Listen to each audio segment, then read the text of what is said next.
I just finished speaking with my mom, and let me tell you guys, my mom said they went to Papiri because from Papiri to where we are staying is not even up to 15 minutes. They went there because my sister Anuli is in that school. She's currently in secondary school in that school. They went there and it was more than 200 students. They picked up more than 200 people in that school. Some are 4 years, 3 years, some are 4 siblings, some are 3 siblings. They picked up all these people and they tied them like sheep and goats walking inside bush. They tied them. My mom said people that were coming to that school, some parents that were coming to that school through the road, through the bike, that they saw them. They saw them they saw their kids on the road walking inside bush. They were tied like goats, like sheep. This is getting out of hand. More than 200 people were kidnapped this morning. More than 200. And Anwuli, she was so lucky to escape because they in secondary school that they didn't get to secondary school part. They got to the primary school section and they jumped fence. Anwuli is currently in the house now. Just finished speaking with my mom. They jumped fence. Most of their classmates jumped fence. They were able to capture the little children, 4, 3, 5 years. That was the people they kidnapped. And according to my mom, they saw plane. Plane. How did bandits get plane? How? Okay, good day everybody, all lovers of freedom. My name is Nnamdi Kanu. I am one of the lawyers to Nnamdi Kanu. I'm here with my colleagues, Maxwell Opara, PhD, and this Ijoma Egbetokun, Esquire. We just came out from visiting the State Security Service department of the FCT, and we had been informed by the Director of Operations that Nnamdi Kanu is no longer in their custody. He has been moved to a safe correctional facility in Sokoto State. So right now, Nnamdi Kanu is now in Sokoto State, and our challenge anyway in this is that most of the documents he's supposed to file in Abuja Court of Appeal, he may not be able to file it anymore because he needed to file processes at the Court of Appeal to challenge the judgment that was delivered yesterday by the Federal High Court Judge, Honorable Justice James Omotosho. And moving him to Sokoto is now going to act as an impediment to his filing those appeal processes. But in any case, we are guaranteed and assured that where he is in Sokoto is safe for him at the moment. And we are hoping and praying that he could be relocated back here in Abuja, where we believe is safer for him and much better for him to pursue his appeal. Thank you very much. By the special guest of God, the appeal will be ready for filing by next week. So that is the position. Thank you. Thank you. With mercy. The court is moved by chapter 23, verse 23 of Matthew, in the book of Matthew, to the fact that who unto you, scribes and Pharisees, hypocrites, for you pay tithes of mint and anise and cumin, and has omitted the weightier matter of the law, judgment, mercy, and faith. This you ought to have done, particularly, and must notice the words in Matthew 23 and verse 23, the word mercy. Our Lord himself is merciful. No matter what we do, he is a merciful God. It is on that note that the court will follow this above admonition of Jesus Christ in the above passage and show mercy to the convicts. In addition, the death penalty globally is now being frowned upon by the international community. Consequently, and in the interest of justice, I hereby sentence the convicts to life imprisonment for the said counts 1, 4,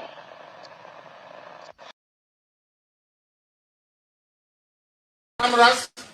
Is that why you brought them today? You didn't bring it before, you brought it today? Show me where it says you can try me on a repeat law. Show me. Show me where it says you can try me on a repeat law. I said, show me. Show me. Show me. No, leave it. Leave it. Leave it. I said, leave it. It's a court of law. I'm under trial. I'm under trial and I have to speak. I'm under trial and I have to speak. Listen to me. Listen to me, please. I'm under trial. I'm under trial. I'm under trial. And I must address the court. Wait. No, listen to me. Please. The judge must listen to me. No. Wait. I'm asking a very simple question. No. Wait. Please. Look, this is Supreme Court. Wait, hold on. This is Supreme Court here. Hold on a second. Hold on. I said, hold on. Please. This is not a court of law. It's not a court of law. What you're doing is not law. You don't know the law. Show me. I said, show me where you have the right to waive my right to final address. Show me. It's what the Constitution says. Show me. Show me. You cannot show me. You cannot show me. You cannot show me because you don't know the law. You can't show me. Wait, hold on a second. Don't touch me. Don't you dare touch me. People who don't know law, show me where it says you can waive my right. Show me the place I'm asking you. Show me. Show me. Show me.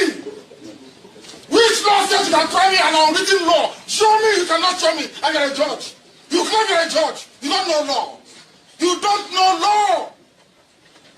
Nonsense. Where is the final written address? Where is it? Which law gave you the right to waive my final written address? Which law gave you that right?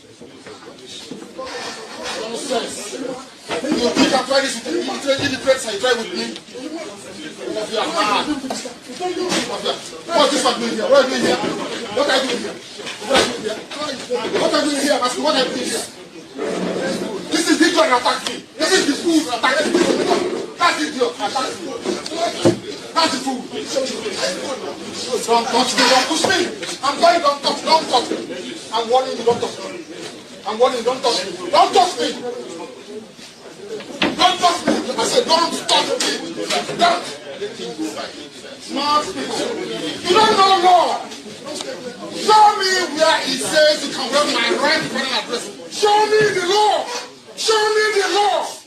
Omotosho, show me the law. You don't know law. They are remoting you. You are writing rubbish. Show me the law. Unaddressed affidavit. You say you put it and you did their job for them.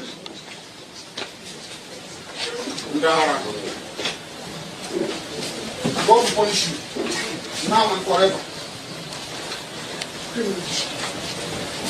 Any judgment, let it be on record. Any judgment in this court is rubbish. An injustice to one is an injustice to all. And those who clap for injustice, by the special grace of God, you will one day have a taste of it. Terrorists and bandits are going up and down, doing all sorts of havoc in northern Nigeria, in eastern Nigeria, in western Nigeria.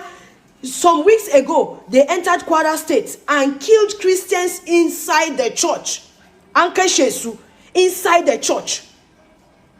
Weeks ago, Anje KB, Government Girls Comprehensive Secondary School Maga, and abducted 25 pupils and killed their principal. Where is Leah Sharibu today? Where is Leah Sharibu?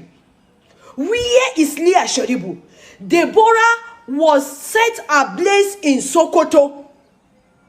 And to my greatest surprise, lawyers came out. Not that they were hidden. They came out openly to defend those Islamic extremists, the mobs that set her ablaze.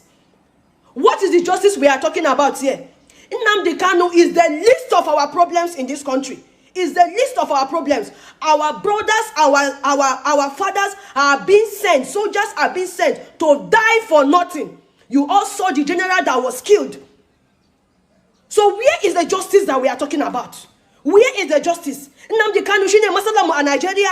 Nnamdi Kanu shine masalamu a Nigeria. Allah fa yana kallon mu. Allah yana kallon mu. God is watching. God is watching. Everyone that is seeing the injustice in this country, that is clapping hand for it, I pray for you this morning. You and your family will have a taste of injustice. You and your family will have a taste of injustice. Christians are being unalive every day in Benue, in Plateau, in Niger. Just name it. People are living in fear. Christians who are converting are living in fear. They are after their life. Everywhere is fear. Bandits are coming out to make live videos. A lot of Islamic scholars are coming out openly to have a meeting with bandits. And up till today, nobody have called them for questioning. Sana imudan mutum ya tashi ya yi defending kanshi za a zo lokacin ne aka san justice. Where is the justice system we are talking about here? Nnamdi Kanu, you see our problem? Is Nnamdi Kanu our problem? You people are not going after those who are killing people, who are coming out to do live videos, who are coming out to openly sympathize with terrorists and bandits. We have seen a lot of terrorist sympathizers openly. For questioning, but God is watching. God is watching.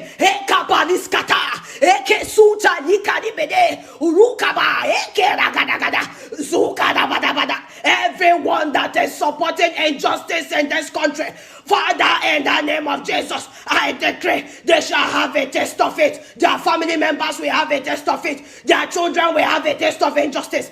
Their loved ones will have a taste of injustice. In the name of Jesus, release Nnamdi Kanu.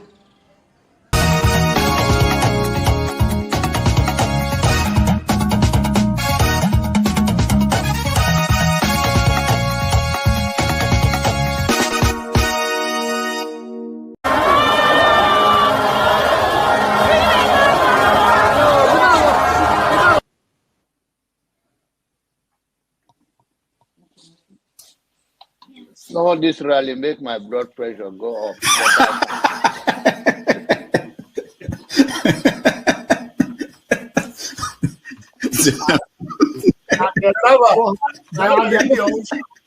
And the people who are asking a platform for him, who are supporting him. So you should get a filter sometimes, filter your thoughts before you say. I'll continue to take blood pressure medication.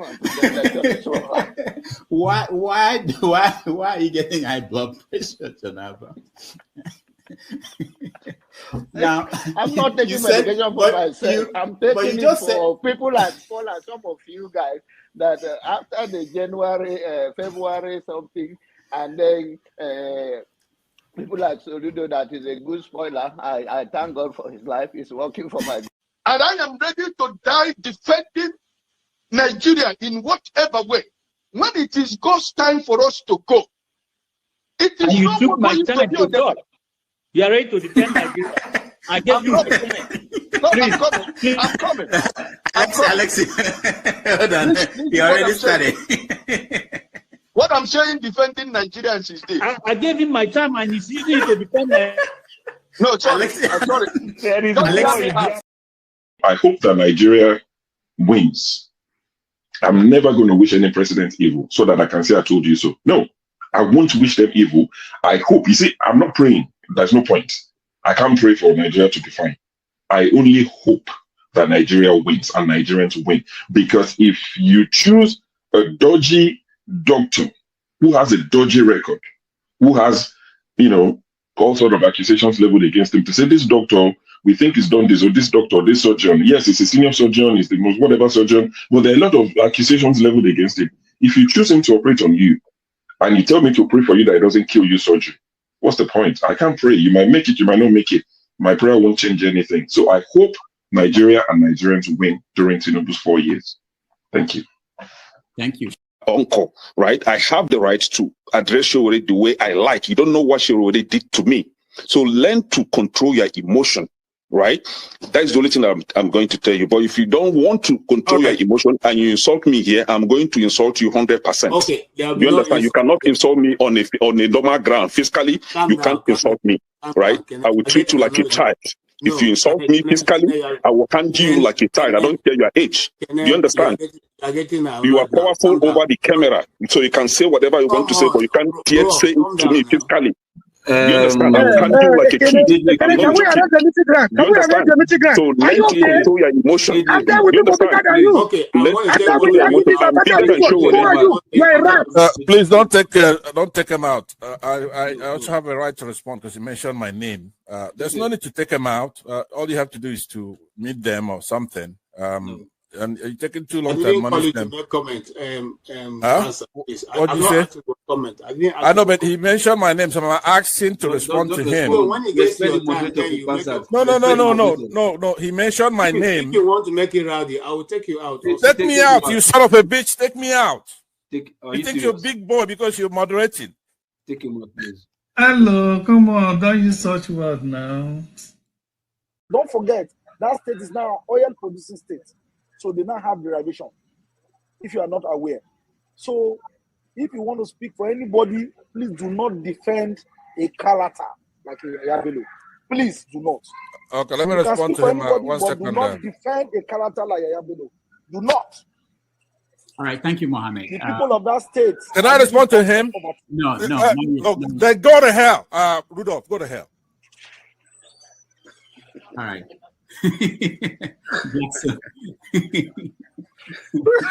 Rudolph, I've never seen this part of him before. Tinubu is a criminal, yes, of course, a categorical grade 1 criminal. The only person more criminal than Tinubu in Nigeria is probably Babangida. But he's a criminal, and is he fit for purpose? Absolutely not. Should Tinubu be the president of Nigeria? Categorical no. Is there a better option than him? That is subjective. So show me who he is.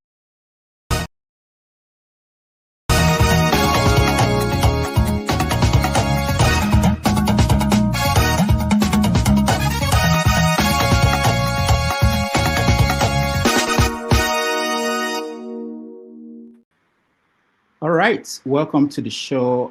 Thank you for joining us. It's Saturday, November the 22nd, 2025. My name is Rudolph Okonkwo. I'm glad that you made the time to be here with us. This is Have Your Say 247.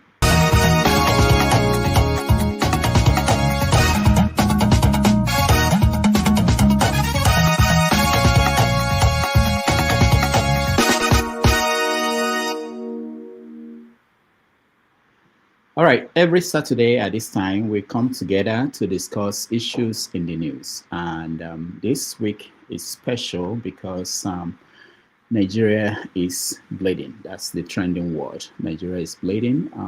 There are a lot of things going on in the country to the point that people essentially asking the president to resign, that he's lost control of the country. It has never been like this before. There are issues about students being kidnapped in schools, that all the unity schools across the country are closed. Places in Plateau, Benue, Nasarawa, Kogi, Kwara, incidents of insecurity is so wide and so vast that people feel that this is a turning point. And it's something that a lot of people are talking about. We want to hear your view on what's going on, your perspective on whether the country is going over the edge at this point. Also, outside the country, in the United States, they were hearing about the issue of genocide in Nigeria. The U.S. Congress had a meeting where they discussed that Nigeria's National Security Advisor, Ribadu, met with the Secretary of War in America, Pete Hegseth, in Washington to discuss what America can do to help Nigeria deal with that problem. So that is going on. At the same time, we heard from Benue State Governor who claimed that there is no genocide in Benue State. Let's listen to the man. Not take that away from me. I am still a Reverend Father. I came in as a governor, as a Reverend Father. I am working with the fear of God and the compassion of Christianity and humanity. And at the end of the day, I'm still going back to the church as a Reverend Father and a good Christian. So that is for the record. We need to understand this. In my state of Benue, we don't have any religious, any ethnic, any racial, any national or state genocide.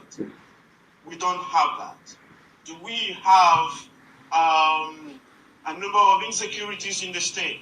Yes, we do. But it is not a genocide.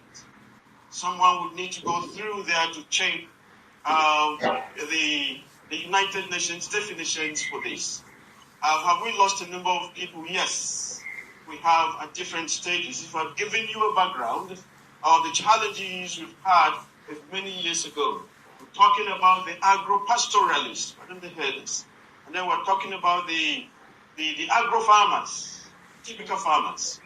So it began like playing like joke, and then it went over and then just continued to some huge proportions. But that does not fit into the parameters of a genocide. So for those who seek to politicize everything, there is no genocide in Benue State. But we have security challenges in... All right. The question now is, where do we go from here? And that's the conversation we're going to have. Genu Adams weighed in on that. Let's listen.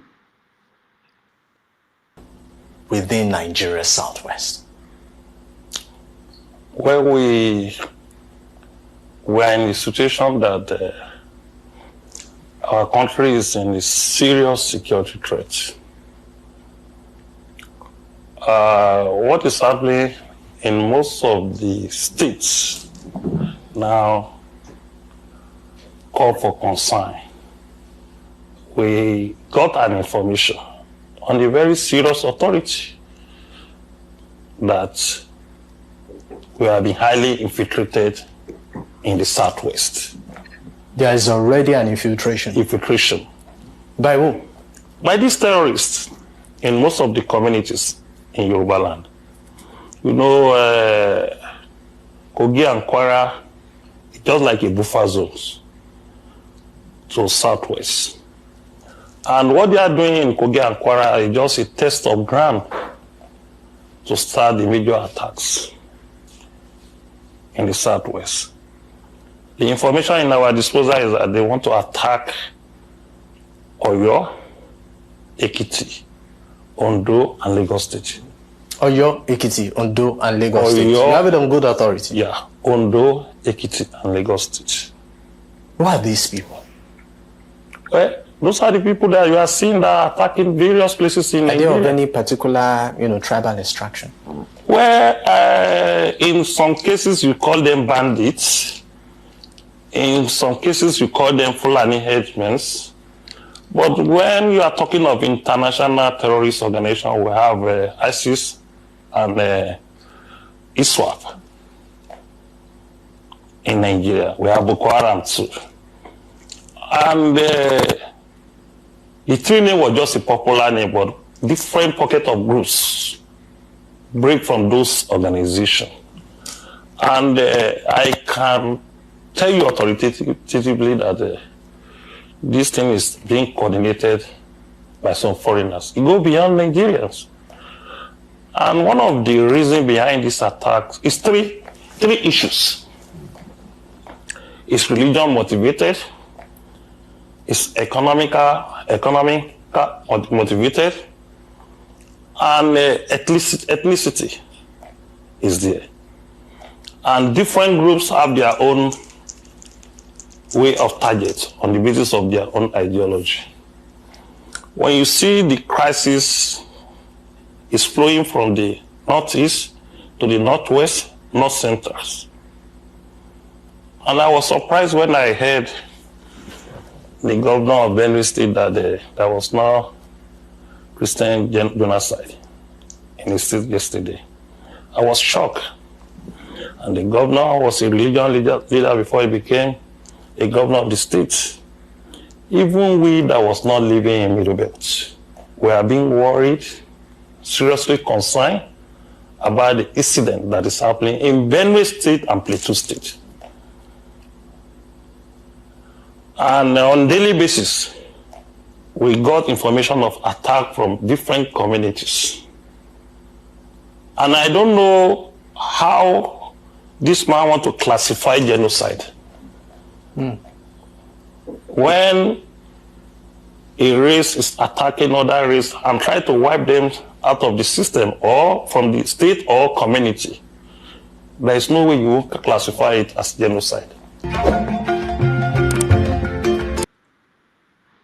All right, so we are going to start our conversation today on some of these issues we mentioned. There are other issues in the news, like the problem in APC, PDP, which is ongoing. The conflict between Olusegun Obasanjo and Ayo Fayose when they had their.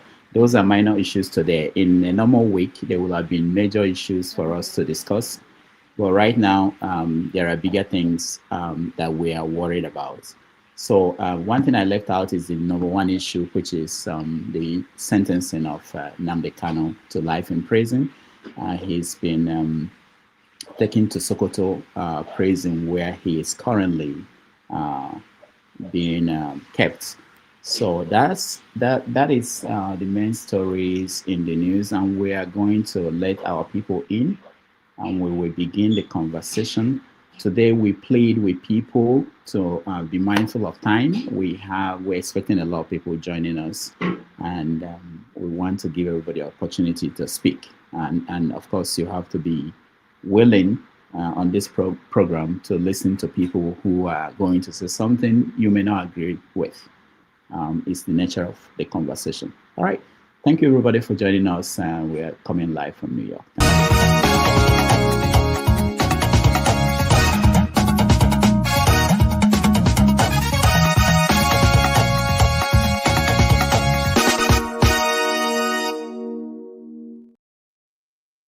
All right.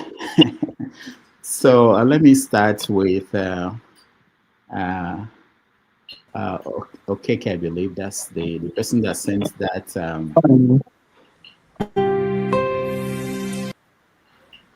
Sorry, the person that sent this super chat says, "I'm careful what I say here, since Dr. Damage's show is now officially evidence used in sending one to prison in now a disgraced country." So I think what he was referring to was when the judge, in his judgment, the delivery of his judgment on Nnamdi Kanu, he mentioned parts of an interview I had with Nnamdi Kanu years ago. Let's listen to that part.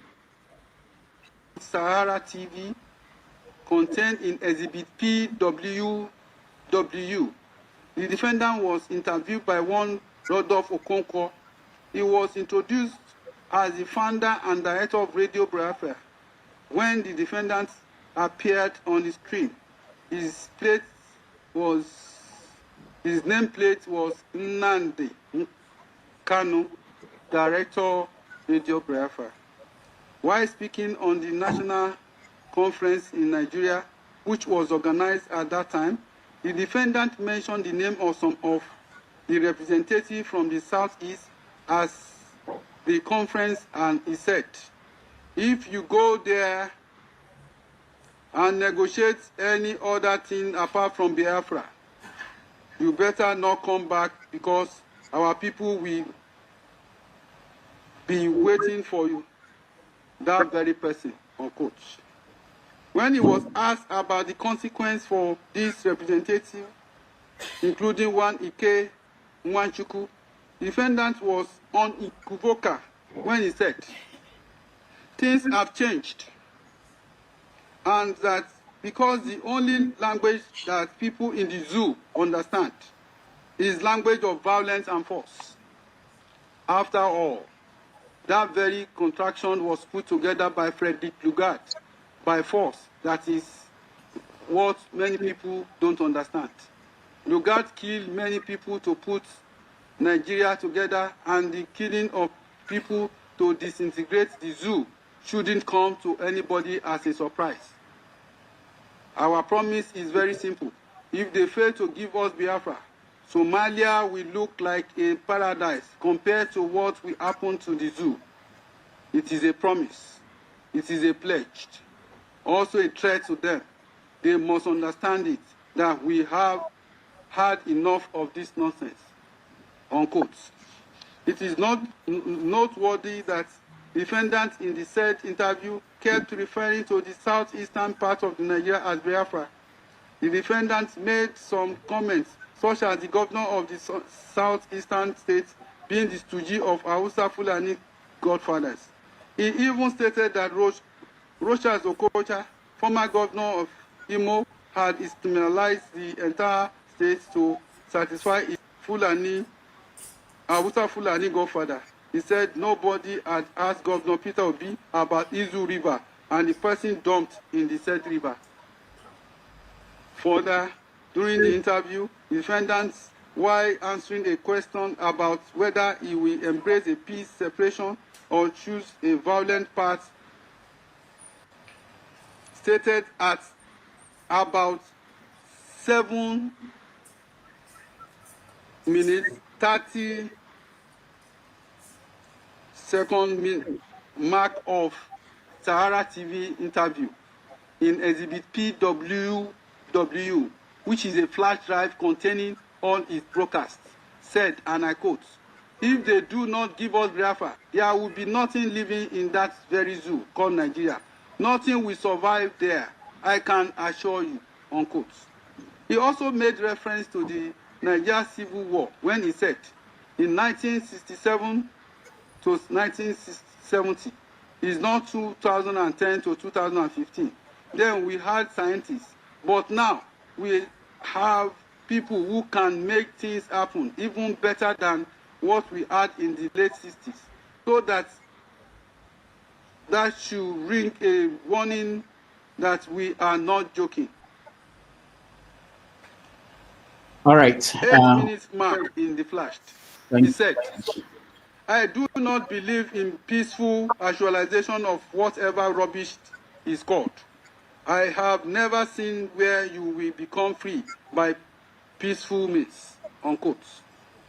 The defendant also lent support for violent acts when he said he welcomed what a group known as Biafra Zionist group did when they unleashed violence at the Enugu State Government House.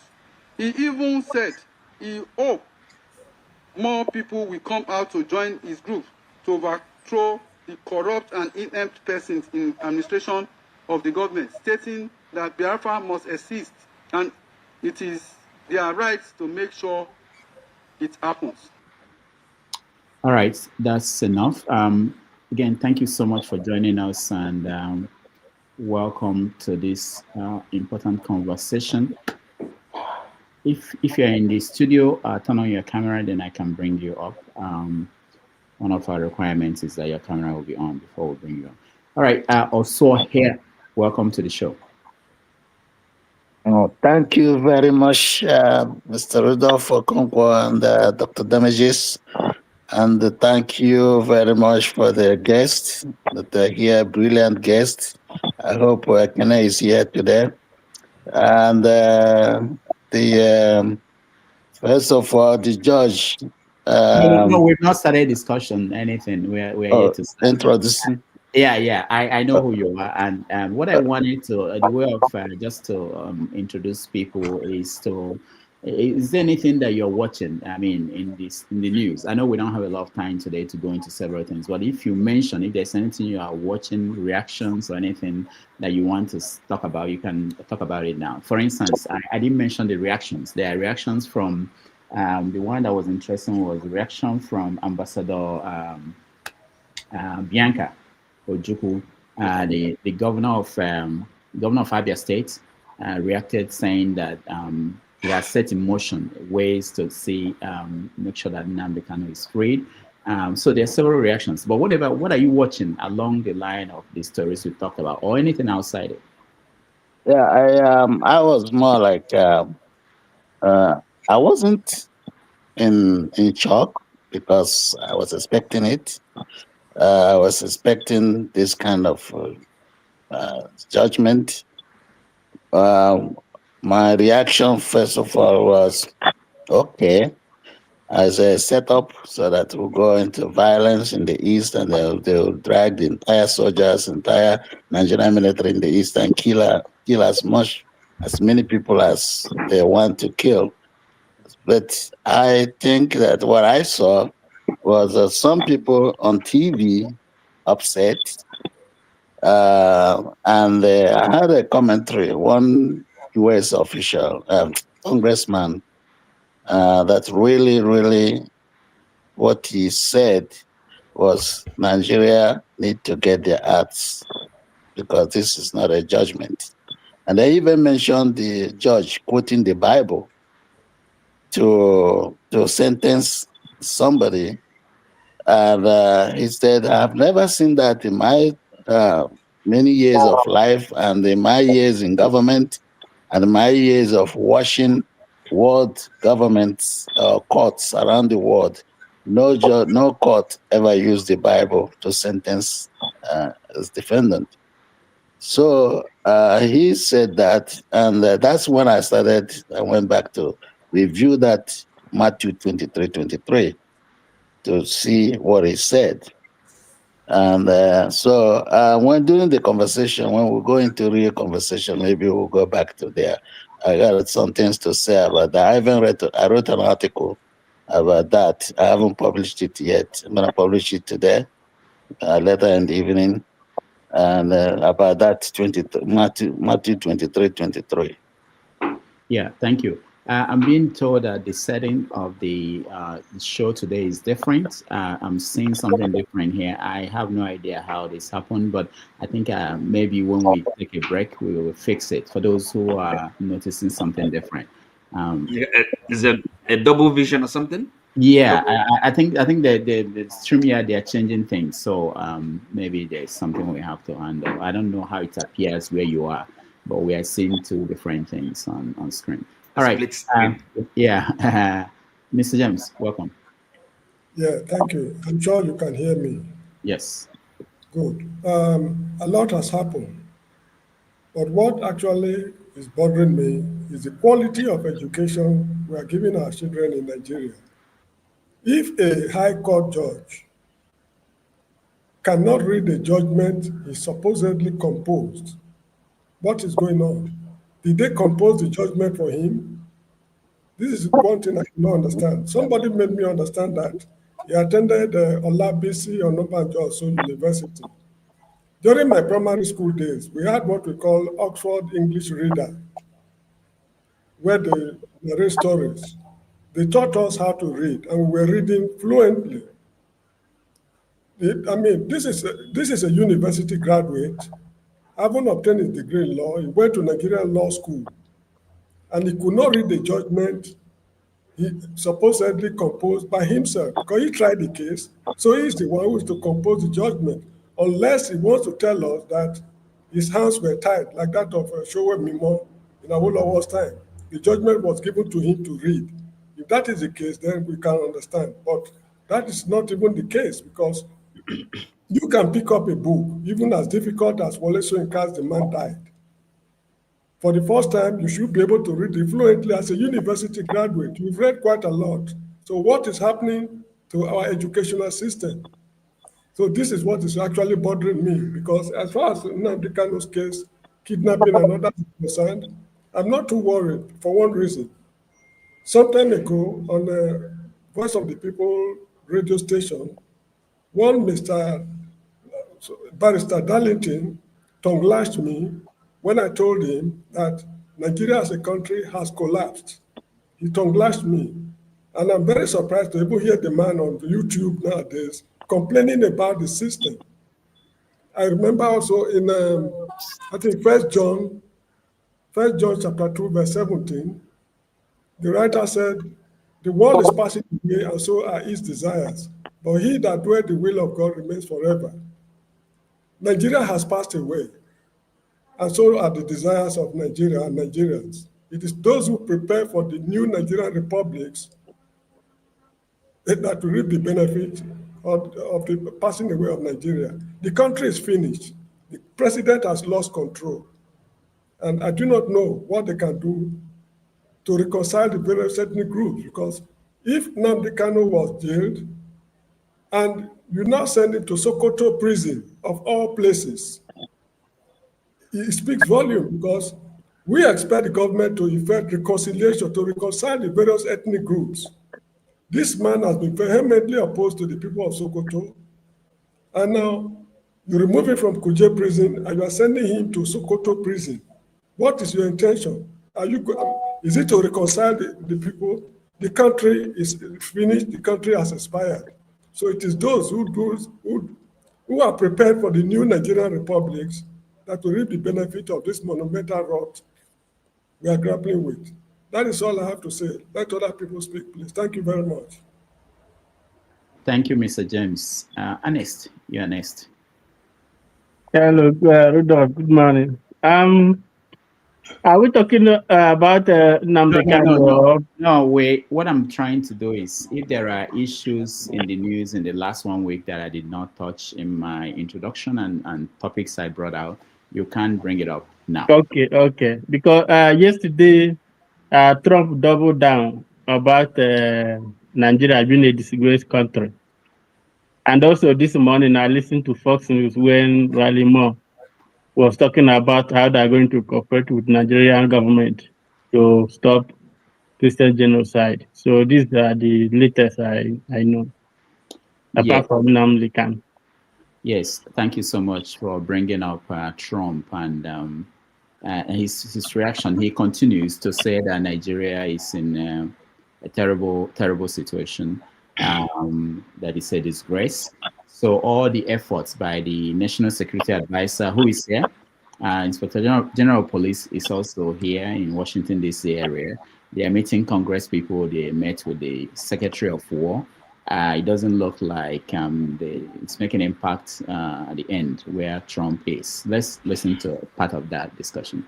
Nigeria CPC designation last March. Thankfully, President Trump listened, and he made his decision based on two criteria. One, under the International Religious Freedom Act, that these were severe violations of religious freedom, and that the government of Nigeria, President Tinubu, was either actively engaged or tolerating these violations. Those are the criteria of the IRF Act. All right, that's not the part I wanted to play, but let's continue the conversation. Let me hear from, who is next? The Fulani boy. Let's see, I'll bear with me today. The technical issues, we'll resolve it as soon as my technical people get back here. Let me go to Fulani boy, just because he's in Nigeria. I think he came in before you, Oti. After him, Oti, I'll come to you. Go ahead. Yeah, thank you for the opportunity. Okay. Like the other guest said, Nigeria is not a theocratic state, so I don't think it is proper to justify somebody's acts using religion basis. It is happening in the north, like using Sharia to sentence somebody, but nationally, I don't think it is appropriate to use religious scripture and sentence somebody based on that. Because only theocratic state. Nigeria is not Iran. Nigeria is a secular country constitutionally. So every judgment should be done in a secular way. I don't support quoting religion. I don't support Sharia courts. Neither do I support a court that will be using religion to justify the crime committed by somebody or use it as a justification for their action that they take. And I'm also concerned about Nigerian education system, of course. Yes, I've been a teacher, public school teacher for 10 years. 2 years private school teacher at the American University of Nigeria. I have been a counselor, so I know the difference in quality of education in both private and public sector, and it is something to be worried about.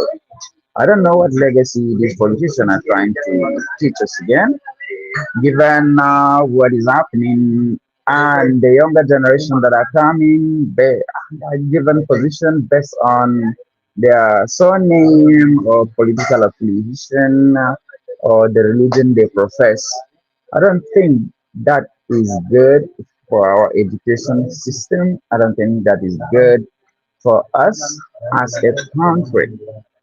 So, the other topics about Donald Trump, about genocide, about Nnamdi Kanu sentences, when we get to that, I will express my view on that. Thank you. Thank you, the Fulani boy. Let's hear from Oti. Hello, good evening, everyone. I'm normally not in. I mean, I don't normally have a lot to say, but and that's not to say that I don't think about these things. Right. I think to say that Nigeria is in crisis is an understatement. And one thing one must ask or wonder, at least, is where is the commander in chief? So, when is he gonna come out and address the nation? It's quite unusual. I mean, I don't see where this kind of thing happens in a country, where you have a president or a prime minister, and with the level of killings, and then the commander in chief does not come out and address the people, reassure them that the government is there for them. So that's one remarkable thing. Now coming to the other major event of the week, and I would say the outcome did not surprise me, but my take on that is it offers us opportunity, the nation, Igbo people. I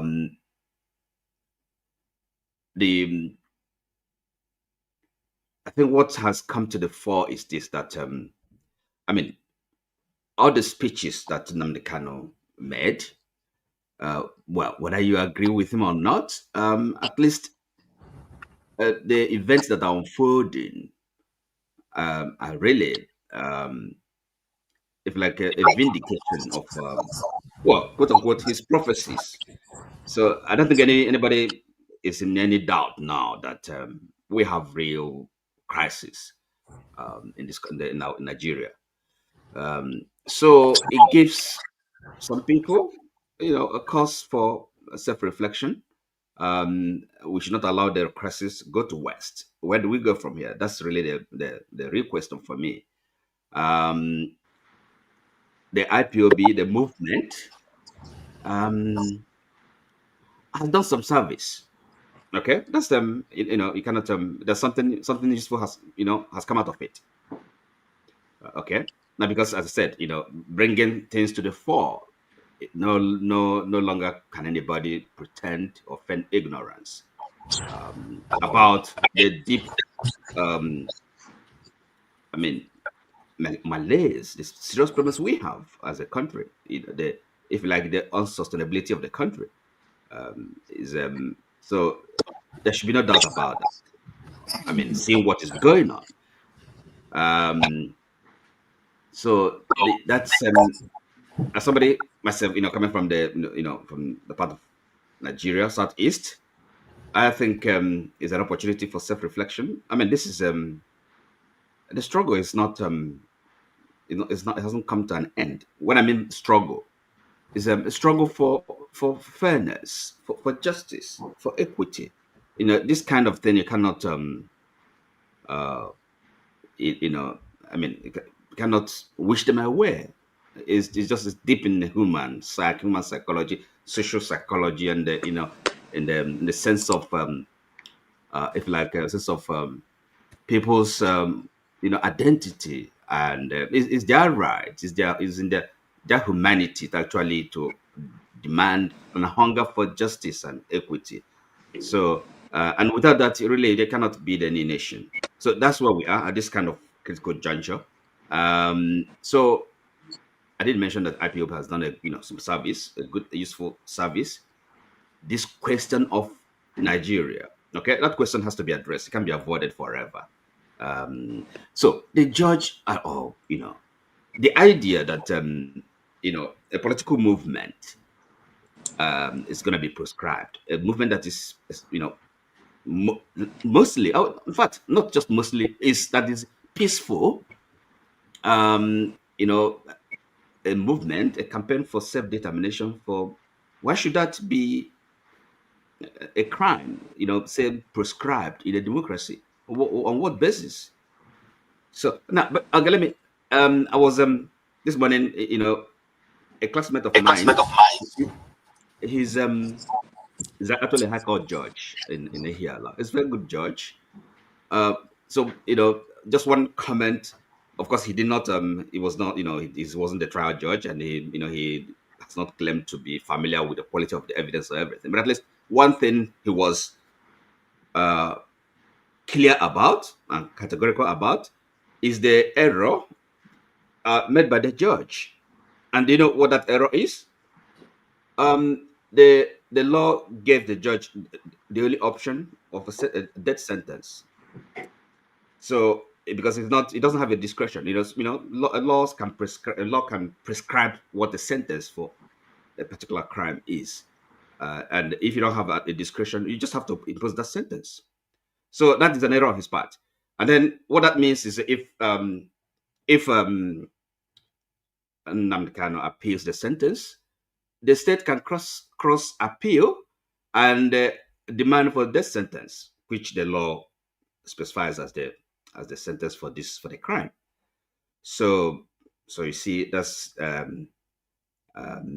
we are, and I think that's my comment. That's kind of overview at this point. All right. Thank you. I think OT has moved us into having full conversation, so we move on. Anybody that comes on, we weigh in from any angle what they want to talk about, their take on what happened. We are talking about Nnamdi Kanu's life imprisonment. Comparable facts. Yeah, greeting everybody. Dr. Damage, I'm not trying to tell you how to moderate your platform. I thought what we are doing is introduction, like the Fulani boy did. Then we can go, but you let OT keep on going on what's going to be the topic. I mean, that's just my opinion. I think, you're not doing it right. Comparable facts. Leave it to me.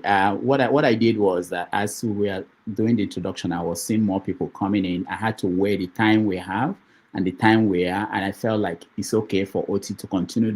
Don't slow down. Just follow my lead. I have to say my piece. But having said that, when my turn comes, I'm going to speak. But I just your turn is here now. Now it's your turn, and we're talking about the issue. No, we are not introducing. Okay. But I still have something to say before I say that thing. So just give me my time, because that's why I came in.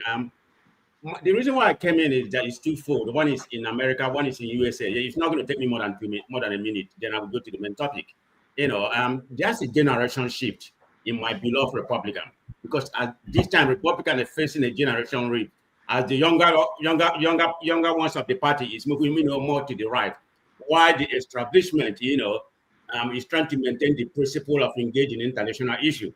If you look at what's actually going on, the populace, which is the younger one, they are viewing, the politics as isolationist, radical, that's the way they're looking at it. And you see what happened yesterday. Marjorie Taylor, one of the highest supporters of Trump, resigned. So I hope the Republican can get their act together, because there's a lot of weight. So having said that, we are talking about what's going to happen in our country. So that's why I pivot to UK. If you see what's going on in UK right now, UK has embarked on the largest deportation ever. Where they are raiding everywhere. It's going to be the highest deportation beginning next week since World War II. So they are emulating what's happening in America, but they're taking it to a different level. So Nigeria is scrambling. The point I'm trying to make, we need to focus on our country. Nobody's safe, even at home. Most of us here are safe or whatever, but it's something we need to think about. So that's it for that. So if you want me to go ahead and make my speech? Yeah, go ahead. Thank you very much. what actually happened yesterday was expected. Some people may say, because Nnamdi Kanu didn't have his judge, the lawyers representing him. Yeah, I see the fault in that, but in my own opinion, that couldn't have make any difference, because the way the law is applying that so-called Nigeria, has always have always has a political factor. That's why we have an uneven law in that country. Before that man before the judge made the pronunciation, there's no doubt in me that he has to inform the executive, because judiciary is a subsidy to the executive. We don't have any judiciary in that country, so you must have phoned Tinubu or the executive. This is this is what we decided, or it has already been predetermined. So it doesn't really matter whether a lawyer or lawyer. This is that's how it's going to be.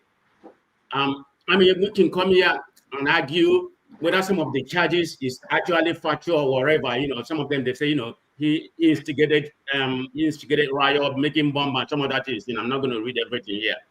But if you look at what happened before then, Asamudoku, he has admitted that he's one of those perpetuating the unknown gunmen in the southeast. Uzodinma has come out and said, it was political motivated, so there's nothing like unknown gunmen. And moreover, the highest corporate that was our former president, which I consider to be a silent genocider. He has a sting operation in the southeast going on because he despised the southeast. So he perpetuated all those crimes we're having over there at that particular time. If you look, since Tinubu has still, somebody said it, but I actually believe it. Since Tinubu came in, I'm not a fan of Tinubu. Since Tinubu came in about 2.5 years ago, the violent rate has subsided. I'm not saying there's no killing or whatever. If you look at the empirical data, the violence we have in terms of death is comparable to the South, a little bit higher than the, I can just give a figure. Let's assume in the Southwest you have about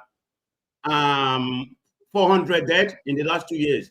In the South, you probably have about 500. In the Southeast, 600. So they are comparable. So the point I'm trying to make is that the violence has drastically subsided. It was done. So it has nothing to do, in my own opinion, about this and whether it was Nnamdi Kanu did it or not. So I'm not here to substitute. But what they actually charge him, I'll be very specific.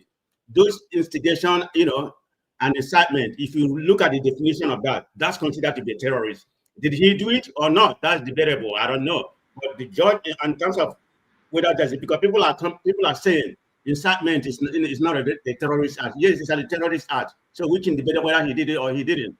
But like I said, Nigeria has no law. If anybody can come here and tell me, that's why I'm so upset, because of the uneven law.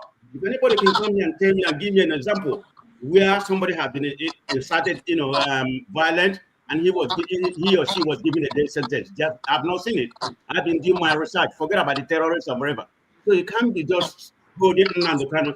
You can't holding what's actually happened in the north. They actually, committed the act. The Nnamdi Kanu own is an incitement. So that's why I say the law in Nigeria is uneven. In my own opinion, whatever anybody can think about it, the trial that happened, day before yesterday was a political trial, and the action was political. It was deliberate. So I don't care what anybody says. Just the jurisdiction or whatever they put out there doesn't make any sense. It's already decided. So that's why I have and I have another issue, because when they moved Nnamdi Kanu to Sokoto, I began to think this was planned, because what they have done right now, is an entrapment to the southeast. They want to, provoke the violence that was there before 2 or 3 years ago. They want to, reinvent it. That's what I think that actually happened. But I pray my brothers and sisters in the southeast doesn't take the bait and start, violent or whatever. We need to be calm or whatever. Hopefully we see what's going to happen. But how can you send this man to the Sokoto of all place? You know what I do? There's a human right component to that, because you're supposed to have access to your family. When they move you from the... We can't hear you. Comparable facts. You're muted. I think. Oh, okay. Did it? Yeah. Where was that? Just now. Oh, okay. So what they did was intentional. Moving it to Sokoto. That's why kind of confirm what I've been thinking. It's an entrapment to the southeast. It was deliberate done. Why moving him to Sokoto? Can anybody give me an evidence why they moved him to Sokoto? Where this terrorists operate? I think it's in a nutshell, he means to isolate his family. So maybe he can stay there and die or whatever without anybody close to him. That's the way I see it. But Nigeria is not going. They already plateau whatever they want to do. Nigeria is not heading the right way right now, because if you look at Nigeria, they have become an international, talking point. Everybody's talking about it. I don't know if you saw what happened in the Congress yesterday. The black guy from the 10th district, Michigan district, the black guy. I think his name is James Jones. He tried to connect what's happening in Nigeria about the Christian, he tried to make it a Christian religion, he tried to make it a religion genocide. Because when he was speaking about what we are doing of the Fulani terrorists, he mentioned something about Nnamdi Kanu. So we might be going what they consider to be Christian versus Muslim. That's the way the American Congress is looking at it right now. So it's not, it's not going to be good for Nigeria. And Tinubu is not going to do anything, because he is not going to do anything.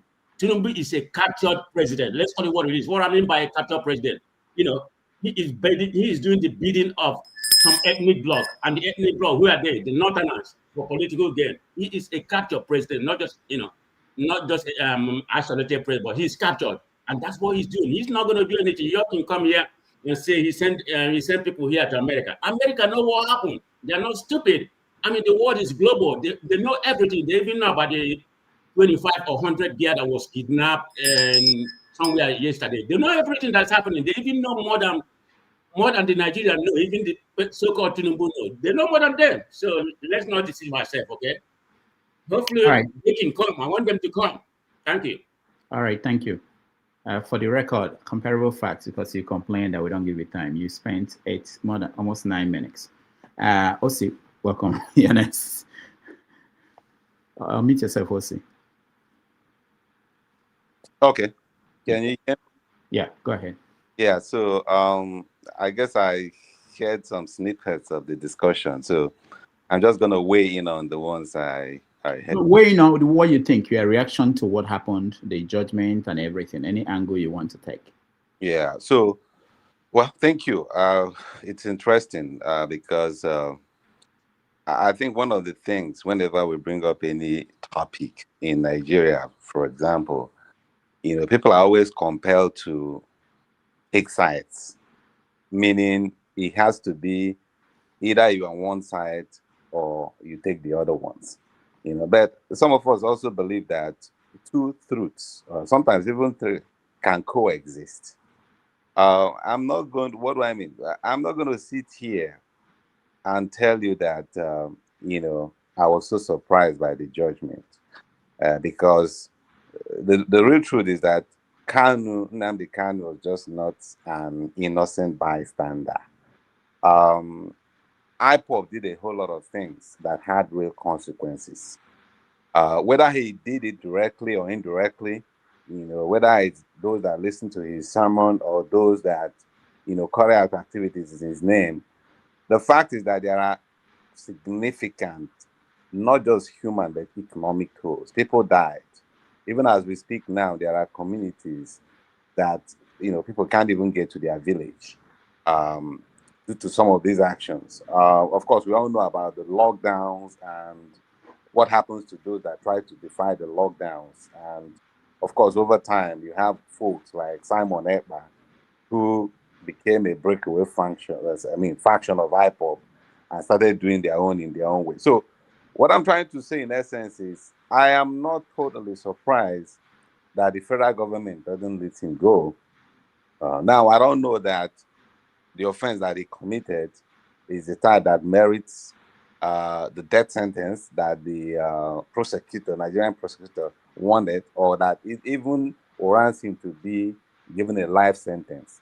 But then I'm not a lawyer. I don't have all the facts of the case. Even if I do, I don't know how the law applies in that one. But that's just one side of the story. We have to go back to the issue of justice and even how this IPOB thing started. And to their credit, when IPOB started, it wasn't violent, It was just a simple agitation because Kanu, just like many Igbos, they don't like, the place of the Igbo man in the Nigerian society. So that was the whole point of the agitation. They were peaceful. as many others were. I mean, he may be in UK, you know, he has his own way of delivering his messages, but it wasn't violent. But then, just like the federal government of Nigeria treats everything about the South is different, they came down with high-handedness, went down, started arresting people who were just peacefully demonstrating. Now, this time, IPOB didn't even have guns and all those kind of stuff. So if IPOB later became what they labeled them as a terrorist organization, it was the making of the federal government of Nigeria. Because at the time, they were arresting IPOB and doing all those kind of stuff. You have the Niger Delta militants. You have people like Asari Dokubo. You have people like a government Tompolo. They were destroying oil installation and doing all those things. But what did the federal government of Nigeria do? They found a way to negotiate with them. And at the end of the day, they gave billions of contracts to these guys. We just witnessed when Tompolo gave, I believe it was like almost 14 billion naira to one campaign they were doing in there. How did he make all those money? From all those federal government contracts. Okay, so you have in one hand a group that would protest, the federal government would do everything to make sure that they calm them down. Then you have another one that they're just telling you that we don't like the way we're treated in this country, and you have to calm down and launch a military operation, you call whatever you call it, and started killing people. And people who were now protesting normally, just peacefully, you basically radicalize them. So that's what they did. And then on the other hand, in the Yoruba land, you have a Sunday Igboho. Sunday Igboho is there. The federal government never brought any charges, at least that I know. Even if they did, this guy is free, walking around. And then the most egregious of them is the fact that you have known convicted terrorists, okay, who are killing, maiming, and sending millions of people to ID camps. The federal government of Nigeria found it necessary to go and negotiate with these people, actually engage in what they call rehabilitation. Not only that, they are brought into the society, they are settled, some of them are even sent somewhere to get training and all those kind of stuff. So on the one hand, you're doing all these things to Igbos who are just agitating to have a fair share of the country. But for you, it's okay for other people to do all those things, but we can't even get up and say that we don't like what is going on in this country. So this is a pattern. This is a consistent pattern where it's almost like in Nigeria, there is a law for the Igbos, and then there is for the rest of the country. And that is the crucial of this matter.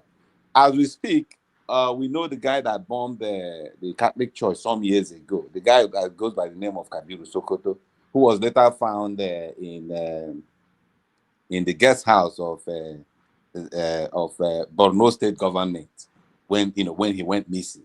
At the time that the vice president was the governor of Borno State.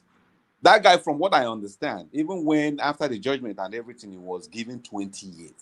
So how are you going to be giving somebody with that kind of history 20 years, but you're giving somebody who lived in the UK, never came here, and was just broadcasting and saying some incendiary things, you give him life. And actually the government want him to be hanged and killed and all those kind of stuff. So it's a consistent pattern of just any time they have a chance, they want to humiliate Igbos. Now, a lot of people who are advocating for Kanu's release is not just only doing it for the sake of Kanu as a person, but they see it as a way of bringing some orderliness in Igbo land. Yet, successive leaders of thought, whether you call it the bishops of Igbo extraction, whether you call it Ohaneze, whether you call it any politicians of note, have gone to Aso Rock and say, hey, please, release this guy. We know that he's not a saint, but at least if we have a conclusion, if we have some kind of resolution to the Nnamdi Kanu problem, it's going to go a long way to solve the problem of insecurity in the Southeast. But the federal government of Nigeria don't care. So, in summary, it is having one rule for the Igbos and having another rule for the rest of the country. That's what the truth of the matter is. Thank you. All right. Thank you, OC. Let's go to Ovie. Assalamu alaikum, Jama. I just want to say congratulations to the educated Igbos and the intellectuals. You know, it's very, it's laughable when you hear them, you know, repeating exactly what Nnamdi Kanu stand for: justice, right? Against his people. Igbo is the only one bold enough to say my people. Every other person, they are being intellectually gymnastic, talk here and there. That in my lifetime, I've seen 3 people fighting for we carry the Igbo cause for head and bring it to the national consciousness, international consciousness. We have Nnamdi Kanu, we have Obi, and we have Samuel Ekpa. Well, 2 are gone. I don't know why people are surprised, because when they sentence Ekpa, there was a lot of jubilation that he deserved it. So why are people surprised that the same crime that they charge Samuel Ekpa for, they are blaming for that they charge the same Nnamdi Kanu for? It's ridiculous. Only intellectuals, only educated people are this confused, because it doesn't. I mean, I'm happy. The airwave is clear, right? And the road is also clear for the intellectuals. Now your time now. Show what you got. You only have one man in the struggle, which is Obi, and the chances are slim. So we can disagree all we want on how Nnamdi Kanu is being treated, but what he stands for can never be contested, and that is what every Igbo man knows. You can disagree with his auntie how he's doing it, but guess what? We are talking about the Biafran today because of people like that. So again, we are too educated at times that we trade it for common sense, right? This is just the beginning. We're going to quote this man 50 years to come, because it is the reality that we are as a people. Millions die for that cause. But it's baffling to see when somebody come out for public. You know, if it easy, everybody for the one. That's one thing people don't understand. No matter how you read, study, reach, step out into the arena. That's what matters. Step out. Politically, actively, whatever you think you can, go into the floor. I mean, if you're talking about the height of intellectual, I mean, you no go feel exempt Wole Soyinka. And if you study his biography, you understand that there was a time he was on the street. He carried gun for what he believed in. But as I said, congratulations. The road is clear. Let's see what those people said. Nnamdi Kanu way is not the way. Samuel Ekpa is not the way. The floor is open. It is a game. Whether you like it or not, if you don't have the mind of a conqueror, they will conquer you. It's as simple as that. That's how the world works. So, I mean, I don't know what to talk again. I wasn't surprised. In fact, somebody had to call me and wake me up and say, hey, the judgment trial is going on, because I don't actually push them to one side, because I know it's their property as it is now. Because those that actually have the mind, they no fit speak out until it don't too late. It's a political product now. Now everybody will come out the user campaign. That's what we want. We are scared to confront our devil. The life that we want is at the other side. Until we break through, we no go fit see am. We either die trying, or we forget it. That's the mindset that man has. And again, in my lifetime, if there's anybody who is a teacher, that man is Nnamdi Kanu.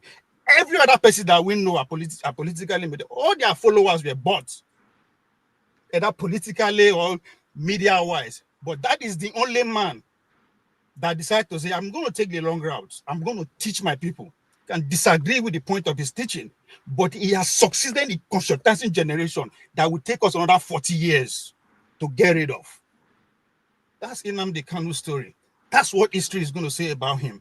That when it matters more, those who are educated among his people throw me out to the streets. That is what history is going to say. Doesn't matter how you paint out now. People have seen that. That's the beauty of information age. Then the streamer live. There's no way you can turn the story in years to come about 10 years. Nobody saw the man was it the man. No, there's no way you can do it, because it's pretty much on the conscience of millions of people. So again, to the Igbo educated people, and they will, guys have done well. All right, thank you, Ovie. That sounded like a rant. Also, you said that you wrote an article about the judgment and everything. Can you, in 4 minutes, give us the core of your article and what's your take on the judgment? Thank you so much, Dr. Damages. And also thank you guys that the contributors so far. Brilliant contribution. The last guy was brilliant. And everybody spoke well. Like I said earlier, the judgment was not a surprise to me. I expected it to go the way it went. And so my only big surprise, two big surprises in the judgment was the inability of the judge to actually read the judgment. He was reading like elementary school kid. So I wasn't sure if he wrote it or it was written for him to read, and he was not able to read. Second part of that judgment was quoting the Bible, using Bible verses to sentence somebody that committed, they said, committed a state crime. And so that should have been, so my article will, not without giving out everything I wrote, but it will be more like I focus more on using the Bible to sentence somebody that accused of committing state crime. And the Bible, quoting the Bible is more like, okay, did he use the Bible to cover a gap because there was no law to convict? Or, because there was no law to convict, then he used the Bible to cover that gap because of no law to convict. Because he never quoted a law that he used to convict the defendant. He never quoted any part of Nigerian law. He never quoted any penal code. He never quoted anything. He just used the Bible to quote the Bible just to make a point. So I was worrying whether that was a way of covering up the gap that were there because there was no particular law that was quoted or particular law that was violated by the defendant. So that was where I'm going with my article on that, trying to see if that is what will happen tomorrow. If let's say Nnamdi Kanu is not a Christian, he doesn't believe in Christianity. What happened tomorrow? Somebody else will bring Quran to quote Quran to judge me or anybody else here. So without telling us which part of the law that we violated that put us in this hot seat. So that's the area that I'm very concerned about, that kind of allowing judges to do that. I didn't watch everything because I wasn't available. But I thought where he quoted the Bible was where he was talking about clemency, pardoning, in terms of not pardoning, reducing the sentence from what the prosecutors, the government side is asking for, death penalty. That he quoted the Bible to use. I'm not saying it's right, but I'm just saying I thought that was where he used the Bible, quoted the Bible. Is there any other place that he quoted the Bible? That's the place he quoted the Bible, but at the same time, there was no, before then, he never cited the law that was violated. He never said, it's also judicial law, social code, you were violated, and there's social code. He never did that throughout the whole sentence. The whole thing he read, he never mentioned particular law that was violated, that were used to judge for this judgment. He never did that. Only, so when he get to there, he was struggling to see what kind of sentence he had to give out. And that the law, if he had a law in place that was used to convict the defendant, he would have quoted what that law says, how many years of sentence, what kind of penal code is attached to that law. He doesn't need to go to Bible to do that. If the law says this is the and if you violate this law, is death sentence. If you violate this law, is life imprisonment. If you violate this law, is 20 years or 10 years imprisonment. He never. So he got there because there was no particular law. No, wait. Just to make sure that everybody we watch the same thing. He was talking about count 1, the charge from the Terrorism Act. Count 2, and this one comes with this prison term. This one comes with this. I thought that was what he did. I don't know, but no, he talked about the counts. He read the count. I think it was 7 counts. 7 counts. One of them he gave 5 years. One of them he gave 20 years. And the front 1, 3, and 5, I think it was life. He gave that was where he was struggling to figure out what to give, what that law, because there was no actually law. The Terrorism Act law was repealed. It doesn't exist. So he really doesn't have any law that attached to this sentence. So using the Bible was more like, to cover up that weakness in the sentencing. All right. Thank you also here. I'm not a lawyer. Maybe Ernest is a lawyer. Ernest, you can give us your take. 4 minutes. Yes, okay. Please, a lawyer can help us here, please. No, I'm not a lawyer. I'm not a lawyer. But I think we are applying settlement to Nnamdi Kanu's case. What Nnamdi Kanu did is a treason, and is punishable by death. Any country, even in US, any country, they are engaged in treason. It's punishable by death. So, but the way people are taking it is not how it is. Maybe for me now, as a Igbo guy, they were, I would say, Nigerian government is a bit soft on Nnamdi Kanu. We may not know, but that's the truth because of what the outcome may be. Nnamdi, he made some mistake. I like what he's doing. I am a POB member.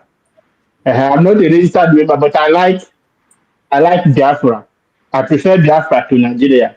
That's why whenever I see any Igbo person that comes to this show, like Sam Amadi, I used to ask them, what is the ideology of Igbos in Nigeria? What Igbo people want or what they need in Nigeria? But all I discovered from there is that they still like Nigeria, no matter what. So Nnamdi Kanu went and carry the thing on his head alone. This lawyer, what's his name? Ben Wabele gave him advice when he started. He told him that you can't get everything at once, that you are biting the thing too much. Take it bit by bit. Advocate for true federalism, state police. Get that one first. Get regional government first. Then you go for Biafra. You can't just wake up and start shouting for Biafra. You don't have anything on ground. But he did not listen to advice. So that is where he made the whole mistake. So after that, he still have the opportunity to betray Biafra cause like Wazirike. Even when people are talking about Sunday Igboho, people don't know that Sunday Igboho, he has collected money from federal government. He's not even talking about coming to Nigeria. He's just in London living his life. So if Nnamdi Kanu want to be like Sunday Igboho, it's very simple. Even now, he just collects his money. As Wazirike now, Wazirike cannot come and start doing myself again because he has signed his agreement, he has a pocket fee. So if Nnamdi Kanu wants to come out from prison, it's simple. It's just something that can happen within 1 week. But he has to sign an agreement that he will leave his cost. He doesn't want to do that. In fact, when they arrested Nnamdi Kanu in the first place, Ojuka met him in prison. I have the pictures. After meeting him, he went to Buhari. They drafted a letter and everything. Nnamdi Kanu agreed and signed it. They released Nnamdi Kanu on bail. So then Nnamdi Kanu went home and started organizing. One of the this thing, they told him that he should not have a gathering of, I think, more than 10 people or something like that. But Nnamdi Kanu went back and start organizing youth again and start doing the protest. So that is why the Buhari came heavily on them. So Nnamdi Kanu, what he's doing is treason. It's punishable by death. That's number one. Number two, he has what it takes to come out of prison if he wants. So I like what he's doing. And that mistake he made during his court process that when he listed his witnesses, if he's sure of himself and want to stand on it, he should invite that woman, invite someone, invite all those people. You know, they cause a theater so that everybody will be watching it, what is going on. But the way not everybody expected him to stand up and do something. He's like, I don't know, because they told him that there'll be political solution. The only political solution is, will you agree to leave Biafran agitation? Will he agree? The answer is no. I don't think he will. Then if he does, then that means he will remain in the prison. So there's nothing like, if let me tell you, if to say they will release Nnamdi Kanu, there will be no election in Southeast in 2027, it will be possible. So you are not joking, you are not playing, no, because he's not playing with children. These are politicians, all these terrible Hausa up north, they know what they are doing. I'm not supporting him being in prison, but if he shows him what he's doing, then let's continue like that. He should remain in prison, and that person should come up, go to prison and join him. Let everybody be in prison. Me, I prefer that. I don't like Nigeria from day one. Since I was a child, I hate Nigeria. What I want is Biafra, preferably Biafra of 5 southeast states, no south, nothing. I just let Igbos be on their own. Let's manage ourselves, not going to take a Sharia from Hausa. You take, no, Nigeria is incompatible. It can't work. No, whether we like it or not, Nigeria can never work. Even in the next 100 years, no president can make Nigeria work.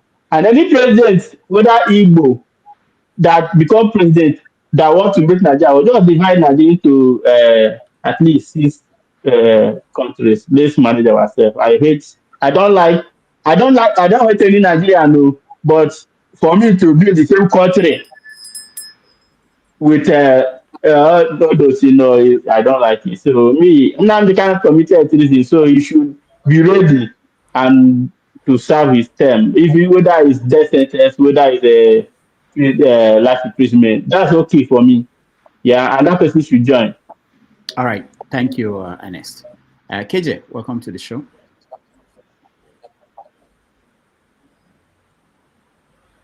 Ernest, you spoke well. Republic of Alaibo. KJ, go ahead. We can't hear you, KJ. All right. Thank you so much, Dr. Damages.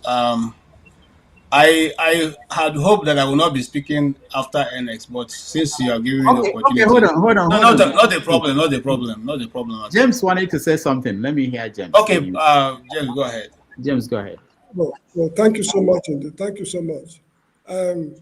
There's nothing wrong if the judge quoted a verse from the Bible, because judges normally, when they are delivering judgments, I think they are permitted to quote sources like William Shakespeare, James Joyce, Charles Dickens, or whatever it is. It is from that perspective, I think he was quoting from the Bible, not that he's teaching religion to anybody. But what concerns me is that judges, not in my end. Let me see. No, it's KJ's. Yeah, what really concerns me is that judges do not make laws. It is Parliament that makes the laws, and the duty of the judge is to interpret the law. A law cannot be made in the course of a judgment. In the course of a trial. That is what is bothering me. the penalty for the offense is death. A judge has no right to twist the law in the course of a trial. I think the best thing he would have done is to pronounce the sentence and make recommendation to the President of the Republic to exercise his prerogative of mercy in the interest of the unity of the country. That is what he's supposed to have done, because the prerogative of mercy is part of the judicial system. I think that is where the fault is. He has no right to amend the law during while a trial is going on. So that is the little I've got to say. And please, may someone correct me. The ethnic composition of the trial.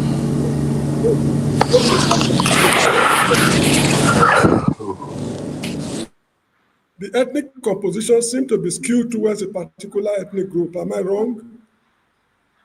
You are not wrong. They are in power. What do you expect? No. But what happened to the Federal Character System or Federal Character Commission? A sensitive matter of this nature, they should do it in such a way that it should cut across all ethnic groups, because from the look of things, it's one ethnic group that is now at war with another. That is how most Nigerians will look at it. It is Federal character is on black and white. I think in future they should take that. Federal character is anyway, I will not argue with you. All right, thank you, James. Thank you so much. We've never practiced federal character. Thank you, Mr. KJ. Thank you, sir. All right. KJ. Yes. It's been a long, drawn-out battle, and I have been right there from the beginning. So I feel a bit, down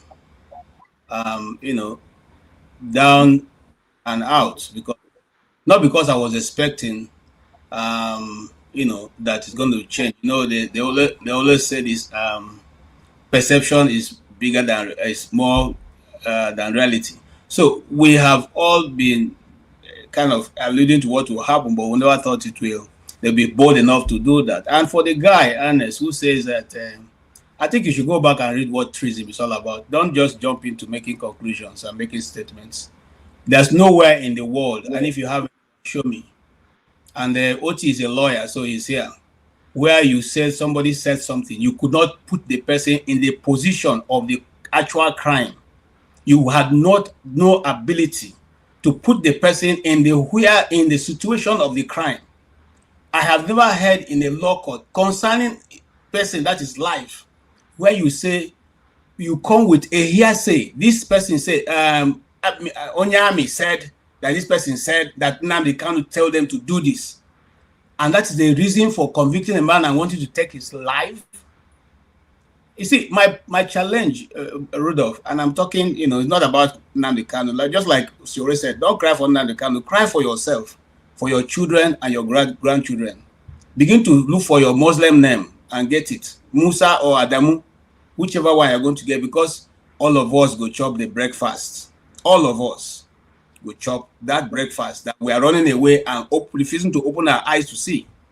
It is not the time to be politically correct. It's time to know that the whole of the Igbo nation is in danger, and it's not my first time of being in this road. One of the first persons who decoded and was part of the move to bring about Ruga and give enough information to the Middle Belt, I played a part in that. And what was my meeting when I told them, this is not about the time to say you are APC, you are PDP. It's a time for you to fight the fight of your life you have never seen before. Because if they take down Benue, everybody is gone. But now let me tell you something, they are taking Benue. So the East, as you are folding your hands and say, Nnamdi Kanu committed treason, it's coming to your village.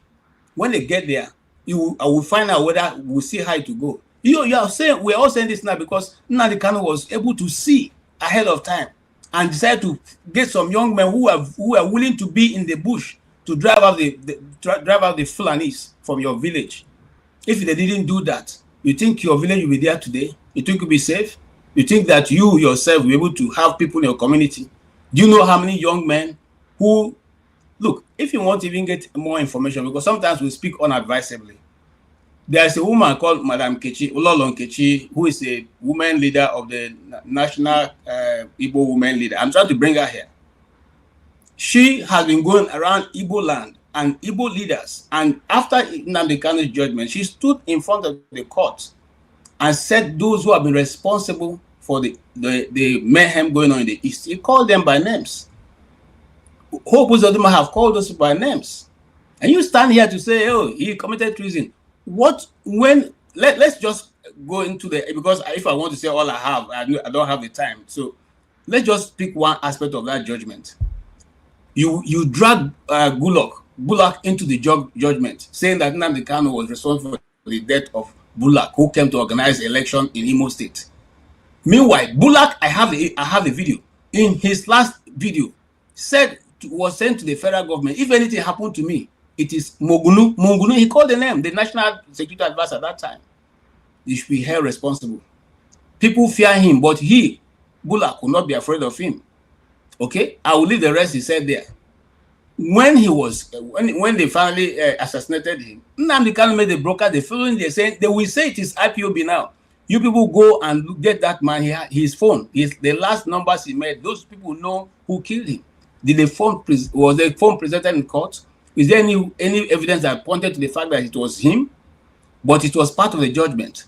The Lagos white paper said that they never mentioned IPOB or Nnamdi Kanu anywhere, but the judge dragged it into it, saying that it was Nnamdi Kanu who gave the order, and his intention was to send people to go and bomb British High Commission and American embassy. How? From where is that coming from? Does the judge go to shop for evidence to use to indict a person? The same thing we saw in the court case between Obi presidential bid and the rest of the country. Is that not the same that happened? The same thing we saw that happened in the case of Governor Hope Uzodinma and the rest of the team, where the judge said it is not for you to tell us where to get the vote from. We have a way of getting our votes. So, my brothers, before we begin to make unguided statements, let's go back and search this. See that the judgment, I have it. If you don't have it, I can post it to you. It's 147 pages. You can read it. Okay? And then you see the judge inferring to things that wasn't even part of the case in the first place.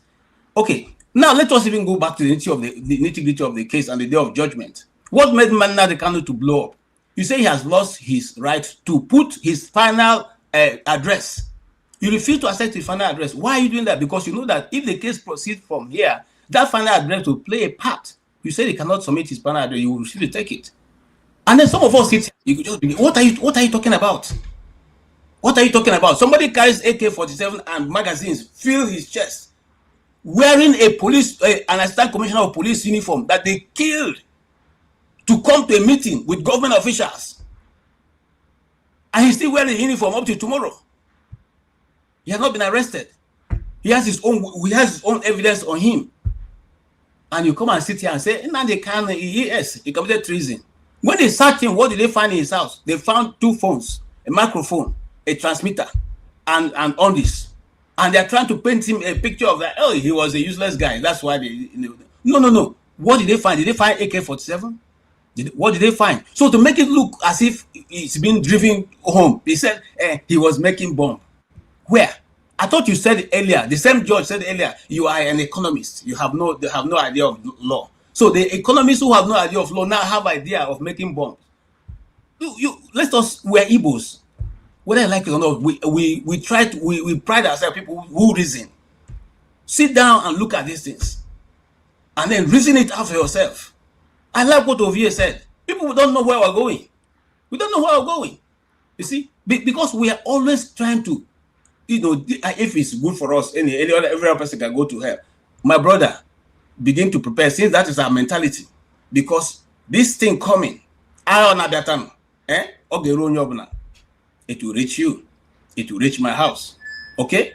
And I'm saying that, I'm sorry, Rudolph, because I had all my thoughts, but I'm totally, I sometimes find it difficult. Because this man was frustrated all the way. If you follow the court case, his lawyers couldn't even meet with him. In fact, the first few years, the lawyers were refused writing papers. They couldn't take anything to go to meet with him. So they go there and listen verbatim and come back. The first time they filed the case and they talked about his broadcast was what they're going to use to nail him. And when they were discussing with Nnamdi Kanu said, okay, he asked them, does it matter where the broadcast is? He said, yes, it matters. So the broadcast has to be domiciled. So Nnamdi Kanu said, if that be the case, I didn't broadcast from Nigeria. Okay? Because the walls, the whole place which was the DSS or DSS office was bugged. The next day, the prosecuting council changed their destinies. And when the lawyers appeared in court, it had been removed. Even up to the judgment day, they didn't include the place of broadcast. Lawyers, OTA lawyer. That place, does it matter for you to domicile where the crime is taking place? And if that's the case, if it's not within your jurisdiction, does the man stand to be prosecuted if it's not within the jurisdiction of that country? What are we saying? Look, I agree, I'm not a lawyer, but I read English. My first language is English because I didn't even grow up in Igbo land, so I grew up speaking English. So what are you saying? Read the English, read what is written there. The judge was merely doing what he was. I mean, he should go and get ready because his mansion will be given to him by Wike. He has delivered, better than Bitan Jacko. Okay, but the truth must be told. This can only happen because he's Igbo. He's IBGO, like you. And look, it doesn't have to be Nnamdi Kanu. It can be your child. It can be you. Tomorrow you land in the airport, they find something I say about you, and you'll be locked up, and you will have no representation, and they will throw you away and lock you away and throw away the key. If you have not been able to wake up and smell the coffee, that Nigeria has an Igbo problem, then I'm sorry for you. That is the truth. I'm sorry for you. Thank you. All right. Thank you, KJ. Oti, I'll bring you back. But before then, let me just say that tomorrow on 90 Minutes Africa, we are putting together a team of lawyers that will come and analyze this for us. Hopefully, Nnamdi Kanu's lawyer, Aloy Ejimakwa, will join us too. So that's what we're planning for tomorrow. But for now, we have Oti. I didn't know that you know about these things more than so. Go ahead. Well, I'm not even though I'm a lawyer, but I'm not a criminal lawyer, and I've not practiced in Nigeria for many years now. So KJ is I don't think I'm gonna speak really. I can speak a lot at length on this. My preference is actually to be able to engage people in an argument, in discussions. It's not all this kind of people talking and sometimes now KJ is I listen to what people are saying, and then I can just see the pitfalls I don't know. Okay, have you read the 144 pages of the judgment? I mean, for you to be so kind of sure about your criticism of his his legal analysis and opinions. To me, all of that is not. I don't think it's necessary. Right from the beginning. And unless maybe you listen to the witnesses and assess the quality of the evidence, and then of course understand the legal position. You cannot be so confident about your analysis. So, but for me, that is not the main issue, quite frankly. Because, well, of course, you didn't refer to it. Because what we're dealing with, law and politics. So you can't separate law from politics. In some cases, the politics has more, there's a stronger element of the politics than the law in it. So this, in Nnamdi's case, is a typical case. So, and that's why when we were talking about political solution, and hopefully that is what it's going to come down to in the end. The politics is this.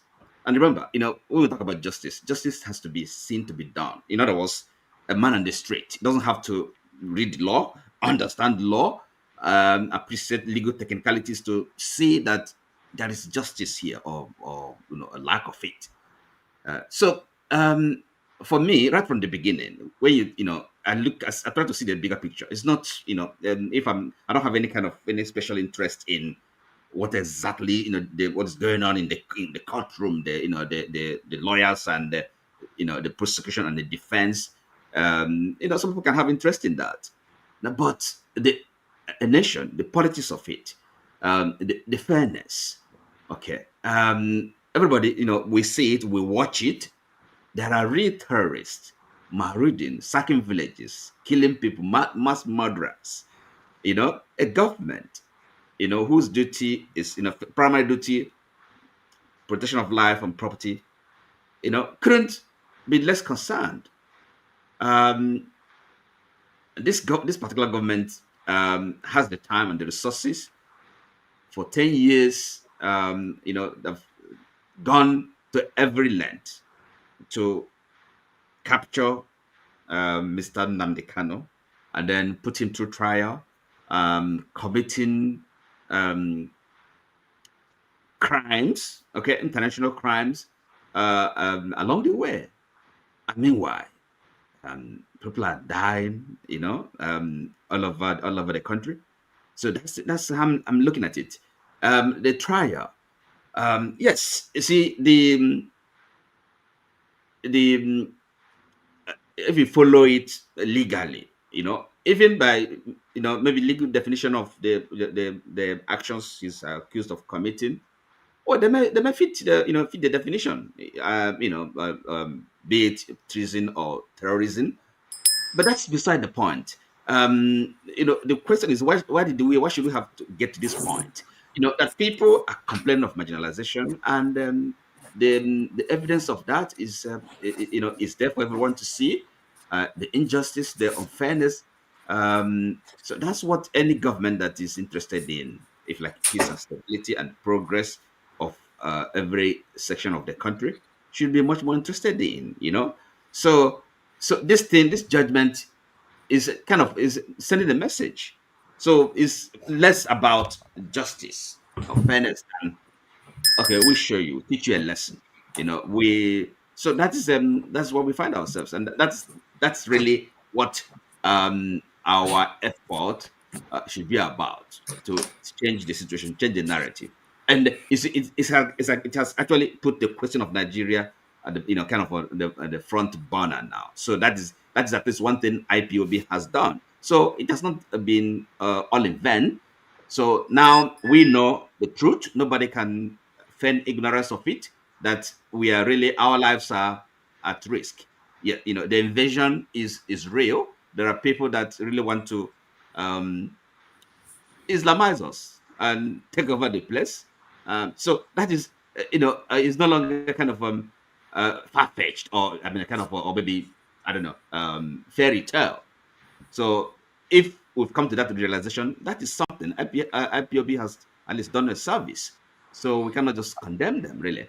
But we take a lesson from it. That is for me the way I'm looking at it. All right, thank you, Oti. So what we're going to do now is we're going to hear from Ike, Ugwa, and concerns, and then we'll move on to other things going on in Nigeria. One of them is the kidnapping of the kids in schools all across northern Nigeria, and then the issue of Christian genocide that Trump has weighed in and continues to weigh in, and is being discussed in Washington, D.C. as we speak. So let's go to Ike. Ike, you are next. You're muted.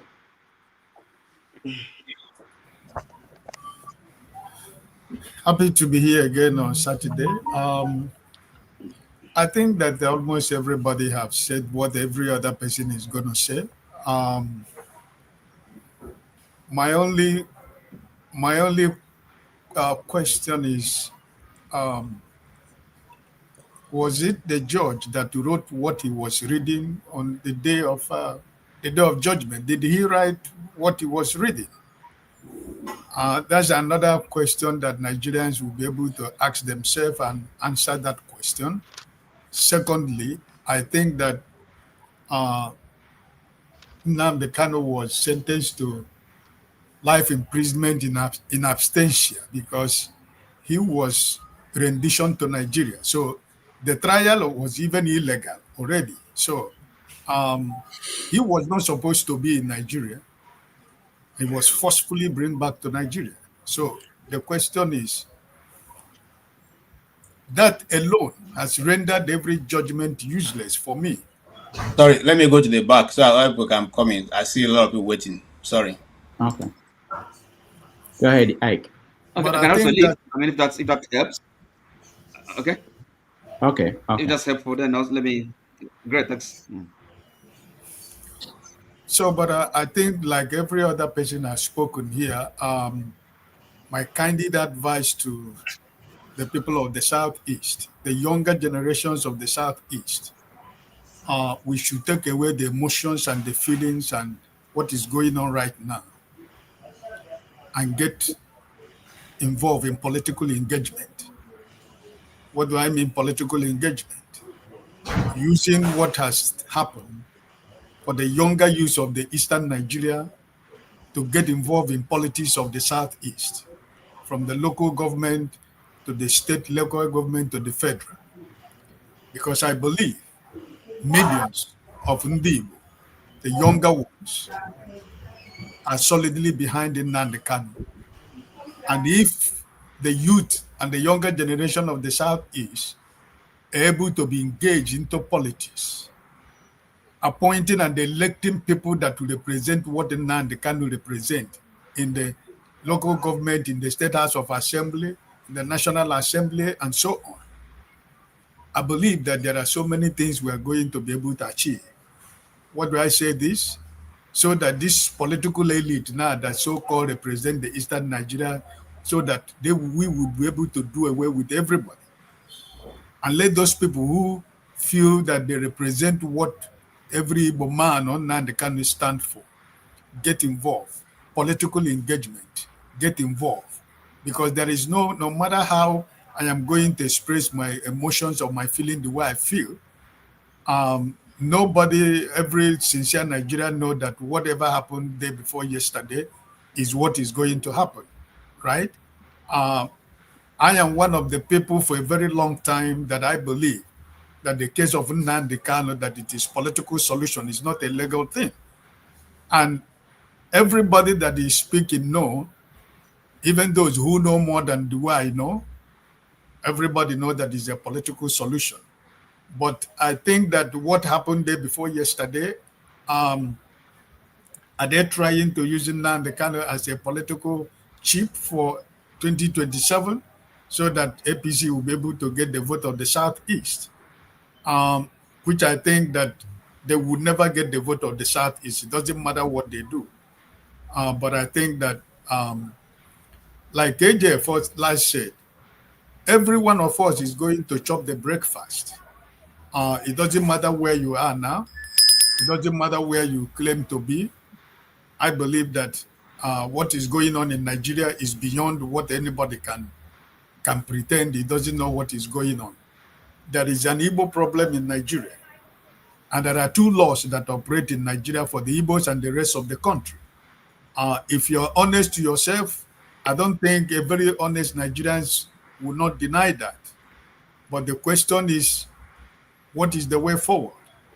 The way forward is this. Nnamdi Kanu is a prisoner of conscience. And I believe that what has happened 2 days ago, the Igbos, the Southeast, the younger generations should stand up, get involved. The time of expressing emotions and feelings and going into violence is not going to solve the problem. I think it is time now that people get involved into the politics of the Southeast so that all these people who claim to represent us will be able to see their back. And those people who believe in the principle and the ideology of what Nnamdi Kanu is fighting for should be able to stand up and come into the Southeast, take over positions in the Southeast. Then together we can use political power to fight whatever we think that we are suffering right now. This is my candid opinion. God bless you. All right, thank you, Ike. Let's hear Mr. Ugwa. Hello. Good evening, Dr. Damages. I think for me, my submission is quite simple. I have to look at many issues. The first thing I have to look at is what are the crimes? To have free speech is not a crime. To ask for self-determination is rooted under international law. And I'm not, and nobody on this panel that has watched most of his broadcasts will say that everything he said is not coming to pass. But the other issues that he has been charged with regards to other things like terrorism and all, I think those are things that should be contested in the court of law. And I want to try as much as I can to be honest with, because whether we like it or not, the crisis that happened in the South is claimed innocent lives. So the question for us should be, who is responsible for those people that died? Who caused it?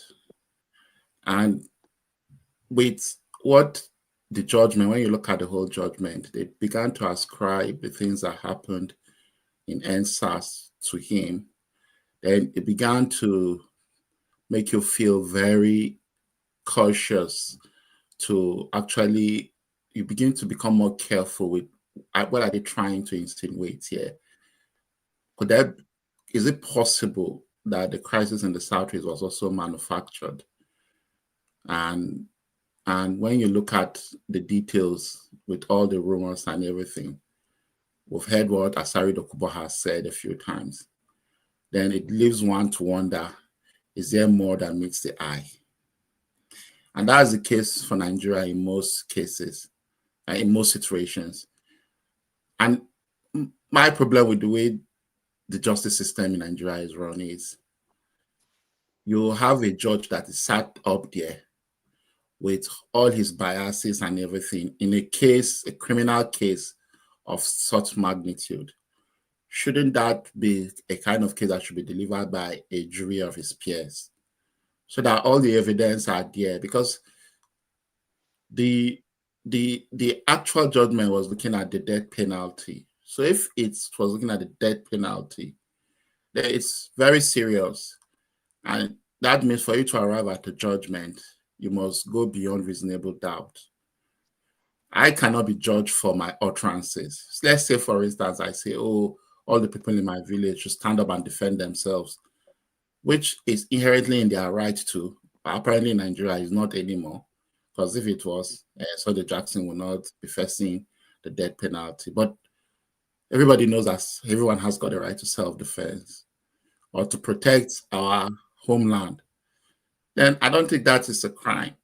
Now, if I supply weapons that are not under the law, then that becomes a crime. So I think there needs to be a granular detail. And I don't trust a particular man in a black clothes and a white ribbon to make such judgment. It should be done by people of his peers.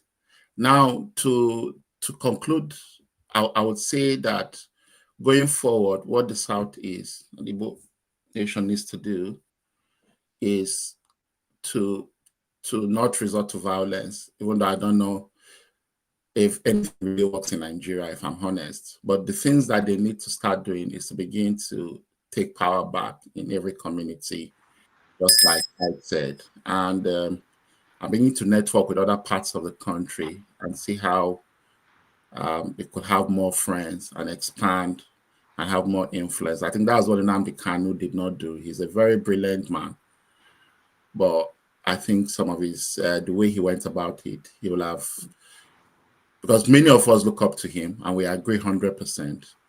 I think what he will have done was to extend his influence around and begin to make significant changes politically. And perhaps that will have worked. But we're all victims in this situation. I don't know, man. All right. Thank you, Uwa. Concerns, welcome to the show. Good day, Dr. Damages. Yeah. How are you? And I'm fine. And how is your family? Oh, we're good. We're good. So you have 4 minutes. Okay. All the panelists agreed. You see, Nnamdi Kanu was sentenced because he refused to make deal with the government. That's the first thing. He refused to make deal with it. Because if he agreed with what the government is saying and stop this, stop the agitation. They're supposed to. I don't think they're supposed to have jailed him. Whether there's lawyer that defended him or there's no lawyer that defended him, the problem is that they wanted him to make a deal so that they can stop this. They can stop this agitation. That is one. On those who are talking about what he said and what he did not say, you can't sentence anybody.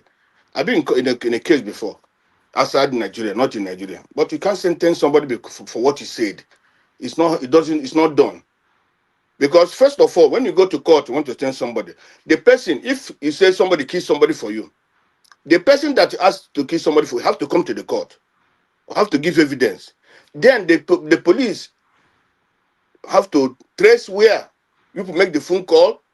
They bring out the sheet and everything, and then see where either you gave him money. All those kind of things have to be investigated. And when you can't prove that, you can't jail the other person that he said verbally. During the answers, during the election, Oluomo made some comments that if you come out, you'll be killed and don't come to the vote on this. At the end of the day, the same thing happened, and Oluomo was not charged. He was not even brought out to come and face anything. So why is Nnamdi Kanu's own different? And those talking about the judge was talking about he said he killed the military and so on and so forth. But I want to ask, is the military that have the right to go to Nnamdi Kanu's house and kill 38 people there? If the military has the right to kill 38 people there, then also somebody has to call for the military to be killed, because the military are human beings like other people. Nobody is better than nobody everybody is a human being. You can't just kill people. The people that are killed, are the military charged today? The people that were killed in Nnamdi Kanu's house, are they the people that killed them, are they being tried today? The military of all like America here, other countries in the world, their military don't go and kill innocent people. So if Nnamdi Kanu should call for the military to be to anywhere you see them, that is because the military killed his people in his compound. So all this kind of statement people make and so on and so forth, is very, very, very, very bad. The judge interpreting the what they call it, the tracing. Listen, he went to the dictionary instead of going to the Nigerian law. There's a law in Nigeria about tracing charge, but the judge went to the dictionary. A judge is not supposed to go to the dictionary to look for the definition of tracing. Now, in the case of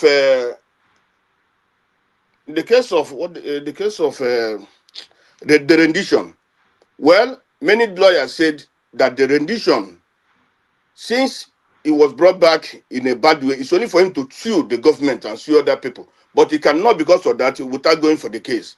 That is settled, Nobody is whether that one is already over. Because you have to see the military, and which he have done. He has seen the Nigerian government, and I think they have given him, they have paid. They said he won that case. In the case of Benue. Oh, round up. Yeah, it's time is gone. But anytime I come here, you don't only give me 1 minute or 2 minutes. I don't, I said 4 minutes. 4 minutes. Yeah, look at it. So, in the case of I saw an interview I saw an interview which one legislator from Delta State. The man was concerned. I said, how can the judge said nobody should defend himself? Nnamdi Kanu said, defend yourself, and that was what other people were calling for. And that man was very surprised. If Nnamdi Kanu, if Theophilus Danjuma said you people should defend yourself, is the judge not telling us not to defend ourselves? Nnamdi Kanu say his people defend yourself. So where did Nnamdi Kanu make a mistake by telling his people to defend themselves? So we have to sit, and if these people come to kill us, destroy us, and well, what I have to, for my conclusion, it's very, very, very bad for the country. And I believe I think by now, every tribe, every John, supposed to be thinking of how to liberate themselves. Because in this thing I saw today, you see the terrorists coming out publicly again, going for a wedding in I think Katsina State or what. They're going for the wedding, and they are wearing military uniforms with their machine, with their armor, everything. So I don't see how the Nigerians, it's like Nigerians have become so docile, and these docile are going to destroy them. You want to live in a country where these people are, they have given every license to do whatever they want to do. I said another interview where the man was saying Tinubu is compromised, and even right from time, Tinubu is compromised. Tinubu is not ready to do anything. That's the fact. So if Nigerians want to stay there and these people override them and kill them, then it's a problem. For us, okay. Thank you for giving the opportunity. Thank you so much. Dexter, you have 4 minutes. Thank you, Dr. Damages. Thank you, Dr. Damages, and everybody on the show and everybody caring to listen. Regarding the Nnamdi Kanu sentence, I'm not surprised. I don't know if we're expecting anything different. It's normally common among the black man that we plant orange, we plant lime when we want to harvest apples. You know, if you have followed trajectory of Nigeria, Justice Omotosho is a hatchet man of this UK. The big hatchet man of this UK. Every case about his making has gone to me. Always wins it. You know, so I don't think I was expecting any difference. The critical thing is this: it's going to get to everybody. See, when the monster starts, the monster that you are feeding today, because the monster is depending on you for food, the monster will not bite you.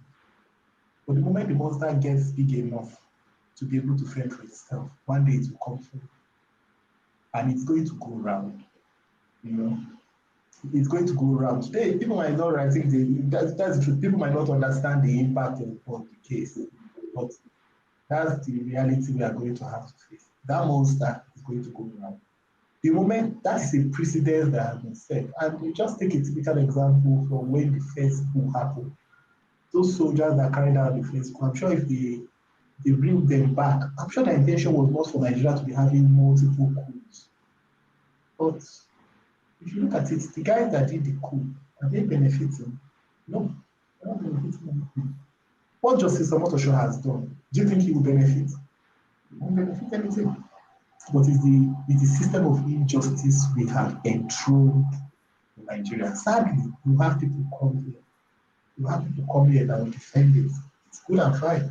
But what everybody should know is that it will go round. Look, I think it was Matthew Ashimodo that was saying something about the genocide in Nigeria. He said the first time genocide was tried, the act of genocide was tried in Nigeria was in 1966, 1967. The pogrom, when it happened, when women were ripped, pregnant women were killed, and their stomachs were ripped open, and the babies were killed. Christians kept quiet. Northern Christians kept quiet because, it was the Igbos. It was people from the southern region. We'll take over the businesses. To give us opportunity. Today, who is the recipient? Who is the recipient? The monster has grown. It's good that Matthew Ashimodo will say that. The monster has grown. Now, the monster does not know whether you are Igbo, whether you are Hausa, whether you are Fulani. Monster is growing. And that is the same thing that is going to happen with this Nnamdi Kanu's case. The moment you enthrone injustice in one form anywhere, it will grow like a seed. And the roots will be spreading. The root is not going to stay in one place. The root is going to spread. Everybody will connect. Everybody will get a fair share. Just wait. When it's not, look, it's another 6 years, it's not far away. Power will rotate. Of course, power will rotate again. So everybody will connect. I wasn't expecting any justice from the whole system. Nnamdi Kanu, what he has done is less than 10% of what people that are being applauded, people that they are saying, they can be integrated. In fact, they have been integrated into the society. So for us to look at that, it's a shame that we even talk about this kind of things. However, what we have found out is that in Nigeria, I think Goodluck Jonathan said it. leadership in Nigeria is now being provided by Abelos and motopark touts, people who have no business, doing them. You have people that justice is not based on merit, not based on the credibility or the substance of their thoughts, but based on who they knew, who put them there. And as long as we continue that, we are not a nation, and it will only get worse. Thank you. All right. Thank you, Dexter, for that. We are going, I think the last person we have is Dr. Salaka. Welcome back. Can you move your, I think you're, I don't know if you're on a laptop or you're using a phone or a tablet. Move it a little bit so that we can see more of your face. Yeah, right now we are just, now, very good. Thank you so much for joining us. You were a guest on 90 Minutes Africa not long ago, and since then a lot of things have happened. Economic issues have taken back stage now. We are talking about, I don't know if you follow the trial of Nnamdi Kanu and the sentencing that happened on Thursday. Well, I think I'm probably the only one that is not an Igbo here. Probably. No, that's not true. Maybe that's not true. That's not true. Okay. Yeah, there are other people who are not. Thank you for correcting me on that. I'm a Yoruba man, but more importantly too, I'm a Nigerian, and I believe in Pan-Africanism because Nigeria is a country that we have to get it right because of the black race. What is going on in Nigeria now is deeply concerning. But with reference to Nnamdi Kanu, that you have been discussing for some time now, since I joined this program.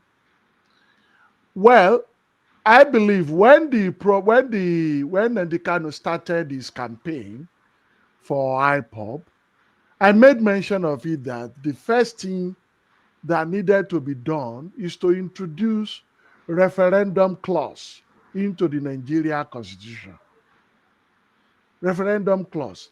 And also to ensure that to carry along the political elite in the Southeast. When we go back to the history, the entire problem started from the First Republic. Starting from the political upheaval, in the Southwest, the way Tafawa Balewa government sided with Akintola, the coup that resulted into it. That coup was not essentially an Igbo coup, but people believe it's an Igbo coup because not many Igbo people died that time. Now, Ojukwu tried his best when there was pogrom in the north, and Gowon did not do much to stop the pogrom. There was Abuja Accord. The Abuja Accord that could have stopped everything, stopped the war, the impending war. Gowon came back and reneged on it. I wrote a letter to General Akubu Gowon recently. I published it in Tribune. You can look for it. I asked him to write us his federal testament before he leaves. I made reference to his PhD thesis. He wrote a PhD thesis on ECOWAS, that countries in ECOWAS cannot just come together by force. It has to be by negotiation, by mutual agreement. We have a country of many nations in Nigeria, just like we have it in the United Kingdom, where I had my PhD, where Gowon did his PhD. We have the English, we have the Scottish. I was in Scotland when Scotland wanted to do independence. But because they don't have a written constitution and there is opportunity to have referendum there. Okay? So there should be a way, if because I really don't like the way we are handling our plurality in Nigeria. We have to come down, come back together and say, okay, this is how we want to run the country. Okay? Unfortunately, when you look at it also, everybody has blame. Irosi came and introduced Decree 34 that stopped regionalism. Gowon came and started balkanizing us into irrelevant states. This is all the foundation of the problem that we need to address. So when Nnamdi Kanu started his own IPOB and started, using all sorts of languages, he attacked Yoruba at that time. He said so many things. Some of the activities then resulted into Southeast becoming really a security zone, an insecurity zone. All of this put together cumulated in his arrest and all the rest. Now, I believe that the only solution eventually cannot be legal.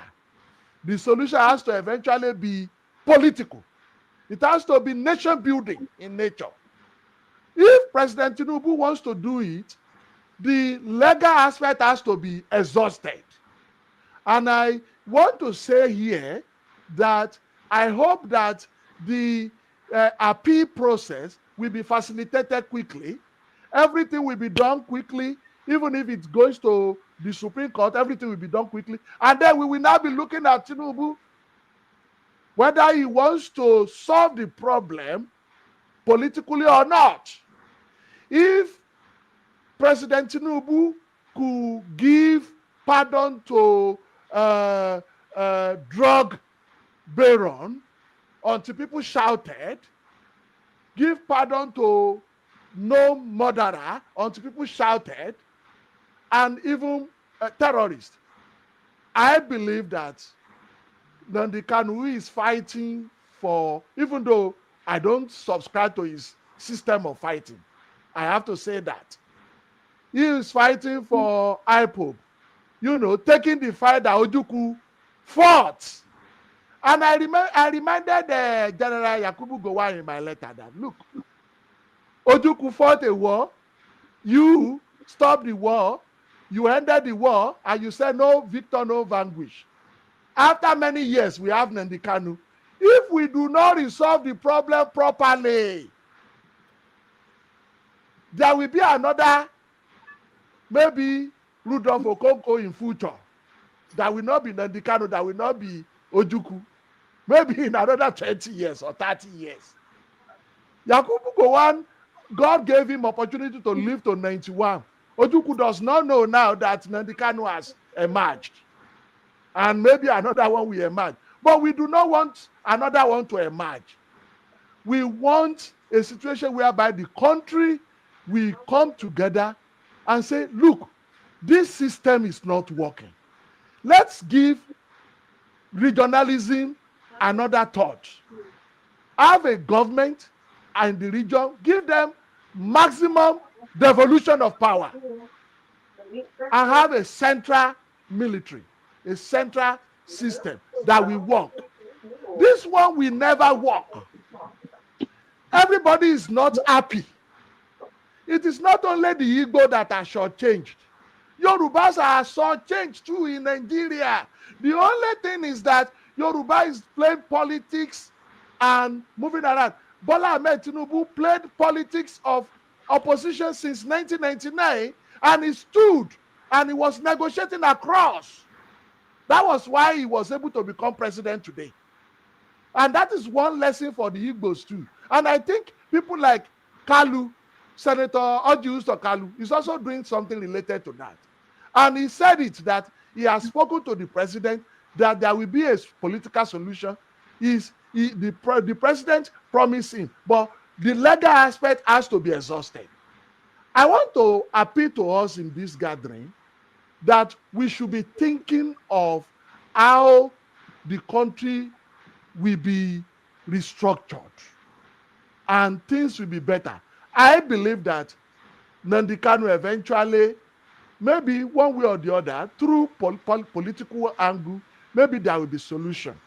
Okay, so that is what I want to be optimistic about, that there will be a solution eventually. But let us remember, anytime we want to make contribution, let's look back into the history. Everybody has one problem or the other, one contribution or the other to the current situation of Nigeria. All ethnic groups have one contribution or the other to how Nigeria is currently situated. And we have to resolve it together and make Nigeria better for the benefit of the Black race. It is very important. That's all I have to say. All right. Thank you. Dr. Rudolph, can I ask him a question? Just a minute. Just a second. All right. Go ahead. Okay. Would you, sir, Dr. Solaka, your proposal is very laudable, but let me ask something. You asked about Tinubu pardoning Nnamdi Kanu. But in my own opinion, I believe Tinubu is a captured leader. What do I mean by captured leader? You know, he's been captured by the particular block of Nigeria, which is the Northerners. So how do you think that he will have the ball to pardon Nnamdi Kanu politically? I mean, I don't see it. Okay, comparable fact. I don't know whether that is your name or you have another name, but I don't think Tinubu is a captured leader. Nobody captured him. He just recently changed the military apparatus. You know, he contested for election, he won election. Either you like him or not, he's a political juggernaut. You know, he stood in opposition for a long time, and then he emerged. He's a strategist. He's not captured. You cannot, there is no law, there is no morality or law that he can use now to pardon Kanu. Okay? There is no way. So if Kanu does not go to appeal now, assuming Kanu refused to go to appeal, and he resumed the life sentence, then there could be pressure, political pressure on the president to pardon him. Okay? But if he goes to appeal now, that process has to be completed. Everything is a process. We need to be learning. Majority of Nigerians, they don't understand process. That's another problem we have in the country. They don't understand process. Many of our leaders don't even understand process. But some who do knows that President Tinubu cannot do anything now. The only thing he can do now is to be watching the process to end, the legal process to end, before he can now use his power of prerogative of mercy. The power of prerogative of mercy is only applicable when the judgment has been completed and the person sentenced to maybe imprisonment or life imprisonment or even death is about to, that judgment is about to be executed. That is when prerogative of mercy comes in. And I want to pray that will happen to Kanu. And as I said, I do not like his method. We should have a different method. Engage the government, engage the National Assembly. We want referendum clause in the Nigerian Constitution. We want to be able to determine whether everybody, it should not be by force. It should not be by force to be part of Nigeria. Okay? If Yoruba say they don't want to be part of Nigeria, they also have the opportunity to say they don't want to be. If Igbo say they don't want to be. But I believe that it is in the best interest of all of us to work together. It is in the best interest of all of us to work together because we have one or two things to contribute. Look at Igbos, especially for you Igbos, you are all over the country. Oyo State, as a landmass of Oyo State, is bigger than the entire Southeast in landmass. You Igbos are so scattered all over the country. There are more cows. There are more cows in the north than the entire country. So should we go with the cows? Hold on. Let me finish. It is the benefit of all of us. Where I'm driving at is that it is for the benefit of every one of us. Okay? To live together, but we have to define how we want to live together. Good, not to the benefit of land, but of the people. So why are you comparing land and people? And you are angry when the Fulanis are comparing cows with people. You are not. Put your education aside. Think about this thing. How do we? What are the ways in which you put pressure on the government? 1, 2. How do you make sure the clause put into the constitution? Okay, so you have your National Assembly members.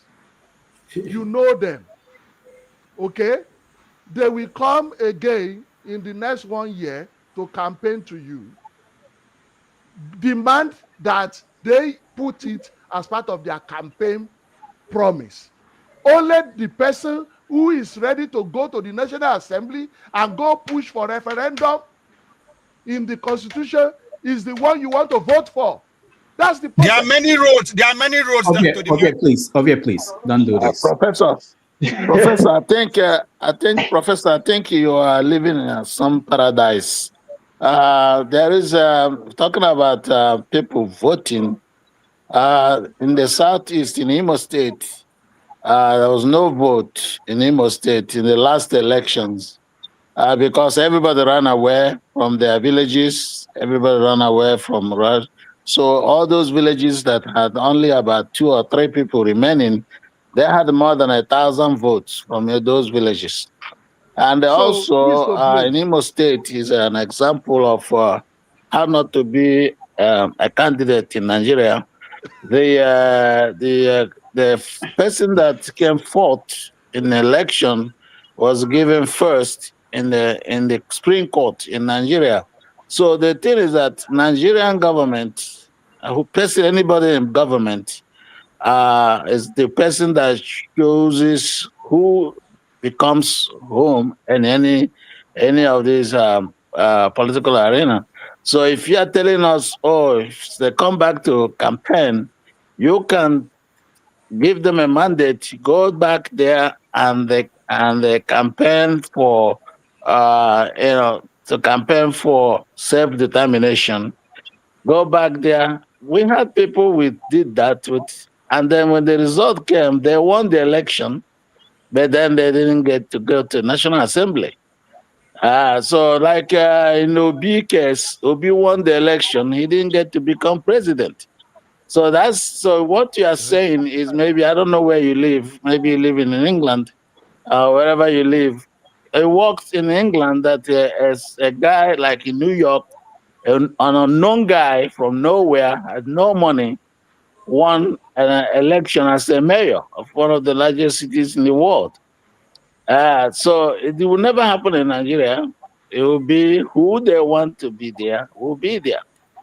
So when you are saying all these things, send their people, say it looks good in a textbook, but practically it doesn't happen that way. Okay. Imo State is an example. Mr. Oswa, now when you said Oswa, because do not mispronounce my name. Sorry about that. How do you say Osohia? Mr. Osohia, you are the forest. What does it mean? What does it mean? He owns the forest? No, he's the one that cuts the forest. All right. Okay, so when you said that, somebody earlier on said that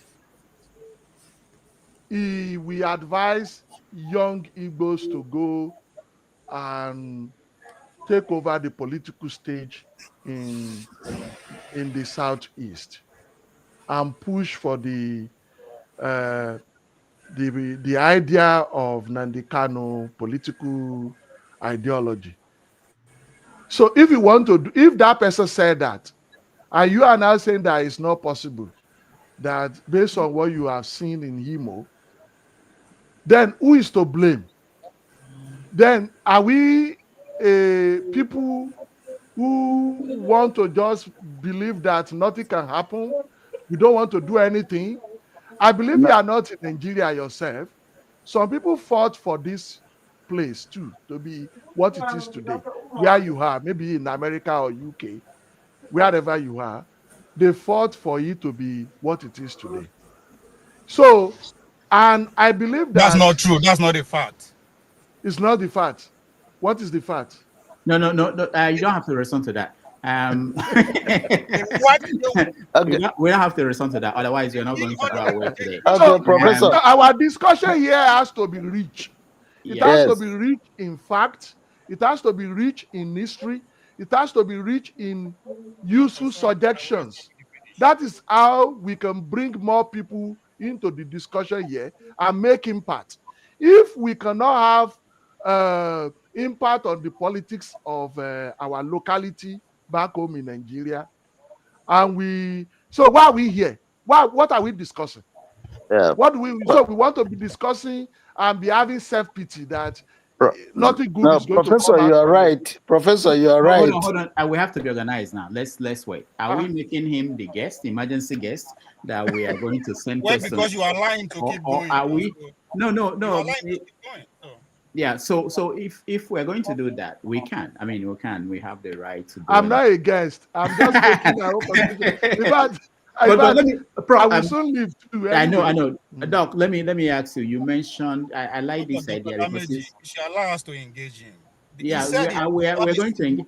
Have an elevated conversation. Let us go that route. I agree with him. Let's go that route. Yeah, we can. But it's not going. Let us do this thing. No. It's not going to be anybody just talk whenever they like and done by unorganized. It will be unorganized. You've asked a question. If we're going to do that, we let other people to also ask a question. If that is at this what point, it's going beyond asking a question. We need to go back and forth. It's not and about you. questions. It's say we, and you think about you when you say we. No, that's why I said we. That's why I said we. Okay, I said that you have your time. Okay, Ovie, let's hear. But Dr. Bami, you need to ask the guest how long he's going to be here. That's very important. You don't impose him as the guest. I'm not a guest. I'm not. He's not a guest. Maybe I should take my leave. This one I'm good. Because I didn't want to talk. No, you can't leave. You can't leave. You cannot leave. It's not possible. You can't just come and talk down on us and you say we're no, not everybody. So now, you're not in Nigeria. You cannot leave Nigeria. You cannot leave Nigeria. Yeah, Professor. No, wait. I don't want to hear Ovie and also how you guys have spoken. Let's see other people. So, but let me ask you. Doc, let me ask you. You talked about adding a referendum in the constitution so that anybody who wants to can appeal to that or make reference to that, and then they will be able to have that. Do you think, because I've asked this question to guests, different people, including Abaribe, who was a senator, do you think it's possible to get that across to the National Assembly that we have today? Especially if you know the constituencies and how it's structured, how we got the number of people we have in the National Assembly, and knowing that you need two-thirds to pass, let it pass the Senate and the House of Rep, and then get it to the states to approve it. And that's why it's been difficult for the National Assembly to amend the Constitution since 1999.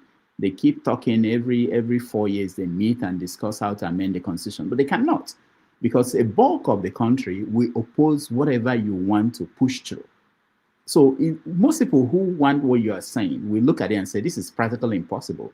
Even the senators will tell you that, let's say, I asked Abaribe this, and I said, the South together, maybe with the middle belt, they may be able to get some things, priorities across, but they can't work together. And he said they cannot. And the reason is that there are divisions even within the Southern Bloc.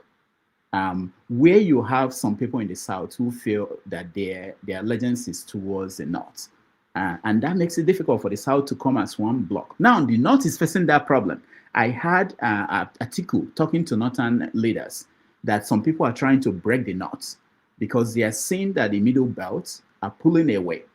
They cannot even push for something they want, even though they have more numbers of people in the National Assembly. So that is a dead end for most people who may want to approach things your way. What do you say to them? It's not dead end. Okay, how would they do it? I have just told you Okay, let me go back a little bit to the history. Chief Obafemi Awolowo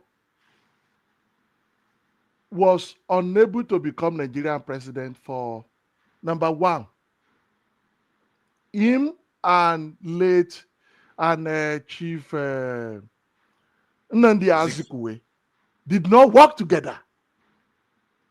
If those two men had worked together, Nigeria would have been almost like the US now. They did not work together. Okay? So, why was that? It's a matter of people coming together to see. They didn't see ahead. If they knew what Nigeria will become today, if it's possible for them in their grave now to see what Nigeria has become today, they will be regretting that they didn't work together. Now, you mentioned South-South, Southwest, Southeast, and you mentioned Middle Belt, because Middle Belt is not entirely North-Central. So Middle Belt, if you divide Middle Belt into two, then you have North-Central, you have Northwest, and Northeast. If you look at it that way, in the Senate, if there is a cohesion in the South and they are able to get North Central, there is a group that was doing that before, Afenifere and Ohaneze Indigo. They are working with the Middle Belt Forum, okay, before. I don't know how they were able to work on that, but maybe politics eventually divided them. That is the problem. Self-interest. If enough people can put away self-interest, things can work. The people that are really making Nigeria difficult are not many. They are not many. They are not the majority. They are the minority. The Middle Belt is facing a lot of security threat now. They need this referendum. But another problem is the fact that Middle Belt are majorly minority. Just, in fact, they are the middle, not central, constitute the highest minority in Nigeria. Highest number of minority. Then South-South. So if we are able to come together and fashion out ways in which the minority can have a say in Nigeria and enjoy the benefit of being part of Nigeria, we can do all of this. It's not impossible. All we need is leaders, good leaders. As Tinubu is, with his political history, if he really wants to do it in such a way that he recently formed regional commission, all these 6 regional commissions that he formed. I don't know how much work they have been able to do, but if he put a lot into that, a lot can be done if he wants to do something. Then we also need regional police. We also need regional development that the governors can relate with and they can work together. So all the regional commission that he formed, are they really working with the governors in the region to really do something useful for the region? You know, I can go on and on and on and on and on and on and on. But most importantly, I believe the issue of Nnamdi Kanu wouldn't necessarily come up. IPOB wouldn't necessarily come up if each region is able to determine how they want to run their life, how they want to secure their region, how they want to get themselves electricity, industry that will make people functional and gainfully employed, and how everybody will be happy. That's all we need. That's all we need. All right. Thank you so much. I will allow one more person to engage. Okay, Obi. Can I push back on that? Go ahead, Obi. Thank you. The history of Nigeria or Nigerian policy did not start with Awolowo. We can deceive ourselves all we want. since the Biafran lost the civil war, they have been at the back pedal of the Nigerian state. They have been at the receiving end. And I'm not just saying this without evidence. Those people who won the civil war gave us the constitution that we have today. That constitution gave us the political parties that we are practicing today. Now, in Nigeria political party system, before you even become a candidate to even stand a chance of winning, there are three ways. There are primary, open, and consensus. Each of these is skewed to make sure an Igbo man never even come close. That's why they have 5 states. And if you say, how does it factor into the political process, into the party process?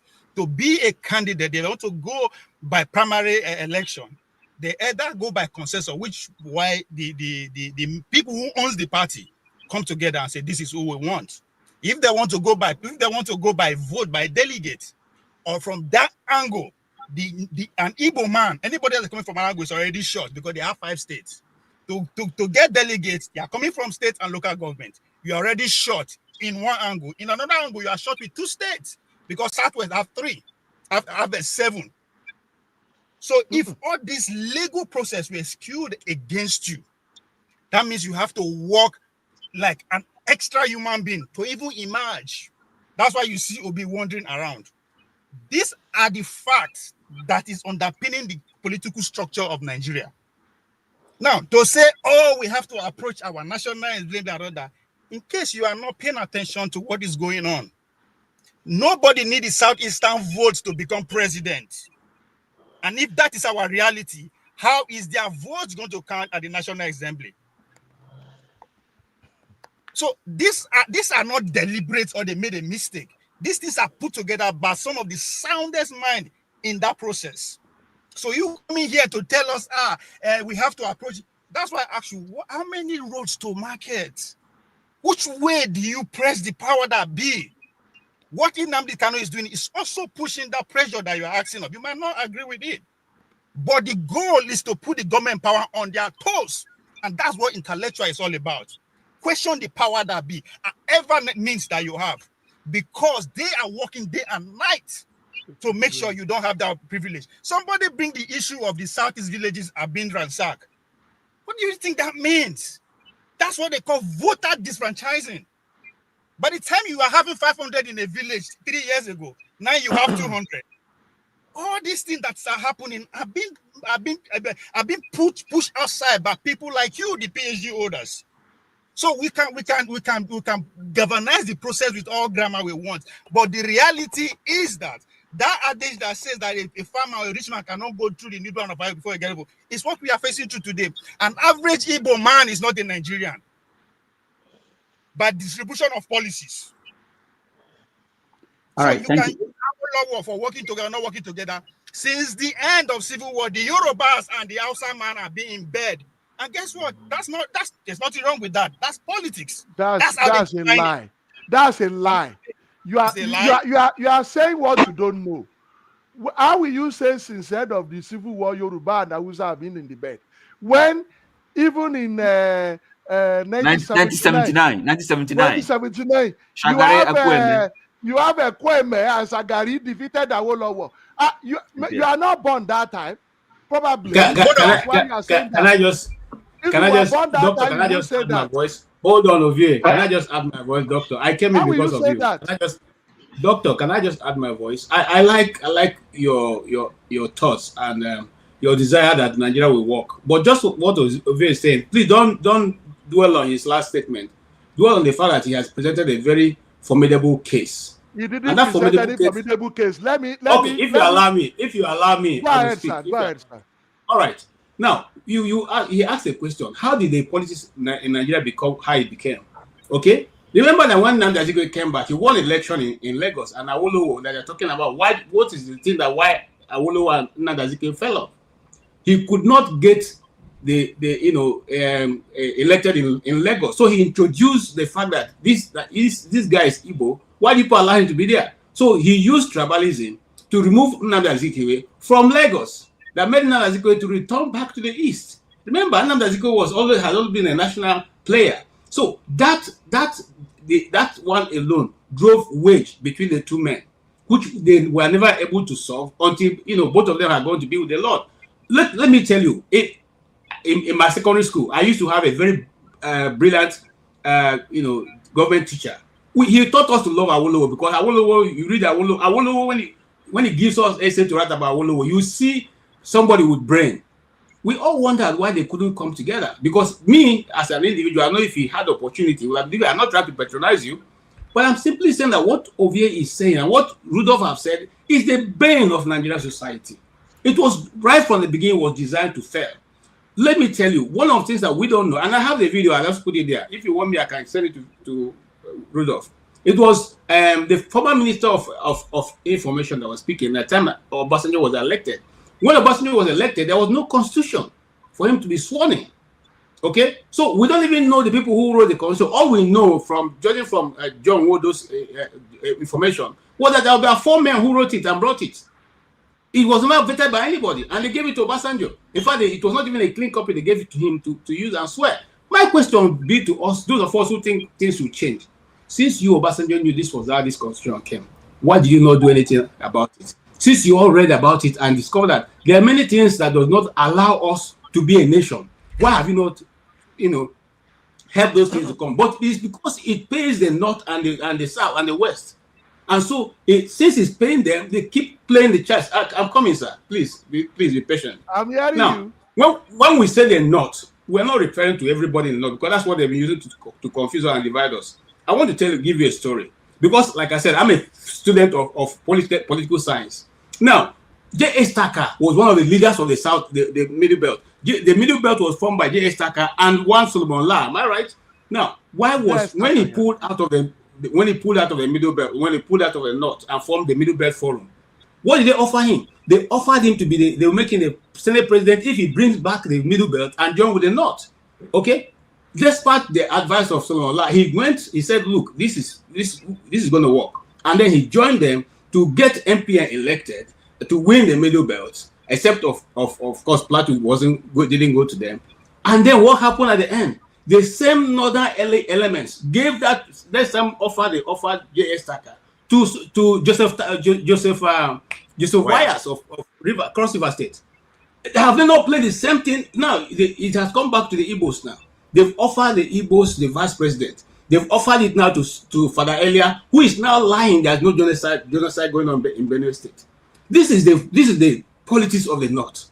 So if you are thinking this is going to change, even if the whole of the Southwest, Southeast and the South come together, okay, to vote for one man, vote for Rudolph, he will never get it past the National Assembly. Because you know why? They are playing also on the greed. And I'm not saying this because the greed of the Igbo politicians, who we Igbos have known, we do not have a political leader. That is why every Igbo man you see is concerned about Nnamdi Kanu, because that's the only person who will speak and the Igbos will listen. No other person. In fact, Dan Iwanya, if you know he was leader of one of the political parties, he said that you see only Nnamdi Kanu that in the East doesn't spend one kobo. He said everybody come to the field and there will be no space.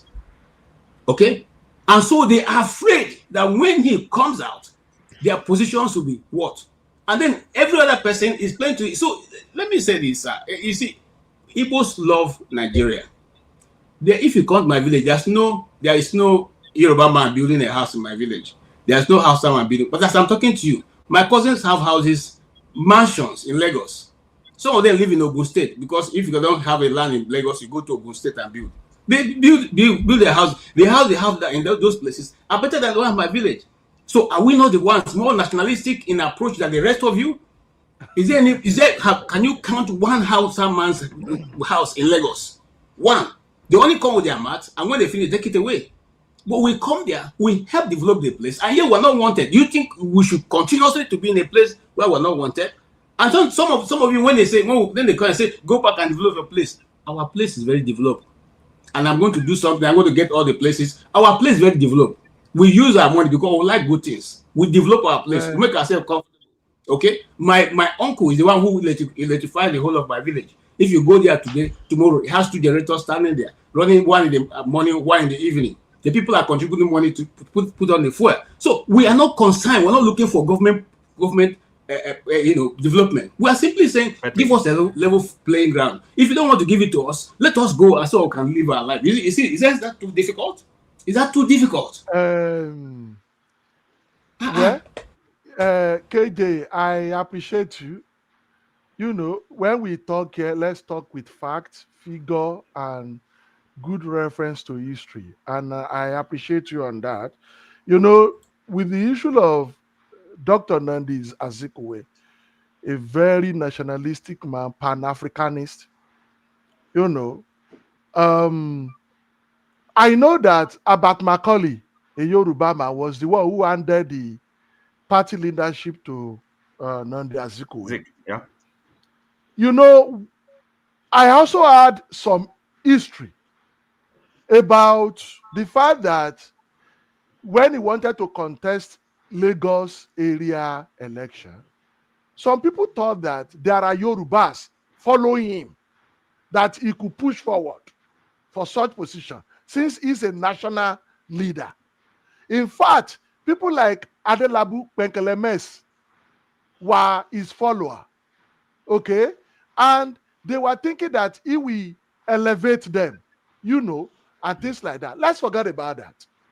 But the issue of relationship between Awo and Zeke, I made reference to it because Dr. Rudolph was talking about the fact that even in the South, we are not working together.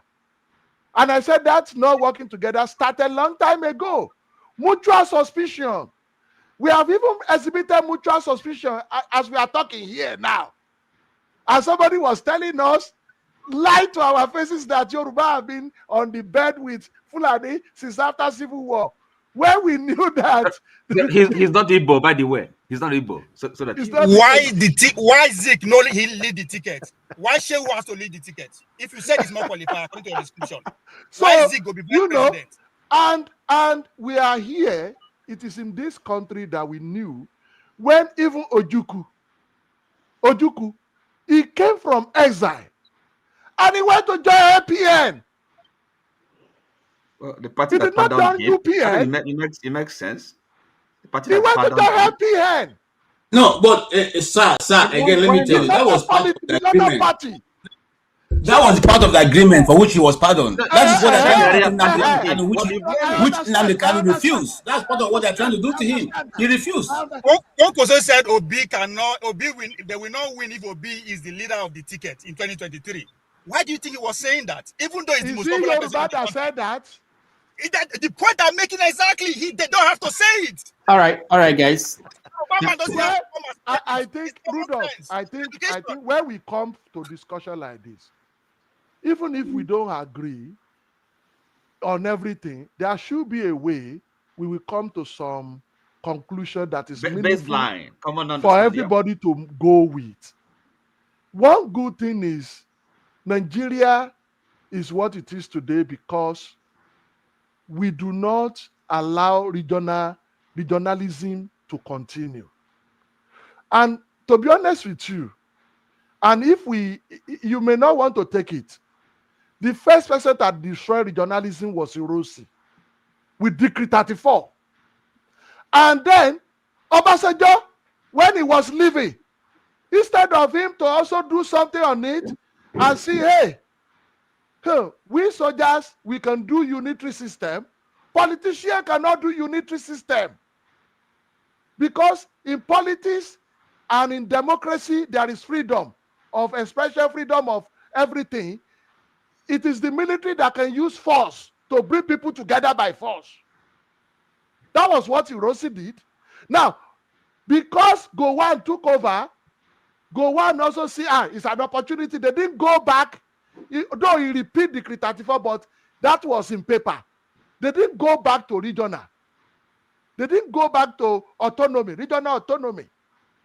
So when Obasanjo came in, and he was living in 1979, he introduced 1979 Constitution, which also made it unitary for us difficult for us to govern ourselves with unitary system. 1979. It's a continuation of Decree 34.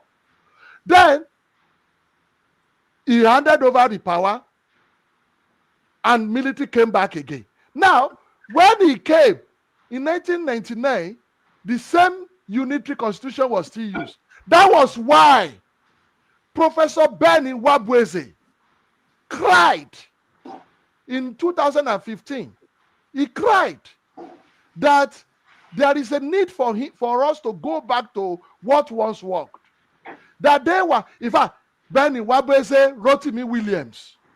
Those are the people that advised Obasanjo with presidential system in 1979. Okay?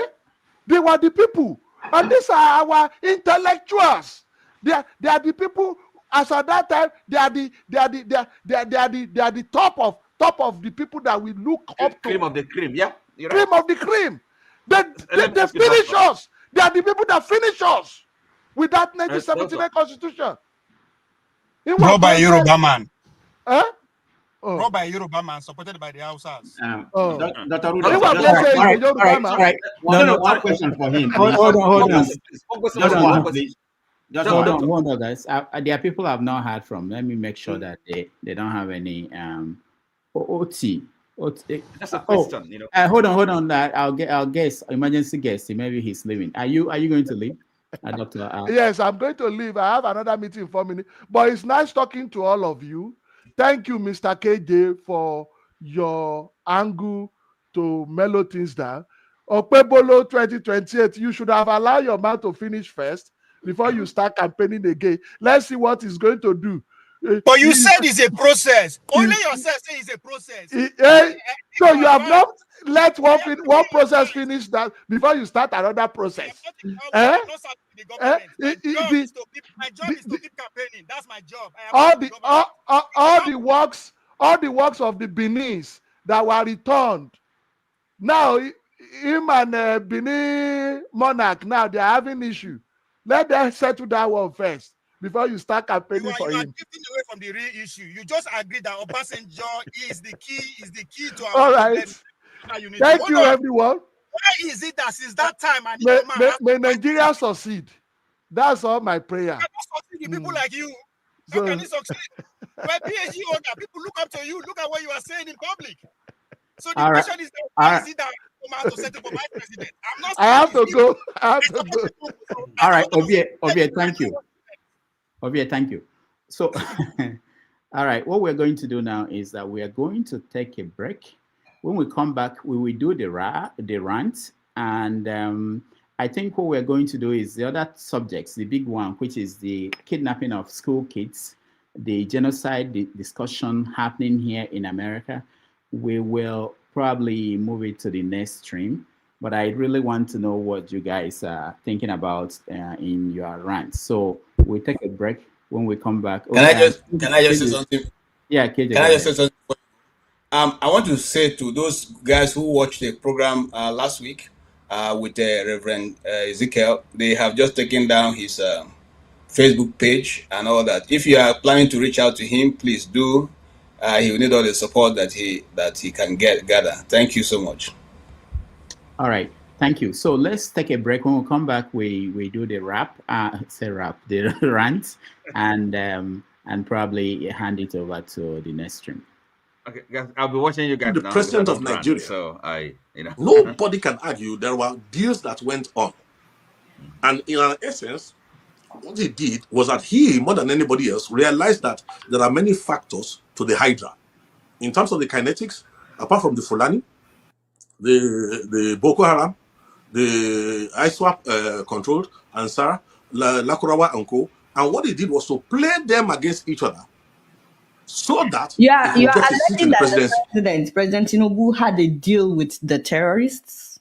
Excuse me, whether we like it or not, it is no longer a secret anywhere in the world that. So, but what's the evidence? Some people will say that. Okay, let me give you talk. Let me throw you one quickly. People don't realize that the Mandela bombing in Niger State, the Catholic church that was bombed in Niger State, the fellow who headed it actually was in Lagos, in Snake Island, 2 days, 3 days, and then traveled to northern Nigeria to take his team to execute. What does that tell you? Now, when he got into police custody, He was arrested and he miraculously escaped. When he escaped miraculously, where was he arrested? Where did he take up refuge? He took up refuge in the lodge of a serving high-placed government official from Borno State, who happens to now be who? The Vice President of Nigeria. So what am I talking about here? Tinubu is one heartbeat away. You see, I feel sorry for him. In a way, we need to protect President Tinubu's life. He may think he has the guts to face this people, but I can tell you something, he has totally misread the size of the problem in which he has gone to double his hands. Okay, These people, you said a lot of things. These are serious allegations. Please, don't even bother. I'm the one talking. We are, listen, yes. We are the circumcision. We worship God in the spirit. We rejoice in Christ Jesus and we have no confidence in the flesh. I'm a statesman. We worry about the generations to come. I'm not worried about the next election. There's nothing I'm saying that cannot be substantiated, not only within Nigeria, but globally. So let nobody deceive themselves. He's so-called, look, why do you think the federal government is trying to deny an evident truth? And all these people who have collected 30 pieces of silver, all these people speaking from two sides of the mouth, who are just shifting positions like the mendacious president that we have, why do you think they are going on like that? Because there's a plan. If this intervention had not come, and the president was allowed to go through his 8 years, who will he hand over the country to? And does he think they are not wise enough to know that if they are able to eliminate him, into whose hand does the country go? Now, this is where the problem is. If the country goes into the hand of the Boko Haram, the Fulani will not be happy. Those who are, look, let me give you a good example. An open secret. When Shekau became Are you saying that the country will go into the hand of Boko Haram after Tinubu? Please, if you remember very well, just after he came in, there was some kidnappings, some bombings, and then there was an outrageous demand for one impossible, I can't remember, was it 20 billion or something, impossible amount of money. When that demand was made, it was not really because they felt that kind of money will be paid. It was a direct message, a coded message to the presidency. Everybody is aware now that there was complicity in the times of in terms of the former president Muhammad Buhari. Like I mentioned Issa Pantami. Also, don't forget about that his interesting governor who turned against Buhari in the last minute, who was persuaded to turn against Buhari, the worst governor Kaduna State has ever had. And I said something when Kaduna State was Governor El-Rufai. Yes. Look, let's not even go there. Go and look at his tweets in the earlier years. Go and look at his own open admission on television that he left Nigeria to neighboring countries with money to go and sponsor the terrorists who had come to kill in Nigerian territory. Why did they have that kind of confidence then? Was because they knew they had entered governance. Now, as I'm speaking right now, listen, we need to reformat this country. And there's an opportunity that has come right now that if we mismanage this opportunity, let me tell you something, even God in heaven will look away when in the south part of Nigeria, in the eastern part of Nigeria, 13-year-old girls end up being raped. Look, there was a blogger recently who was being political, and I want to tell everybody prophetically right now what is coming up for those who refuse to face truth, those who refuse to give value to the lives of others. A young blogger recently said that there's no genocide, I'm a Christian, I don't feel threatened, long live PBAT. She was one of those who was killed, if the account that is coming is right, in Kwara State in a church attack. Oh, she thought it was far away. Now, this is the fate, sadly, of those who live in by opportunity, you're talking about Trump saying that he would interfere with what is happening in Nigeria. Well, I prefer the word intervention, and let me put it for you like this. For any godly-minded person, the declaration of Nigeria as a country, a CPC, that designation, yes, that designation is a human designation. What we should worry about is that God in heaven himself had already declared Nigeria as a country of particular concern.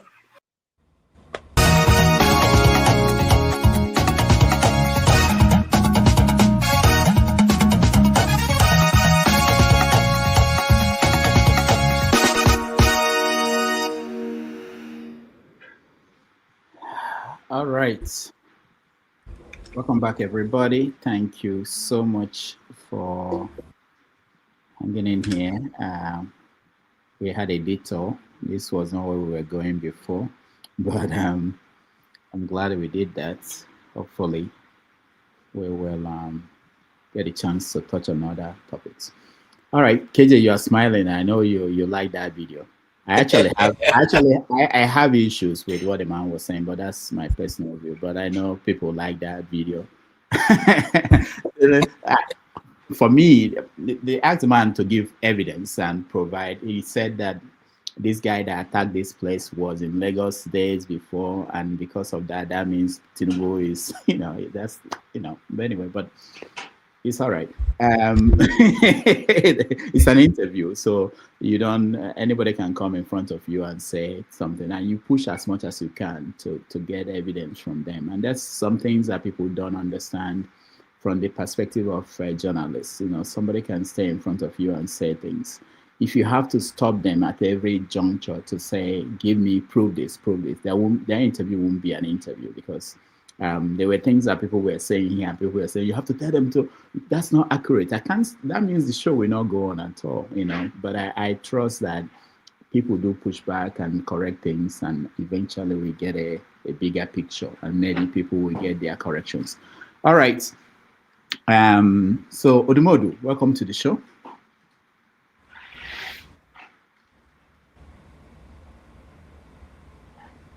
Yeah, thank you very much, Bishop. Yeah. Rudolph. Have you been watching? Yes, I've been watching, yeah. Okay. Yeah, Bishop, I answer anything. Anything you call me. Yeah. Go ahead. Yeah, it was interesting, the Nnamdi Kanu phenomenon. What happened to CM? Go ahead. See, I thought I brought CM in and he left. Okay, go ahead. Yeah, so the thing I wanted to say is that if Nigeria was actually working, there wouldn't be Nnamdi Kanu. People are listening to him or obeyed him because Nigeria wasn't working. So I was discussing with a friend the other day. I pointed to him to take a look at the demography of Lagos.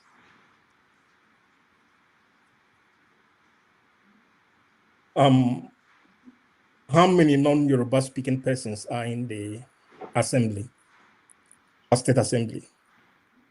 Or even if you go to Rivers State or Enugu, how many non-Igbo speaking people that are in their state assembly?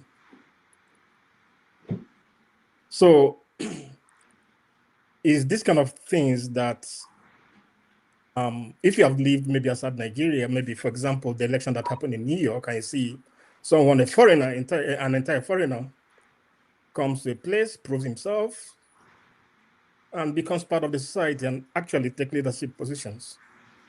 Can that of a thing happen in Nigeria? Of course, no. So it has to be Baba Sobe, or it has to be someone from my village or someone to take leadership positions. And if you look at immigration, for example, people leave and come back to the country. So Nigerians are very, very desperate to leave the country because things are not working. So if Nigerians come abroad to study, they may not eventually go back to their countries. They will struggle hard to make sure they remain where the only place they have traveled to. So this is one of the reasons. I mean, the main reason is that the country is not working. And it's not working because Nigeria is not an honest society. Leadership, they are not honest about addressing the problems of the country.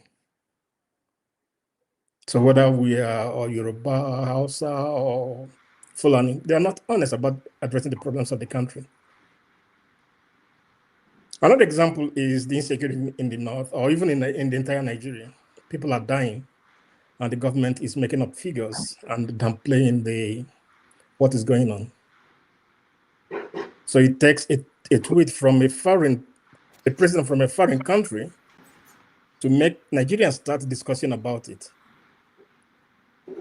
So it's really shameful. People that are maybe crying for Nnamdi Kanu or pitying him, history has many Nnamdi Kanu. So someone that is pursuing to change or for a change in a society, that's really, really hard, is really, really difficult. If the court had freed him and said that he did nothing, I mean, he come back and intensify to create Biafra. So Nigeria will not do that. So, and he knows. So, but this, I mean, in some cases for a country, there's often a watershed moment. So Nigeria should have taken the opportunity to see if they can change the direction of the country, or maybe find a way to resolve the issues and change the direction of the country entirely. So that's, yeah, thanks. All right, thank you, Edmodo. Thank you so much. Let's hear from Tony before we do the rant. What's wrong with me today? Tony, go ahead. Greetings, Doctor. Greetings, everyone on the panel. Doctor, can you remove, I'm appearing in 2 places on the platform. Can you take Everybody one is appearing in 3 places. We have a technical issue. I think I wanted to talk about that.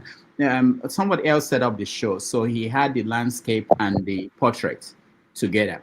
So people are seeing both. I don't know what to do about that. Maybe Doctor, tell us the truth. You are trying to get rid of KJ, and so you are using AI. You are practicing your AI. No, it cannot be corrected at the end of the show. It can't be corrected. Yeah, it cannot be. That's what I'm being told, that until the next stream they will correct it. But I've been coming in and going, so I was wondering what's happening to. It wasn't anybody's fault. Yeah. Okay. Got it. What am I going to talk about? Nnamdi Kanu. Go ahead. Let me just talk generally about the state of our nation today. Security. It's a shame that Nigeria has to be going through the situation that we are in now. I feel sad. I even feel sad for the president because we have the situation where the president has not been presidential, and to add all these problems that we have, which is partly a result of his inactivity, if you want to say that. And then compounding it with the judgment that we just had concerning Nnamdi Kanu, I think is one that has added more tension to the very charged security atmosphere that we currently have in Nigeria. Now, speaking about Nnamdi Kanu, I think that the judgment, even though there are blunders that Nnamdi Kanu himself made, but I think the objective had been achieved by those who are persecuting him, to put him behind bars, finally, to demonize him, vilify him, make him a criminal, and so put him in a position where people now have to be pleading for him. So that's the way my reading of the situation. But I also know from what I see that eventually Nnamdi Kanu would be freed, not very likely by the court, but maybe through a political solution, either by Tinubu or whoever comes next after him, if Nigeria still exists. I think that it calls for the Southeast to now put away their differences and re-strategize, because whether you like it or not, what had just happened is not just a blow to the Southeast, also Nigeria, because there's a way in which, if this situation is not properly handled, I've heard people, speaking to Southerners, calm down, don't let nobody disturb the peace, and so on and so forth. Implicit in that judgment is the realization that it is possible for this judgment to cause a problem that will snowball, all over the nation and worsen the problem that we already have. So I think that we need to be calm. I think that the Southeasterners and all lovers of peace and justice should strategize and make sure that this is not the end of this issue. irrespective of whatever it is or position concerning Nnamdi Kanu's approach or system or method. Because if you look at it, there's the injustice part of it, if you want to look at politics. The fact that there are people who were members of NADECO at a particular time in the dark days of Nigerian politics. People took up arms against the nation because they felt that there was injustice done to them or done to their race or done to someone who came from their race following the June 12th election. A lot of people died. Radio Kudera was set up. People left this country. You know, the economy was almost grounded. And yet today, some of those people are our leaders today. Nobody was sent to jail. Nobody was killed. Nobody was demonized. So there's nothing that has happened today. If you place Nnamdi Kanu, whatever Nnamdi Kanu has done side by side with the trajectory that you have had. And people have gone to mention Igboho, mention Gumi, mention Sheikh Jingiri, mention some other people who have done worse things and so on and so forth. Even my people in the Niger Delta. And the approach was different. So if we want peace, if we want to make sure that the fragile security that we have in this country is not made worsened by actions, either by the court or politicians, I think there's a need for us to resolve this whole issue so that Nigeria can move forward. That's my initial take. Let me stop there. All right, Tony, thank you. Sully, welcome to the show. I will give you the last word on the Nnamdi Kanu situation, and then we go on rants. Go ahead. Okay, I thought we were speaking about there's no genocide situation also. Oh, okay. Maybe you can make it your rant. That should have been our second topic, but we had a detour and we didn't get to that. That should be what the news stream that we start after this we discuss in detail. But you can talk about that if you want to. Okay, because I already knew where this Nnamdi Kanu situation was going to. You know, it was kind of predictable. They are going to use him as leverage. You know, so all right. Talk about the yeah. So for the people that were expecting USA to put boots on ground, you know, they are never coming to come and put boots on ground. You know, the best they can do is put sanctions, you know, and all this kind of economic pressure. But the sanctions will affect the average Nigerian. The sanctions will affect the elites and the politicians. The USA cannot just come inside your country and start unaliving, you know, politicians, with all the international laws. That's why your politicians are so braggadocious. They know that nothing will ever happen to them. That's why they came back to Nigeria to become politicians, because they know that they will be internationally protected. What they can do is, let me use Wiki as an example. The money that I used to buy houses in places like USA, they can say that, okay, where did he get the money from? He probably stole the money from Nigeria and then he laundered the money. The money will become a form of crime that they can use it to pin him internationally, because every money that he has used to buy properties wherever it is, whether it's Turkey, Europe, America, they will say that it is laundered money. This is how they will corner this, your politicians. They will seize all their properties. And if they find out that they are a government which is in support of, you know, genocide that is going on in Nigeria, they can start to put international warrants on them and arrest them if they go to these countries like Turkey, Europe, but they can't come to Nigeria to come and carry them. Now, what they needed, which was the nail in the coffin, was a live streaming of genocide, which we got, is it not this week or last week? Now, they have every single thing that they need to come into your country if anything happens. Some people are not asking, oh, is places like Lagos safe? Is places like Port Harcourt, anywhere that has ports, anywhere that has oil, anywhere that has interest for them, including Abuja. That's why you see all those Fulani people. They are surrounding everywhere. They've never touched Abuja for once. They are not going to touch Lagos, even though they are in Lagos. They are already everywhere in Lagos. They are not going to touch key states, because if they touch these states, US can actually put foot on ground. They will be there within 30 minutes to you know, totally divide the country. They will divide the country. So Fulani, they are very smart. You know, they are government backed, and the people that are in government too are very smart. This is a pure genocide. They just had another attack where Nigerian army was protecting them. This is recent though, and they brought the whole town down. So your army is complicit, your police too is complicit, even though some of them may not know, but the police is complicit. The whole government is complicit. You have a government that is allowing, protecting, and supporting genocide. You are at war. But Nigerians don't want to agree. I still heard some people saying, oh, the whole country can still get better only if an Igbo man is president. I say, in the face of war, in the face of war, Nigerians still have time to be tribalistic. I say, God Almighty, who will help these people? They will never grow up.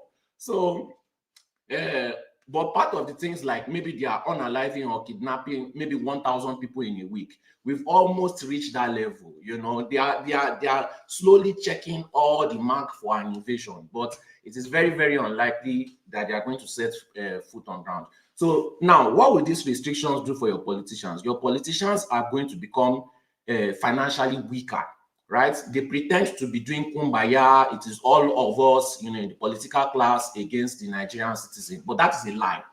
Once their assets are seized, once their finances are being drained, they will start backstabbing each other. They'll start backstabbing each other for power. People like El Rufai will be very happy. You know, people like all these people, they will now start looking for how to pinch each other. Now, the elites that want to keep quiet in Nigeria, a lot of them have done business with politicians. A lot of them have kept quiet because they've helped politicians launder money. Those ones too will be affected. All their wealth will be stripped from them. All their flying privileges will be stripped from them. So they will be forced to talk. Since they want to sit down in their mansion in Nigeria and be keeping quiet, they will be forced to talk because all their power will be taken away from them. Now, it is now the Nigerian people's time, because the 2020, if all these things happen before 2027, it will be harder for the government to rig the election. They will not be able to rig at least 70 to 80% of the election, and they might be forced to do electronic voting. Not the one that they will vote and they will get the result tomorrow. They will vote today and you get your results today.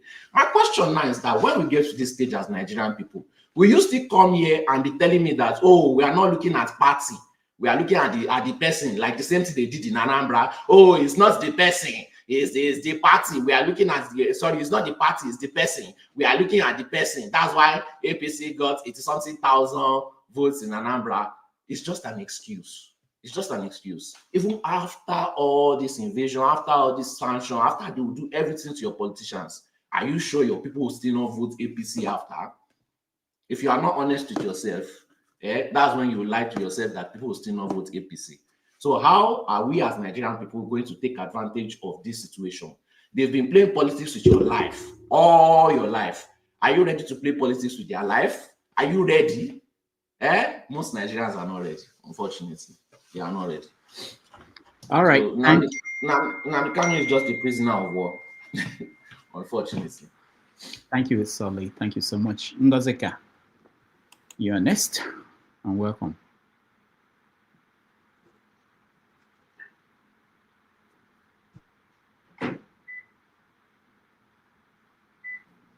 Ngozeka, you muted yourself.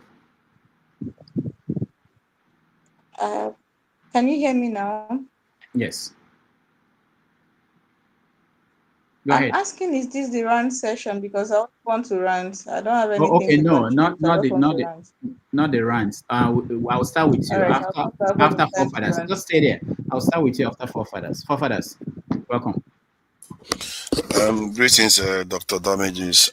Thank you for having me. Greetings to all the panelists, the chat, and to the viewers. I think this week is quite depressing, isn't it? The Nigerian government, they seem like they are hell-bent and on making sure this country doesn't succeed. I remember saying when Tinubu came into office that he had a chance to be one of the best presidents Nigeria has had because the subsidy had been removed, so he had financial wiggle room. Dangote refinery is coming on stream. Nigeria had 20% invested in Dangote refinery. Things are looking up. And he said he was going to recruit and secure the country. But what did he do since then? Everything he has done is to sabotage the country. And of all the times they could have convicted Nnamdi Kanu is now. There is something seriously sinister about the behavior of some of our leadership. You will see Somebody like Abike Dabere will go and retweet a very nasty tweet and no apologies, and she's still in her job. It tells you that these people are just looking for every way to destroy us. And that is the interesting thing. Sometimes when people criticize, talk about Trump and everything, we forget that they are all on the same club. Where do you think Tinubu runs to all the time? Is it China or is it Russia? He goes to the West all the time. He changed our national anthem with that written by an Igbo woman. It's like, see, and I've always been wondering. I was thinking about it. I said, people have sabotaged so many things. He sabotaged the Nigerian currency. He tried Dangote refinery is still coming on stream, and the naira is appreciating a little bit. I was like, they are going to find a way to sabotage this thing. I was thinking there has to be a way because the pattern remains the same. Maybe this is it. And the way the whole thing is so convoluted for so many of Nigerians to follow, because all Nigerians care about is tribe. That's all. They can't think far enough to see how the whole thing connects. Because in the end, we are the one that will suffer. No matter what you are talking right now, when any of it happens, we are the ones that will suffer. You like it or not. The only one truth I think the foreign minister of Nigeria made, a statement he made, he said, they are finished with Sudan, they want to come to Nigeria. Both Sudans are in tatters right now. And we Africans, we are spectacular at destroying each other. Like, I've never seen any group that spectacular at it. And if we are destroying each other and remaining strong, that would be Asians, they fought each other, but they are very, very strong individually. North and South Korea divided, both sides are extremely strong. But we scatter each other and scatter everything, including when we finish dividing, we scatter the other side too. When I watch Nigerians, I'm like, did you even ask yourself, why of all times, this is when they convicted Nnamdi Kanu? Of all the time they could have convicted him. You can't even make it up. It's almost as if they want to set the country on fire.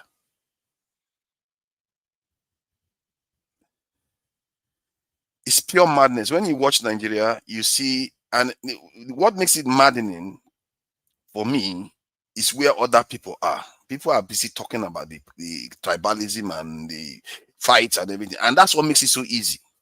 You heard what Solly said. Trump will just come and divide Nigeria because we are so easy. We are so easy to just come. When they tried Iran, within 12 days, they were begging for ceasefire. They wanted to do the same thing to Iran. You know that. They tried to decapitate them. They didn't succeed. But we are all too easy. Do you think Iranian leaders were not cruel to their people? They were cruel to their people. They were killing a lot of them just because somebody didn't cover their hair. The people hated the Iran government, but when the Iranians, when stuff came to it, they banded together and the whole thing. They knew that the Americans knew that they couldn't fight these people. These are people that have been under sanctions since 1979. They've been through it all, and yet they are strong. That ancient kingdom you hear about, Persia, that blood that flows through them still ensures that they still manage to remain strong. They are divided. They have different groups. They bomb each other sometimes, but they still manage to remain strong. I worry that our own people, Trump hasn't even landed. They will be giving this thing, red carpet. That is the depressing part. And when we should be banding together, personally, what I think we should be doing is finding a way to band together against these people in office. They are evil. I can't even, the kind of evil these people, the kind of evil they are perpetrating on the continent. These are our leaders we have. They are just devils. They can do anything. And maybe that's all Nigerians. Maybe that's what people are like. They can do anything just to remain in the good grace of whatever master they serve. And they've kept their people in ignorance and they prime them so well. They prime them so that they will be so divided. What kind of people are those? Don't you think this is deliberate? You allow headsmen to be attacking the people, attacking them. Then you, the leader, you are also bigoted against the people. What are you asking for? Are you really that evil? This is what I mean. It's like they are caretakers. Now their time is running out and they want to invite their colonizers back. The pattern doesn't make sense, even if you are like a weak leader and you are worried about foreigners. But these people, their behavior goes beyond that. The kind of wickedness that I see in Nigeria sometimes, I just can't. And well, after they finish with the leader, then you see it among the people. That pastor that came out today on Adiola, and he was saying what he was saying. He was talking about great conspiracy and this in supremacy. And I think Adiola asked him, whom are the supremacists? He didn't want to mention them. Because probably if he wanted to mention, he would have mentioned the Europeans and the Trump that he is calling in. Because it seems he can see. He actually knows what it's about. He said it's not even Islam. He knows. But he doesn't want to mention it because he too is compromised. And I never have seen him before. He just showed up just now. When he says supremacy, what are you talking about the supremacy? That's the first time I've had anybody describe some of these things I've described. He said, this is bigger. They are moving from north to the south. But he didn't describe it in detail. I've seen how these people have moved. If you look at Israel, it's the same movement. What you are seeing in Israel, Europeans are moving into Israel. Basically, you would think it's justified between two people. But if you look at the shape of the world, it's changing. Africa is becoming smaller and smaller. Have you ever bothered to look at the map? The area we occupy is getting smaller and smaller every day. The desert is pushing us south. They are coming south. And nobody is thinking strategically. Nobody is thinking about, hey, what's going to happen 20 years from now, 50 years from now? Nobody amongst our people. Instead, our leaders are so evil. They are busy dividing each other. And religious people are also helping fund it. We are so lost. It's so scary. But the only advice I'll give Nigerians is that if you are this lost, ask yourself where your ancestors, the ones that fell during the colonization wars, what would they be thinking if they know what they know now? And if they had a chance to do it again, what would they do? Because I think that's where your wisdom will start. Then you will start seeing these leaders that are governing you right now. They are evil. They are not your people anymore.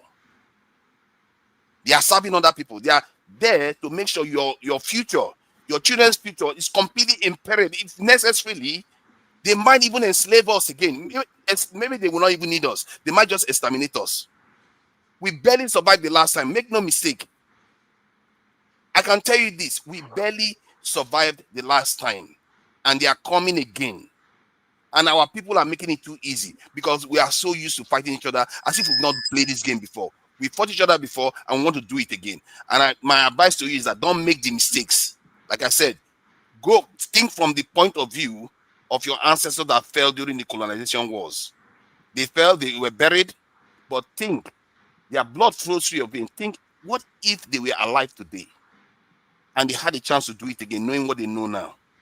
What would they do? Would they go about siding with the people against each other? Would they side with these useless leaders that we have right now?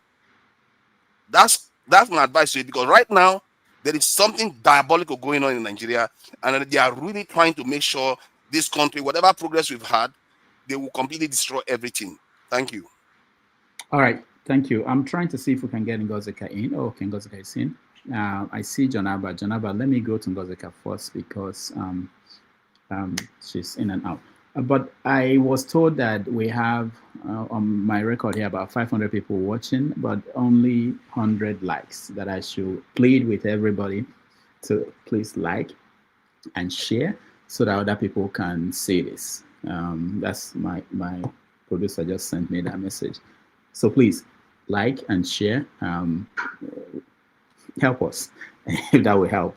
Thank you. Ngozeka, we are beginning to rant, and we are going to give everybody 3 minutes to rant on any topic that you are interested in ranting about. It doesn't have to be anything we've discussed today. Okay?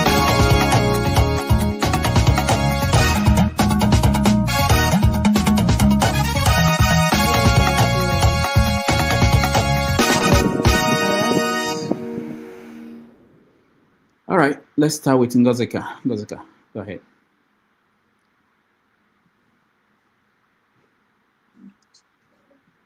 Can you hear me? Yes. Okay. Good evening, everyone. How are you?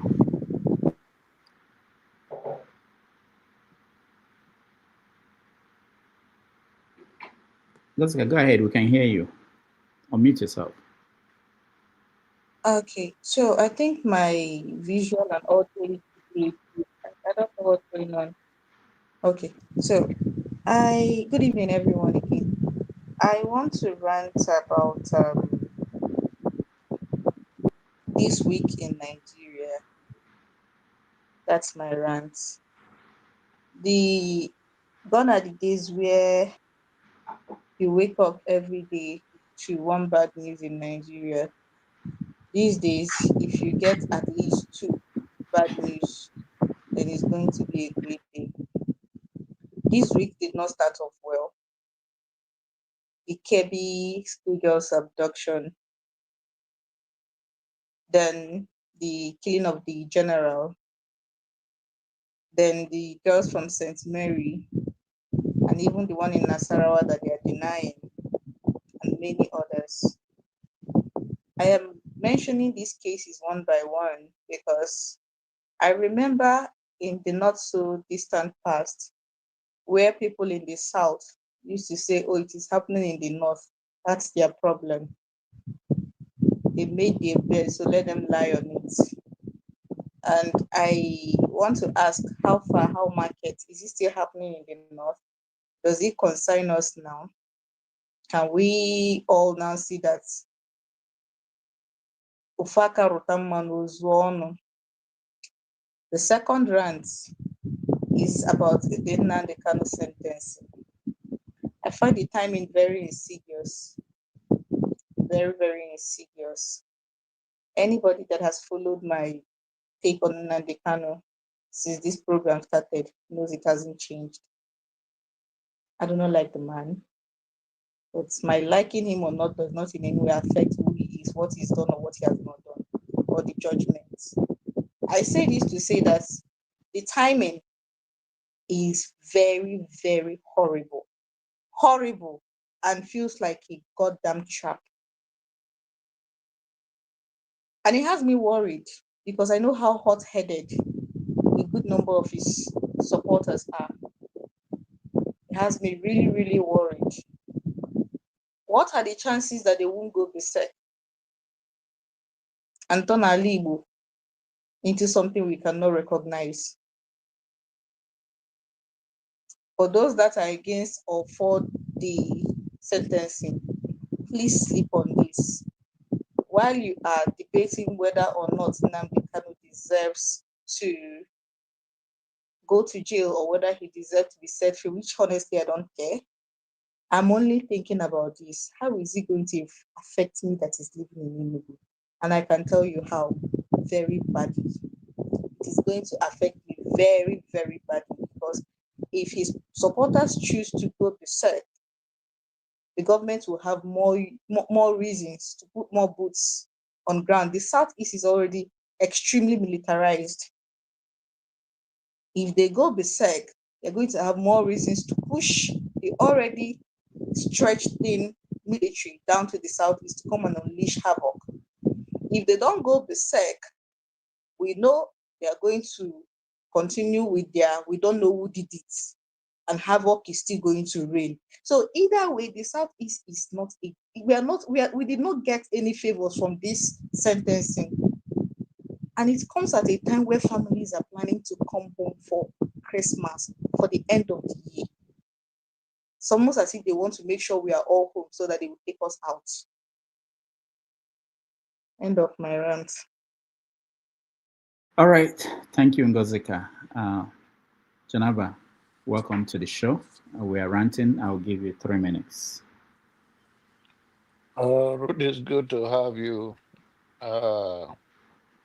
Since I never have opportunity, I can turn my rant to anything, and I played with you to give me more time.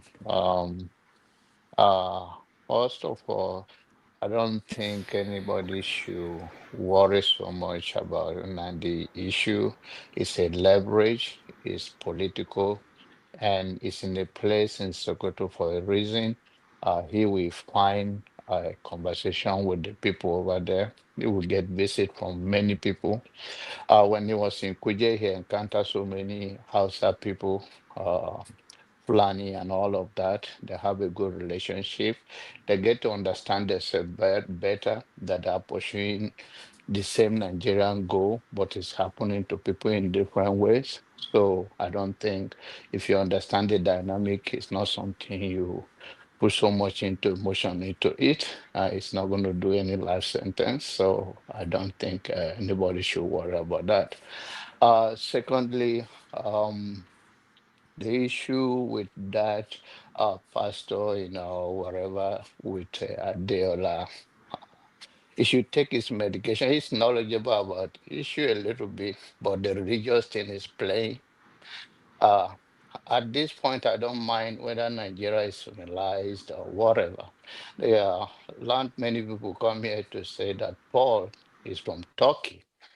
Paul is from Turkey. Turkey is a better place today under Islam than Nigeria, that is a secular nation. So what difference does it make? Whether we are Christian nation, we are Muslim nation, once the citizens have no free right to move around freely, what difference does it make? Turkey is well developed than Nigeria. So what are you guys, people make that a religious talk issue. And that is to tell us how backward and the part that religion still play in our life, that you do not understand your personal life. And in summary, even though I asked for more, I don't want to go into some sensitive issues, but until we get rid of all those religious things from ourselves, and this timing, politics or whatever the US is saying, all of that, it's a struggle of power and domination. And I believe that the Europe, which is the Arab world, is up and down. They just one are more civilized in approach, whichever way you want to say it, and one is more of uh, radical, forceful than the other. But end of the day, what should bother on Nigeria is that uh, where is the way forward after all of this? 20 years from now, 30 years from now, where Nigeria will be? That's what we're gonna, where our children will be. And they will be safe whether we get a pushback or we remain where we are today, or the Islam take over. But the most important thing is to make sure all Nigerians are free to move around freely and go about their business and choose any religion they want to. But the notion that you are using it as a religious bait, that is what they want us to see. They are after our resources and who is in charge of us. So to me, is bigger than that. And those that play religion into this is very irritate me so much that we are using religion as what we are saying. Somebody say he was disappointed with the governor of Benue State that saying it's no genocide and all of that. It's a politician. What do you expect him to say? Politicians, they have a talking point that they spin just to be political correct. And he knows that the public will not help him. He know how Oton was chased out of farm, broad daylight. So he understand the deal.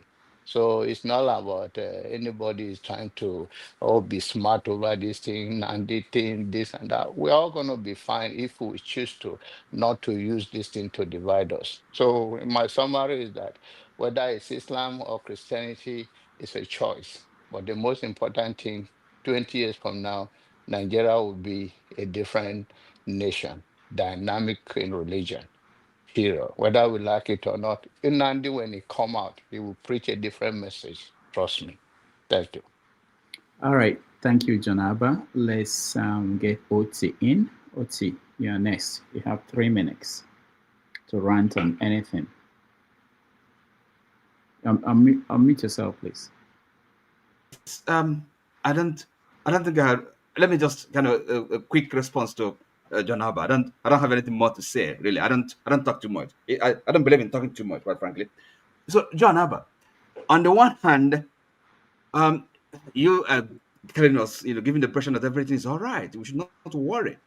But on the other hand, you are telling us that a governor of your state can't even, in the public, express his opinion, that he's perhaps afraid for his life, afraid that he cannot, maybe remain in power, in office, if he doesn't play according to a certain script. That's what you just said. And you are saying we are all right. I don't know. That's your logic, your understanding. That it beggars belief. Do you understand what I'm saying? I mean, you just said that the governor of your state, because he's a reverend father, I understand, and there's no Christian genocide in Benue, okay, and the people, there are the population, a sizable population of his constituents, are in ID camps, right? So what's happening to them? Okay, and he's saying there's no Christian genocide, there's no problem, okay, and you've also said that this guy cannot, say what is his mind. For one reason or the other. And you think, oh, this is normal. No problem. That's what you said. I don't know. I'm done. All right. Thank you. Okay. We don't normally give people a chance to give feedback because it will be, but I will allow for this. What more can I say? I just listen. No, not you. Thank you. I know Oti, you did well. I'm not talking out to you. I'm talking about John Abba. He's looking at me as if he wanted to respond, but let me give him that chance because it was directed to him. John Abba. Thank you, Rudy. Your eyes can see even though you wear glasses. The thing is this. Is whether we look at it, all of this thing we're speculating. I have in-law is serving currently on a special duty in Sokoto, and he's a top rank guy. And I asked him what is going on. I'm not going to go into details, and he tells me, just like Nigerian people will say that my hand are tied. I say, wow. We go on and on and on and on. And he told me that those people have more equipment than them. That they have drone, they have everything. And they have, before they even move, they know about their movement than they know about them. So what am I trying to say? We are looking at the play out of a bigger thing than us. And there are things, even personally now, I will not say it here. The reason is because maybe it's not the right time to say it, or it's not the people that we bear the end or the consequences of whatever I will say here. It may not be me. So things that happen, that people scramble around and say, okay, and they come out and they're trying to maintain cool. It's not because it's not happening. It's not because the reality is not like something wrong is not going on. I'm not in support that the governor cannot say whether it's a genocide, it's a terrorist, and all of that. It's left for him knowing how he put himself together. The point is that he's bigger than him. He's bigger than your president. He's bigger than your president. He's bigger than him. So when something is bigger than you and you are not ready to confront it and not ready to die for that cause, there is no point, especially if you are ready. What about the other life that you are putting at risk around you? So things that are happening is happening so fast. I don't want to go into detail again, but not that I'm in support or I'm saying nothing is happening. Something that is happening is bigger than you. You have to calm down and find a better way. But then what we are saying here is that this is not a joke. This is not a joke. Something seriously is going on. And once you are not ready to say some certain things and to do anything, and you don't have your security in place, and you don't think if you say it, you're not ready to die for it, what do you do? Then you come and if you come to the public, what is called United Front. It's like now you cheated with your wife and your wife still come by your side. It's called a United Front. It's just like a royal family. When they know this guy is going to go out of the family, they'll still come out as a family together. It's called United Front. Doesn't mean that that is what is happening behind the scene. I'm not that I'm endorsing his speech or not, but something bigger is happening. Go ask people who are in security and who have a knowledge of what is going on in Nigeria in 10 years, in 10 years, 20 years from now. All what we are saying will change our mind. Thank you. All right. Thank you, Janaba. Let's hear from Tony. After Tony, comparable facts. 3 minutes. Again, greetings, Doctor, and greetings, everyone. Doctor, my view, I sent something to you on WhatsApp. That was my view. It was an article that I wrote, focusing on insurgency, the challenges, and my suggestion as to what Nigeria should do. I saw that you read. Let me just say that currently Nigeria is sitting on a keg of gunpowder. The clouds are gathering, and something is going to happen very soon, and which is sad. I think that the government has failed. It is struggling to hold on. So it's not about whether Trump is coming or Trump is not coming. All eyes internationally is focused on Nigeria. And it's only a question of time before things begin to happen. They're already happening. If you look at what I wrote, you would see that if you look at northern Nigeria, for instance, you will see that there's a strategic location of insurgents all over the north in terms of areas that they will capture. None of them is mingling into any of the zones, their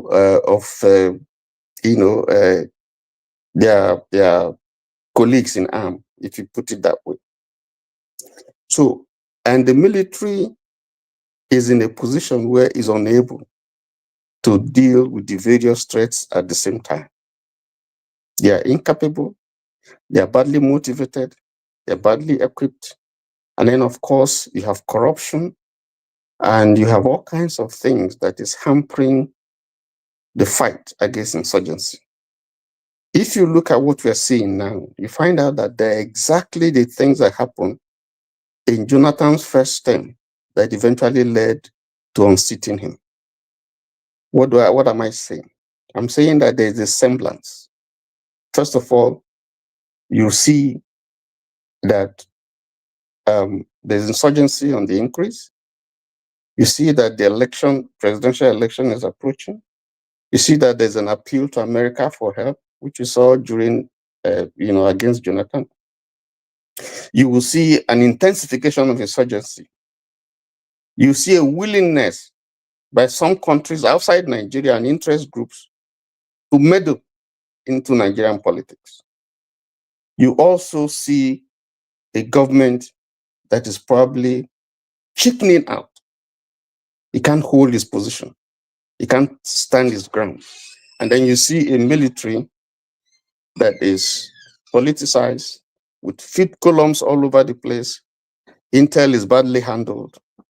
And if you have an insurgency, if you have an invasion in Nigeria, you would imagine that there will be Nigerians who, if they are gratified and given money, would fight on the side of the opposing force against their own country. That is how low, that is how bad the situation is. How do we go out from here? I think the government, every section is disgruntled. There's a groundswell of disgruntlement across board. So it's a challenge for the government that in dealing with this issue, it has to come out clean. It has to do the needful. Otherwise, there'll be no country. I'll stop there. All right. Thank you so much. Before we go to comparable facts, I got information from my producers that we only have 2 people who have supported us today with their super chats. It said I should remind people that this is Christmas. It's coming, and that they should, let me read this, because yeah, that they should remember to support us so that we can continue to do this producers program. Thank you for those who have supported us. All right, I'm doing what I'm told to do. Comparable facts, your next 3 minutes.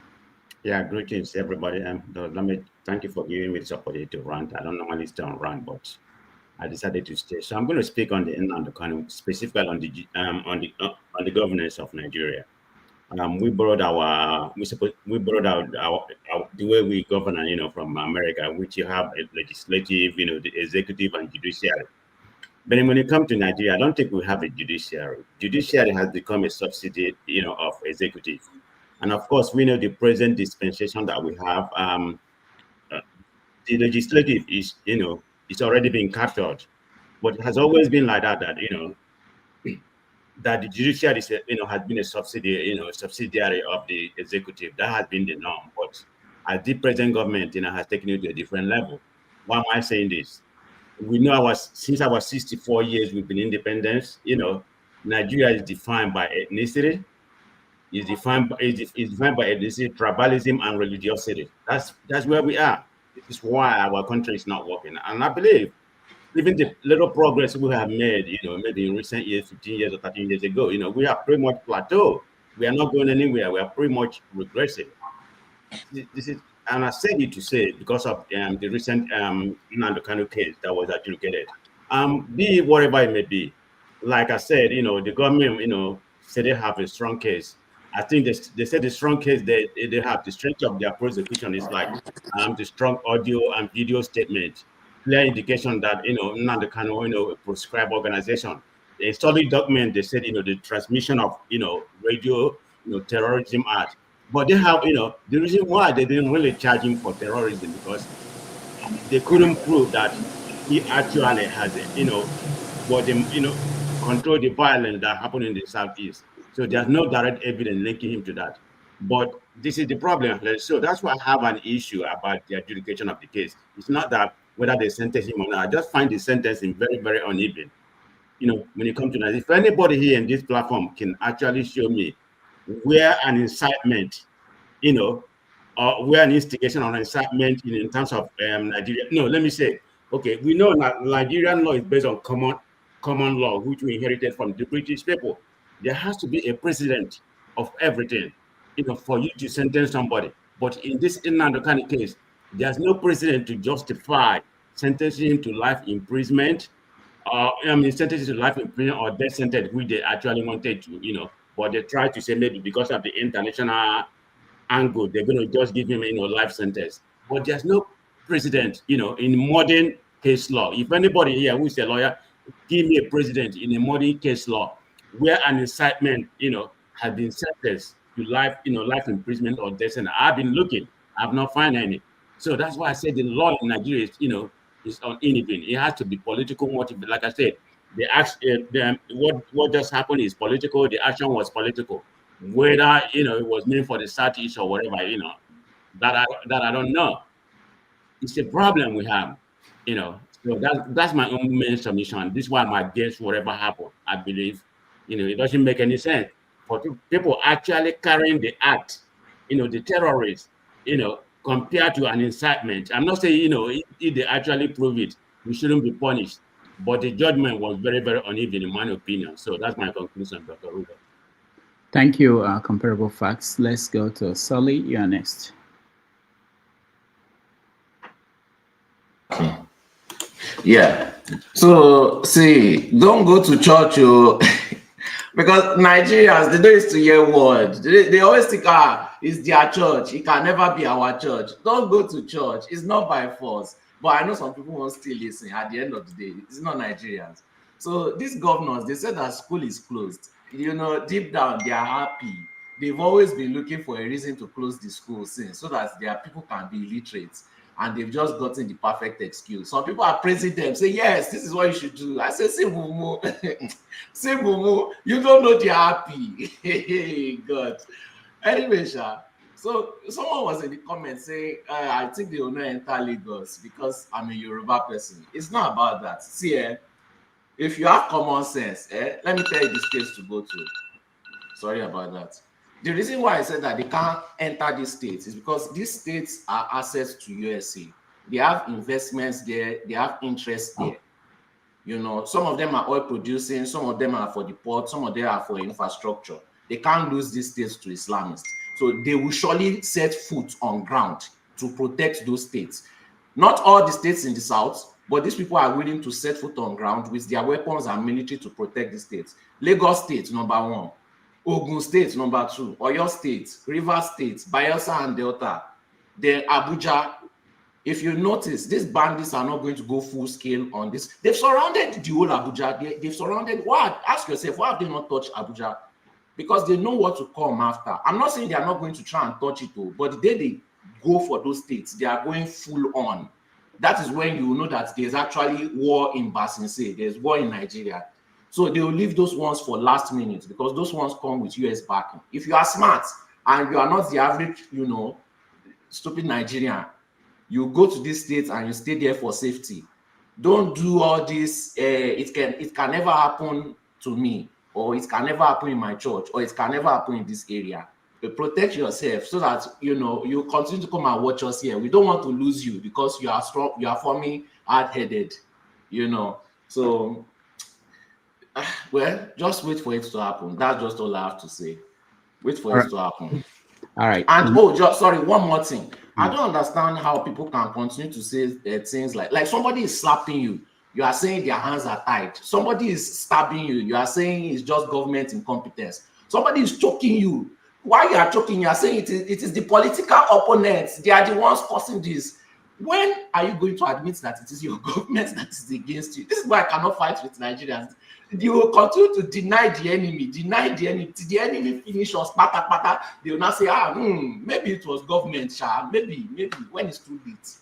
You know, I don't know why you don't want to accept. I've never seen anything like this in the world. If this was happening in any other country, everybody will blame the government. But we always have excuses for oppressors and no excuse for the people that want to oppress.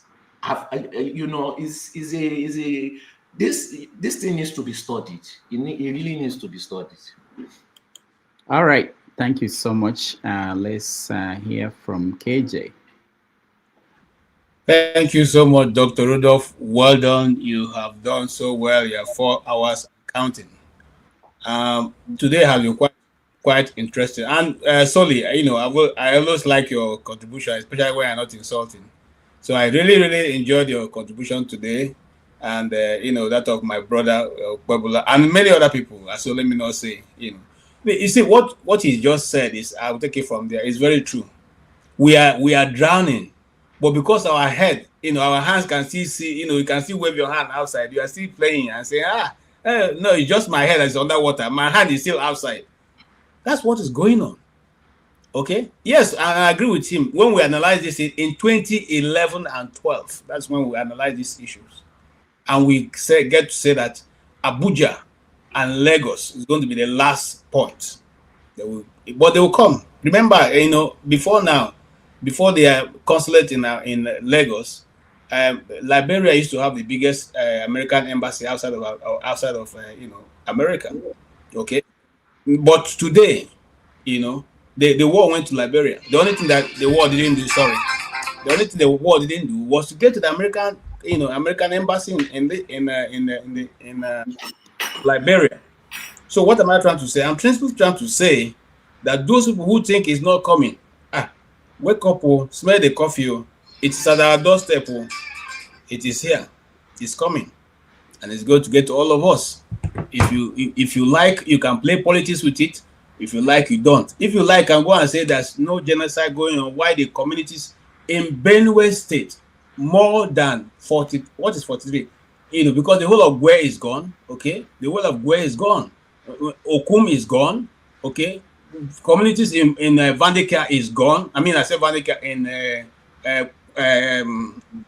where the college for education is, Kasinala is gone. Okay, but coming towards the Tupo side, you see majority of those places are gone, and you are still thinking it is Uhuru. Wow. You see, the truth remains. There is something that is tragically happening. When those places are sacked, they are replaced and renamed. So if eventually at the end of the day, we may not be able to recover some of those places. Just yesterday, I had a friend send to me a particular family who have been lost. All of them have been, taken out in this, present attack. 5 members of their family and their cousins and everything gone. So that DNA, like I said last week, majority of those DNAs will never be seen again on earth, because you didn't have a problem. You know that you went to bed having issue with anybody, but you wake up and see yourself in heaven that you didn't prepare for. And somebody is saying it's okay, that is politics. No, it's not going to get better. And let me put it clearly for anybody who is still doubting. The only reason why your village has not been gotten to yet is because thief land has not totally been taken. Once thief land is totally taken, Igbos, those ones who are making fun of Nnamdi Kanu and talking rubbish, get ready. You and I, we will see them. You see, those are the bastions that are keeping us where we are, keeping the East. They are the ones keeping the East. These people waging it now are the same people who fought the Civil War. They fought it on behalf of the North. It's not the Fulani that fought the Civil War. It's the people of the South, the Middle Belt. And it's that courage that they have that they're using to keep these people in place. And if these politics continue and those places fall, you and I will be visited in the East. And you already know we are totally segmented because we like to play stupid politics. If you notice, they always get one of us to do a good presentation because they know we know how to speak English and, present a very clean slip, clean script. That is what Miss what's her name did in the Congress. She presented a clean slate. Okay. Okay, that's what she did. I wanted to write her a stinker, but I decided to let it be. Okay, but remember, what I want to tell her is that remember, your grandmothers are in the village. They will be served. They'll be served breakfast very soon. Okay, it doesn't matter what you look. Call a spade, and that is why I will always appreciate. Even though you can say I grew up there, but I appreciate the thief man. I will always appreciate him. If it's not for you, he will tell you it's not for you. He doesn't play police. If it's for you, he will tell you it's for you, and you go with you wherever it will end. So if we keep playing this politics, divided, there's some people talking all kinds of things. Where are we going? Let us sit down. If you're not surprised and overwhelmed by the fact that John Nwodo many years ago said it was 4 people that wrote your constitution that you can't even change. 4 people, and give it to Obasanjo at night to be sworn in the next morning. And we cannot ask why that constitution cannot be amended or why we cannot get things done. And you are still comfortable looking for how to patch it. For how long will it happen? And I want to say this finally. If by 2011 we already said that Abuja was taken because we found 8 sleeper cells with over 50,000 people. Now, think of what will happen. 2011. That's 2011. What is going to happen now? As I raise my case. All right, KJ, thank you so much for that rant. Next is Ovia. Yeah, thank you, Doctor. Our PhD order that came, he said that everything a process. Bola Tinubu started 1999 a process. But again, he doesn't see the process, me following his logic to support my candidate. They wait, make it in 2028 before I begin to shout just like them. Again, he's a PhD holder. Uncle Oti, I'll put you on the center stage because you took the PhD holder side regarding your own people. When you did scream, say 90 after the Civil War, Ekweme and Shehu Shagari come together. Yes, but it was a spare tire. That's not my words. Konkoso Tokam. What you are speaking about, what you disagree about, Konkoso said it exactly. Every election, I pick a candidate for a reason because as a student, it could make you give yourself assignments, regardless of who that person is, just so I know how the process is working and what I missed. Konkoso say, if Obi be top of his ticket, and people no go vote for him. And they speak Hausa, so ever way he put him, I go understand that. Even though if we speak Fulani, it will only take me a few times, I go understand what it means. He said, if Obi be on top of that ticket, my people will not vote for that ticket. So these intellectuals, and they always talk and say, there's time for everything. The time has come whereby the intellectuals, Soli, thank you, these in diaspora, they will be making case for the elites, but keep shitting on the ordinary man on the street because they believe we don't understand what we are doing. Since after the Civil War, either you follow it structurally or you want to go informal, everything is screwed against the Igbo man. Ask yourself, why your people no gree stay for house? Two reasons. The federal presence is not there. You need to be engaged for you to stay in one place. But it's also benefiting those that put the structure together. The more you don't live in your house, the more you shut yourself for votes. All these things are common sense. We can do all we want. Politics, to stand on three legs, money, numbers, and fear. And if you narrow it down, everything is against the Igbo man. The Igbo man was given 20 pounds 50 years ago. How does he want to compete whereby everything is bought? Money, they buy numbers too. As we speak, then they chase the people come up from their village in the southeast so that they will not also take advantage of the numbers. So when people, they talk, they should also understand the reality that we are on. Forget everything that is in the book. I'm glad that he indicted Obasanjo, that it was Obasanjo that supervised the constitution that we are still using today, that went from regional governance to unity. What was the process? Why did the Northern accept that constitution? Because they refused it, if you remember, when we wanted to be one country before the 1960s. It is because the political structure has already been screwed against you. Kanu get two states like Southeast Central of those days. They have to split Anambra into two. Everything, if you don't want to follow it structurally, follow however you want, but it's screwed against you. As I said, just 2023, don't be 1969. Kunkoso repeated the same thing. In fact, he cited that example. But I'm not here to speak for you. I'm a Nigerian. I might not have the skin in the game just like you as an Igbo man, but I also have a niece that Bechi Wuzo. But that is even beside the point. I'm not the young person again. I get gray hair. The least I can do is to tell what I see and then the consequences. So if you bring your PhD, the reason you went after Okpawolo saying, oh, why you know wait since in that time? It is because I have put his PhD under scrutiny. He felt it.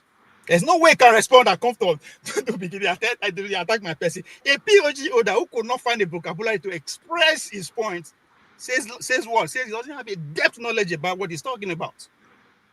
So as I said, yes, I'm not an Igbo man, but we are here again. Obi, as we speak today, is the most popular candidate as far as Nigeria is concerned. I might not see it 4 years ago, but I see it now. Why is he finding a political party to hang on? Therefore, don't they rush him if he's not an Igbo man. Every political party in this country will be running after him. Now, small 11 million way was in a Buhari get. The whole country come together and put him as the leader of the ticket. Why? Today, people like you to see the advocate that Obi should join a ticket, somebody has a ticket, so they can be in power. And I understand that the intellectuals have also keyed into that turn-by-turn agreement. Don't just die. You will stand a chance of being appointed as a minister one day, as an ambassador one day. So don't come here and say, oh, 1967, 1979, Kwame. Yes, I knew. If to say they put the Kwame on top of the ticket, would they have won? That's the question. There were 3 R's that was, trying to implement after the Civil War. Is any of them working for you? Reconciliation, rehabilitation, and what again? Is any of them working for you? So this, as I said, now the season be this time to twist.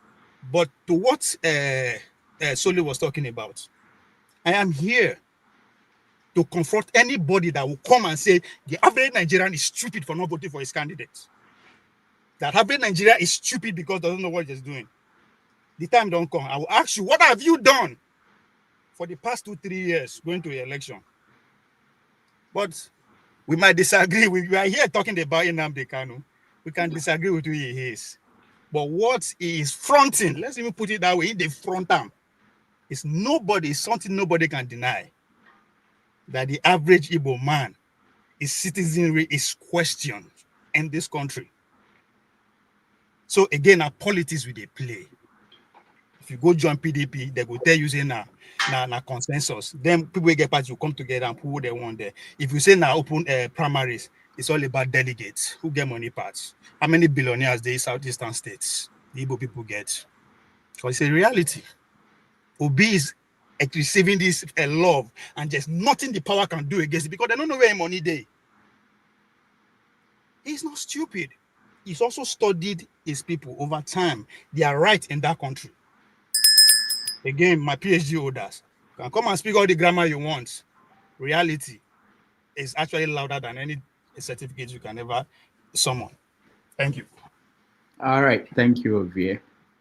Ugwa, you're next. Yeah, thank you, Rodolphe. I don't know what's Okwebelo's own with PhD holders. Should I get your own?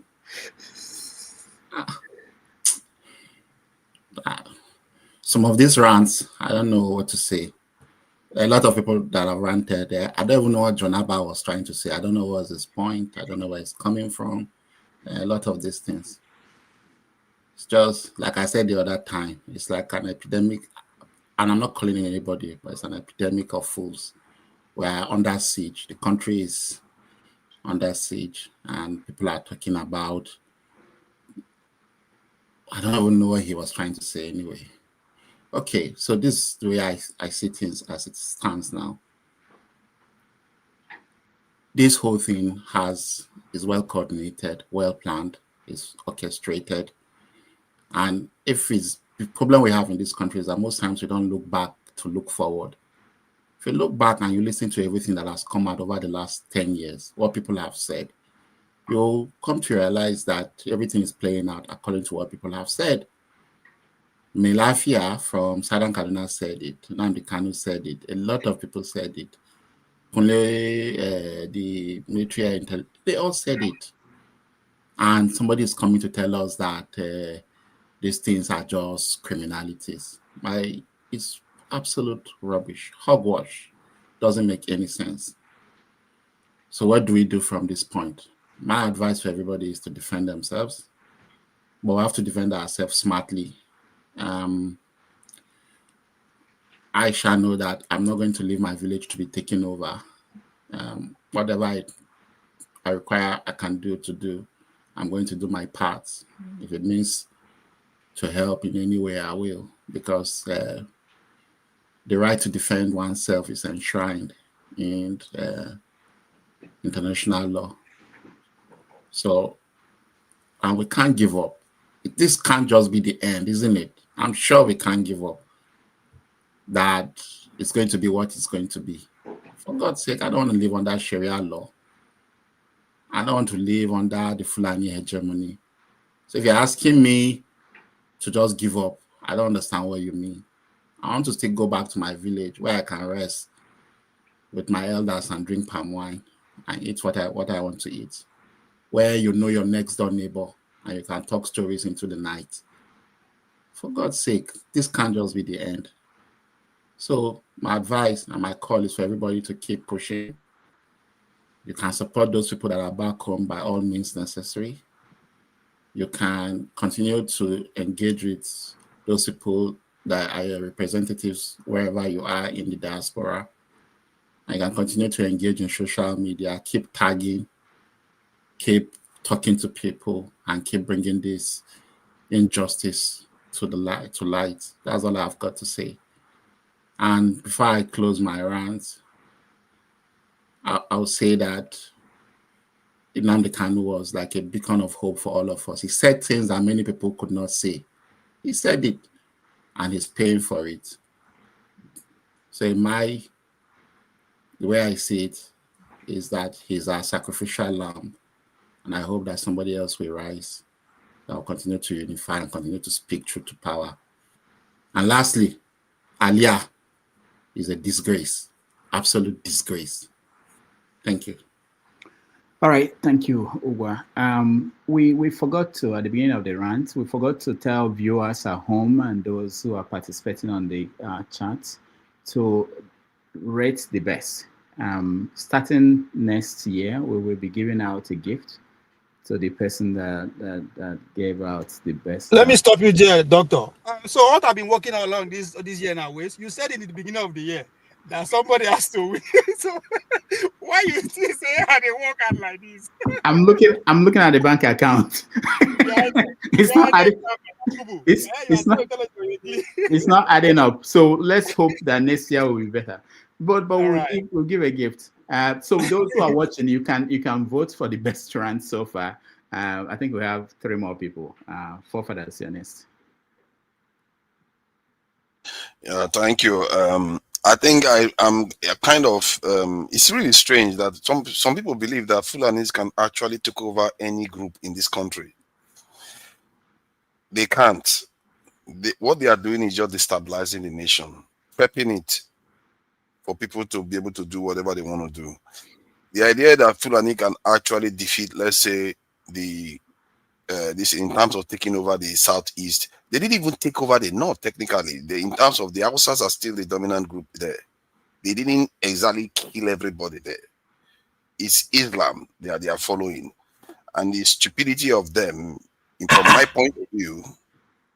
Okay, say what you want to say because you're I really want to hear it.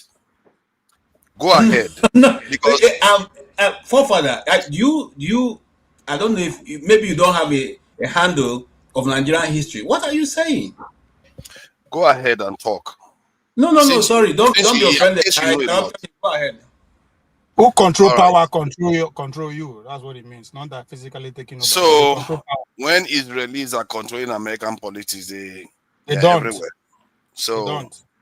Please let me finish what I'm saying. They have their influence. The point is that if they are able to convert you, so what? You were converted to Christianity too. What I see as a problem is the one that is actually going to kill us, and people don't seem to see it. This one seems to think that he's going to die if he converts to Islam. Believe you me, that is the least of your problem. If you think that's your problem, you don't know what you are talking about. And KJ, I really find you very disturbing. So hold on. I really find you very disturbing because all you care about is sometimes I feel like you are working with Americans and trying to make sure their vision for us come to fruition. The way you behave, there is no fact you see that you don't twist it to tribal one. There is nothing you see.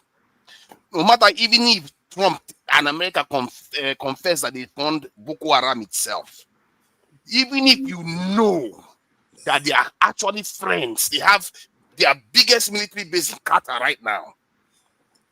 In Saudi Arabia itself, the headquarters of all Muslims, they are their tight friend right now. They had the prince of a man in what's his name in Washington just last week or so. You pretend as if you can't see it, but yet you are so twerking for Trump, twerking for America. You are very, very disturbing. Your behavior, I find it very disturbing. Prophets, do your rant now. Leave him alone. Don't be personal. Do your rant. It's also part of rant. It's ranting. Call him out on what he's doing. There is nothing he sees. He doesn't turn into tribalism. I have a right to respond. So it's not done. Respond. You have a right to respond if you want to respond. No, finish so up. My point is that I don't like people that want to turn us against each other. I don't like them. They are evil. Because they are the ones that got us into this mess in the first place. The spirit that drives them is the spirit that got us into this mess in the first place. We all sided with the British to destroy our very kingdoms. And this so-called gnashing of teeth. Do you know what the Benin Kingdom has gone through? Before the British arrived here, they were one of the largest empires in Nigeria. They are a shadow of themselves. Can you actually tell me the Igbos are a shadow of themselves today from when the British arrived? Are you going to tell me that? You don't know people, the South, they barely have anything. This gnashing of it of one side only. You guys can't even see that your own fellow people are dying everywhere. You pretend as if you care. You say you care, and you say, "Oh, the people they hate the Southeasterners." When you know Southeasterners are part of the problem, they go to this Abuja there. Some of them you elected them this last time. We pretend as if you are deaf and blind. You elected them, and they go there and start doing the same thing again. Even from Labour Party, they went there. You don't ask yourself, what is going on? Why do you think it's only against Southeasterners? Hausas been president of Nigeria. Hausas, they make up the largest group in Nigeria. Have they been president of Nigeria? If you are so keen on being president, if that is so important, I told you, create a presidential council system. We have 6 geopolitical zones. You elect one person, everybody goes to the presidential council. Then you have your presidency. Then stop complaining about presidency. The idea that it's only one side.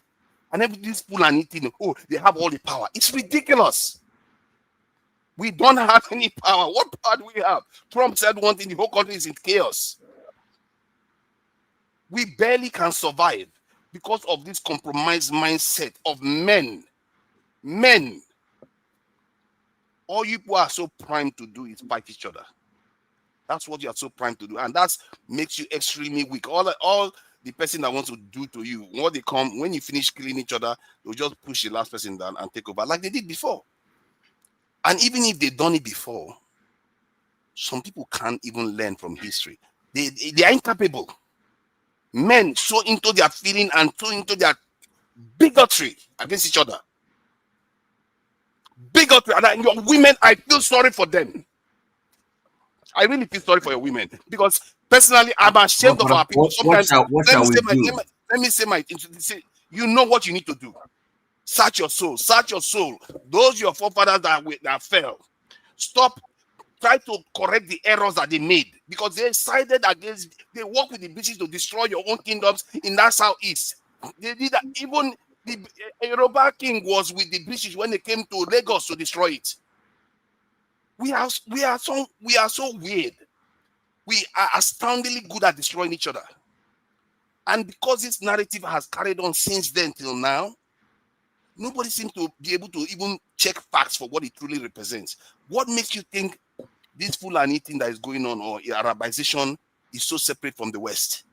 Why is the West so friendly with them? Don't you ask yourself? Don't you ask yourself that question? If they were so evil to the West, then why is the West so close to them? Why can't you just see truth for what it is? You are a black man. You have to defend yourself in this life. Man, the Chinese, you can give it to them. They don't play around. Those Mongoloids.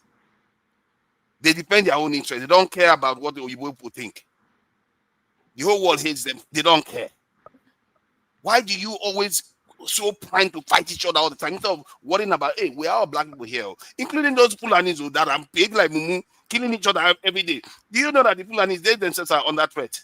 If Fulanis were in Sudan right now, they will be killing them too. That's how stupid our people are. If Fulanis right now that were killing fellow Nigerians, if they were in Sudan, they will be killing them too. We really need to ask ourselves, think hard. I don't know whether it's hard, but for me, it's not hard. Just look at the facts on the ground. Thank you. All right. Thank you, forefathers. Dexter, you are next. I thought you were going to give me opportunity. Yeah. Oh, sorry, Dexter. I forgot that. KJ, go ahead. Thank you so much. My name is KJ on this program. My real name is Okechukwu Robert. Just to put things facts. When we start this program and we talk about the Nigerian issue, and we come out to talk about the Nigerian issue, and we bash the Igbos, we are known and loved. In fact, when I tell this program, many of you love me. You say, this guy he's a nice guy. Because why? I'm talking about the Igbos and I'm bashing them. The day that I decided to bring about the Igbo issue and talked about it, I became the bad guy. I was no longer loved by the North or the South. I became the person who is now tribalistic. But you see, you know what? I said something here. The Igbos for a long time have allowed the stories to be told about them by others. We now have chosen to tell the story ourselves. And I don't come here to, I'm not here to contest popularity, for a popularity contest. I'm not waiting for you to approve what I'm doing or not. Let's tell the truth. That's all we're asking. What you have said many things, forefather, and you seem to narrow down on me, but let me say, I just want to be nice and calm.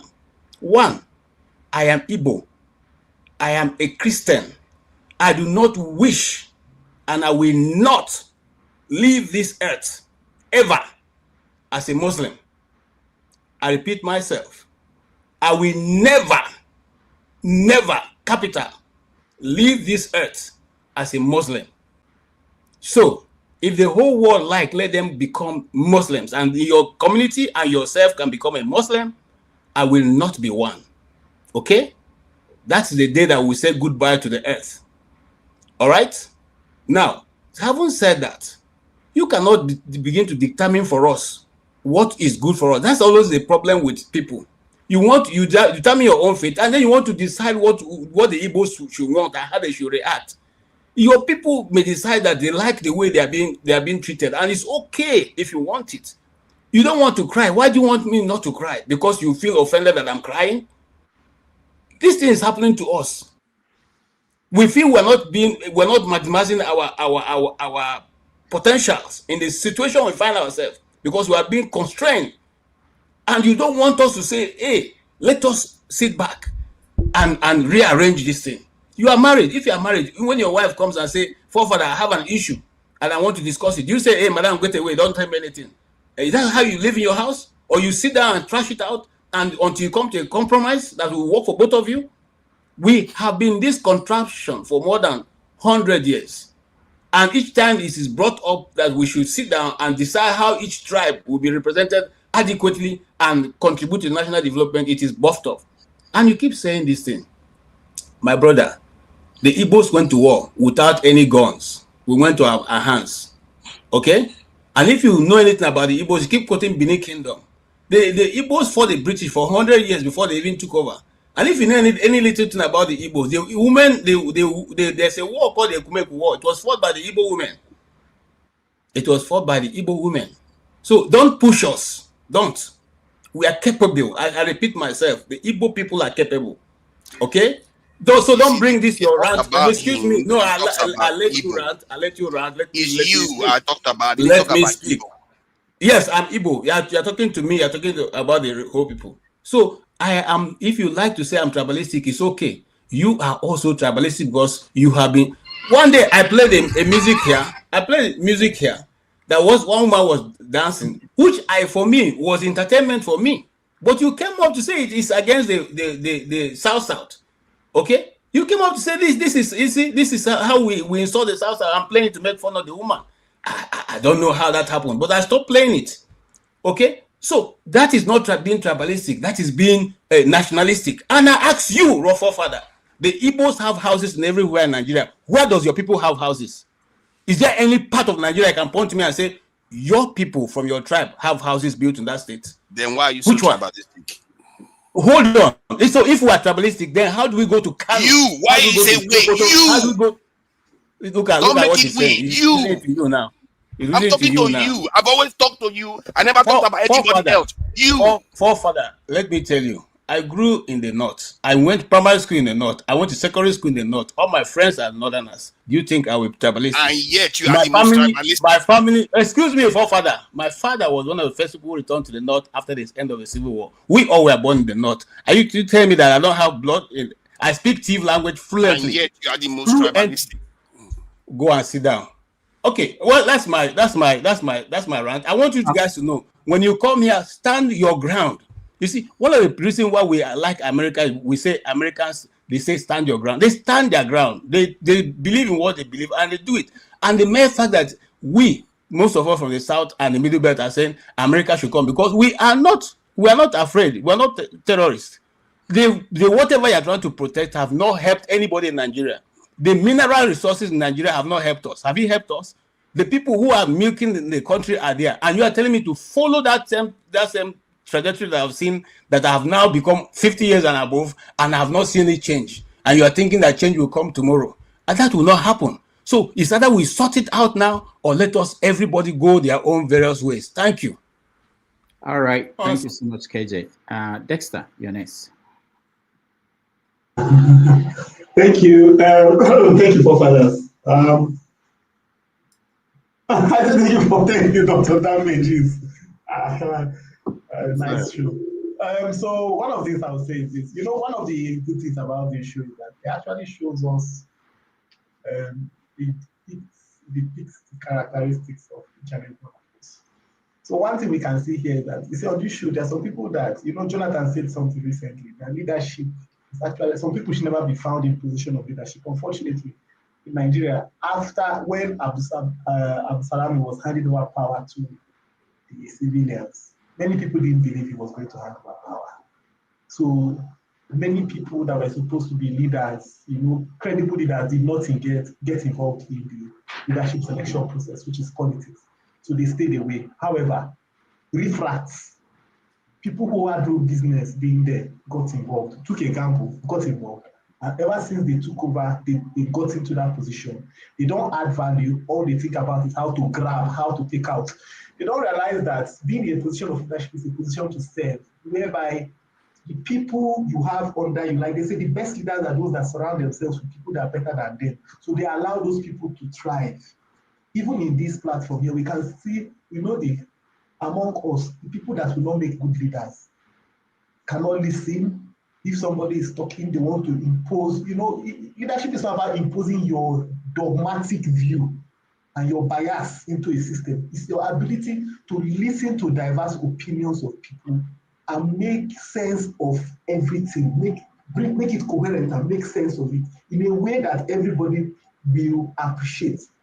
You know, but even here we can see that some of us cannot even see beyond our nose, you know, and we have some dogmatic views. How can we be, you know, the question is, Nigeria it's just like you have a home and your children are suffering from a disease. You don't have the solution to this thing. Then somebody outside say, I have the drug that can help your children. Say, no, you want to come and take over, want to come and eat the food in my house. That's why you want to come. The person that is outside is already eating well and eating fine. His children are okay. Say, let me help you. You say, no, don't come. I want to take the food in my house. It's better for my children to die from the disease. You know, that is when I hear people spilling the narrative that they want to come for our resources. They want to come for this. They want to come. What are we talking about? There are many people that split that narrative. They're not even living in Nigeria. If you want to come on this show and be telling us that they want to come for resources, please relocate back to Nigeria. Stop staying outside. If the resources in Nigeria are so rich and so good for Nigeria, stop. I see it as the height of wickedness. And some people will say, oh, the British came, and that's how they come. It's the wickedness that those people are spilling now. Because you are living outside the country, living fast in a place where that is okay and fine. Then you don't care about the people back home. Oh, don't do anything, or they want to come and take your resources. Resources for who? Who did the resources help? Who did the resources help? When are we going to emancipate our minds, like Bob Marley said? When is our mind going to be emancipated? You see, like I said, Dr. Damages, one of the things we must do from this show, you know, we must come together. You see, unfortunately, we have lost value system. I was speaking to somebody recently in Nigeria. Oh, they said, and it's a church. They said, I'm building a school. He said, oh, we want to build a school. We want to be like Winners. We want to be like Redeem. And I was thinking recently, when I was driving, schools are not actually supposed to be profitable ventures. That's not why you build a school. You don't build a school because you want to make money. You build a school because you want to shape the society. You want to shape the next generation. So that's why schools are run by trust. You have trustees who are putting money into that school to make sure that they are shaping the next generation. Dr. Damages, one of the things we must do from this show is that we must come together and decide, even if it is one state at a time, let us come together, create something so that we can become trustees of one school in Nigeria and make sure that these children that come out from that school, the next generation, their minds are shaped in a way that they can challenge the world. Because one of the things that happens is that many people's education here is whacked, completely whacked. That is the ability to pontificate, and see beyond their nose, and see 50 years in the future. And why I fear, because what are they giving the next generation? There's a generation here that is lost. So we have to look at what are we going to do for the next generation. The people look, so okay, your children are in the Western world, fine, they are good at fun, but we must think about those children in Nigeria that are going to school. They need people that will decide, look, this is the kind of education, these are the value system. Look, education is not about learning about history alone or government or mathematics or science. No, it's about the value system put into those individuals. And I think one thing we must do here is come together and become trustees, even if it's one school at a time. Become trustees, help in building their curriculum, help in setting their value system, so that we'll be able to say, in the next 10 years, in the next 15 years, there will be a set of children that can be leaders. Until we start doing that as people in diaspora, because look, it's what people like in India did. We have to start shaping the next mind, because if we allow what is happening, this is just a minuscule of this. People that have gone abroad are still having a very warped mindset. And then what is the hope for the people behind? How can they be killing people in your place and you justify it and say another person should, because he wants to? Which resources? Who has the resources helped? I was there in Nigeria, in Port Harcourt, when places like Wheelbros was balkanized. Till today, it is not working. Wheelbros was employing lots and lots of people. Wheelbros used to have a bus that goes around Port Harcourt, the whole of Port Harcourt. At that time, Port Harcourt was River State, was Bayelsa, was in River State. They have buses going everywhere. And all of a sudden, through militancy, they want to take our resources, they want to do this one. The place cannot employ 1/10 of what they employ today. In the name of what? The people's lives have become worse. The company has gone, training has gone, some people have become richer.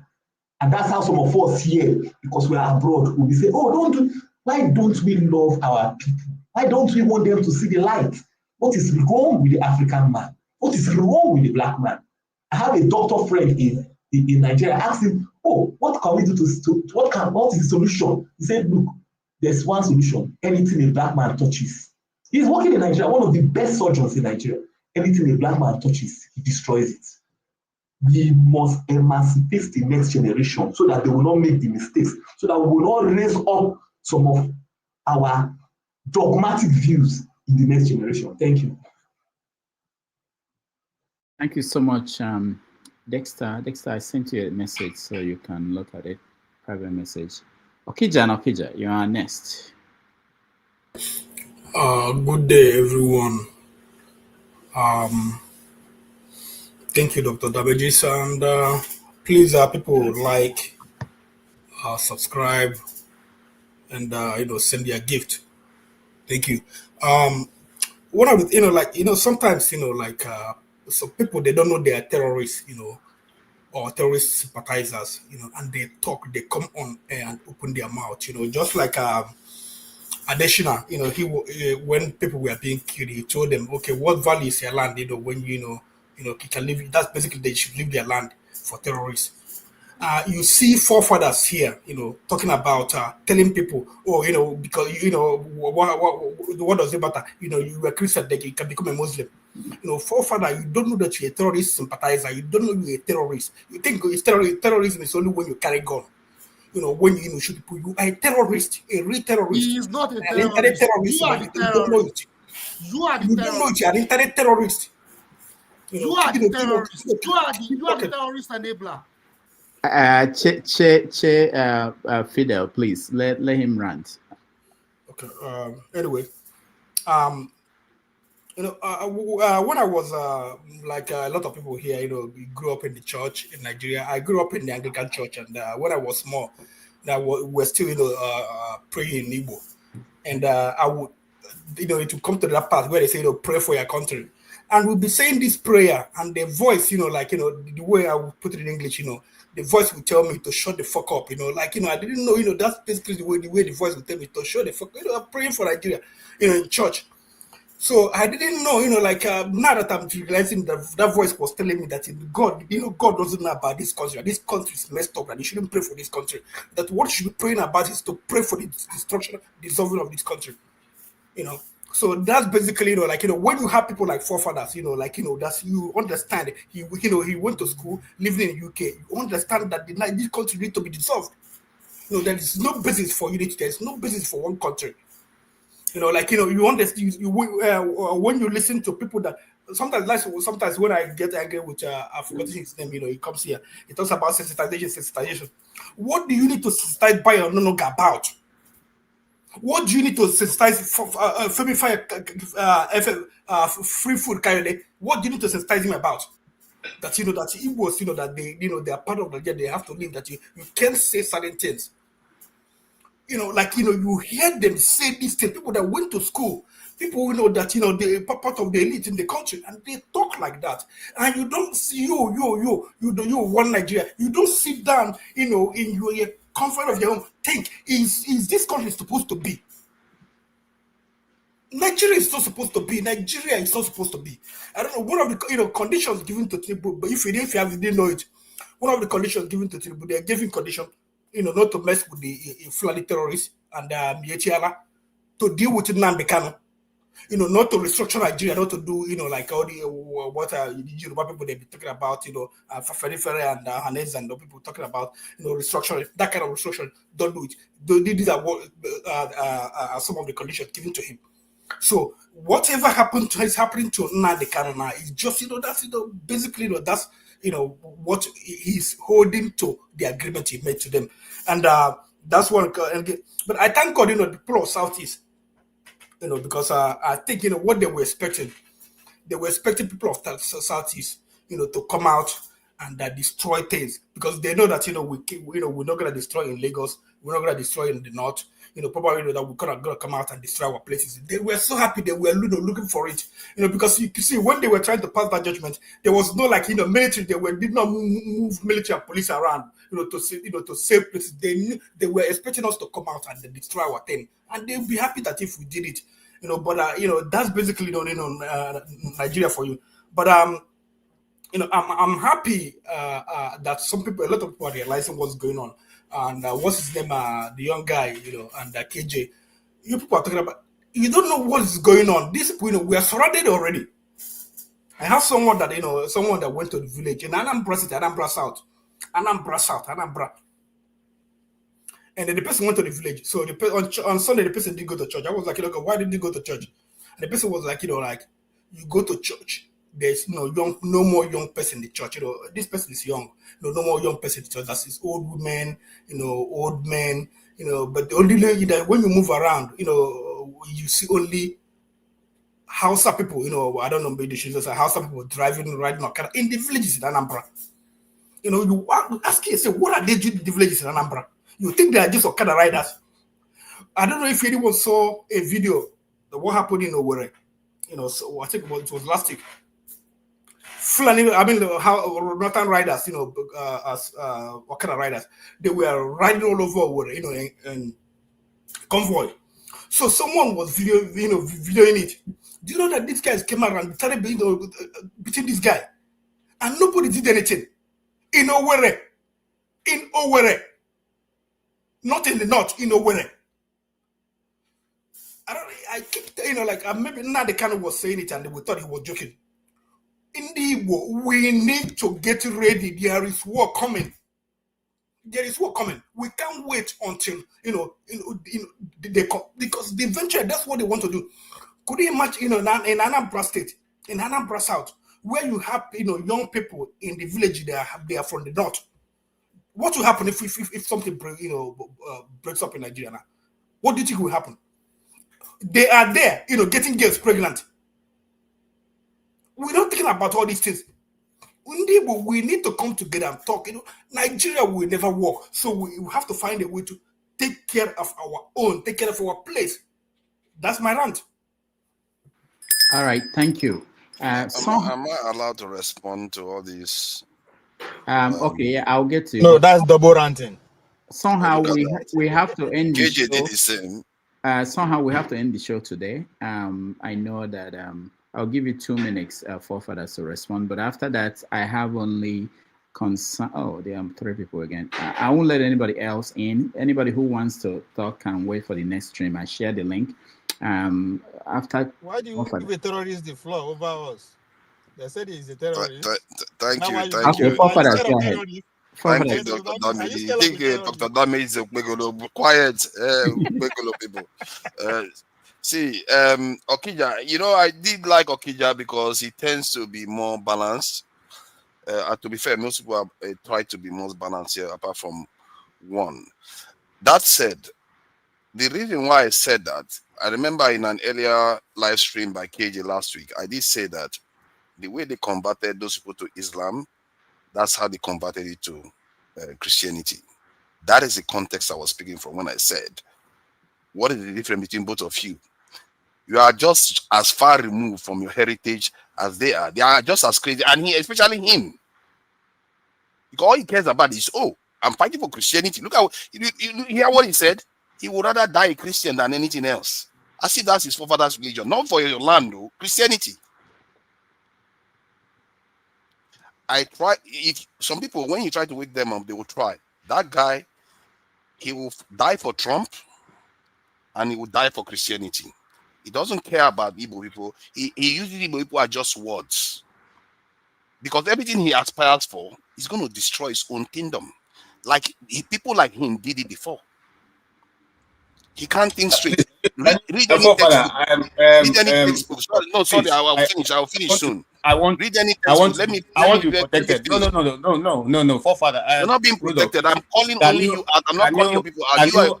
Let this guy stop calling me. I don't want to have anything to do with you. Don't just make your rank. Leave me out of it, please. I'm not the subject of discussion. If you don't have nothing to say, leave me out of it. I take exception to that, and I'm serious about that. Okay. All right. Thank you, KJ. Maybe for that issue, hold off now. Let me go to other people. Let's finish the ranking. Since this is becoming personal, that's not what I intend when I say we are ranting. No, it's not personal. It's just ideas. It's not personal. No, not from both of you. You know, I think we should. But maybe I'll come back. Let me just hear from concerns. 2 minutes. We have to round up. I have to go. It's almost 5 hours here. No, if it's 2 minutes, let another person talk. Okay. Who is the next person? Because I wouldn't let anybody in again. I'm sorry. We just the fact that when we are. Let me tell you guys. My hope. This is Dr. Soda really.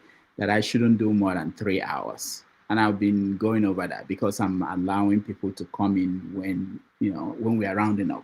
I don't want to do that, but again, I don't want to see people down here and I won't give them any minutes. So Che, I'll give you 2 minutes to rant, and who is the last person left? You now understand why Buhari had to lure as a dictator. And Janaba, 2 minutes. Okay.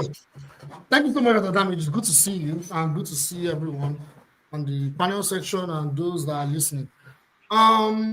Yeah, like it's quite unfortunate that Nigeria's situation is what it is right now, but it is what I've predicted. I would recommend everyone to listen to me in previous, you may disagree, but everything I've been saying has been coming to pass.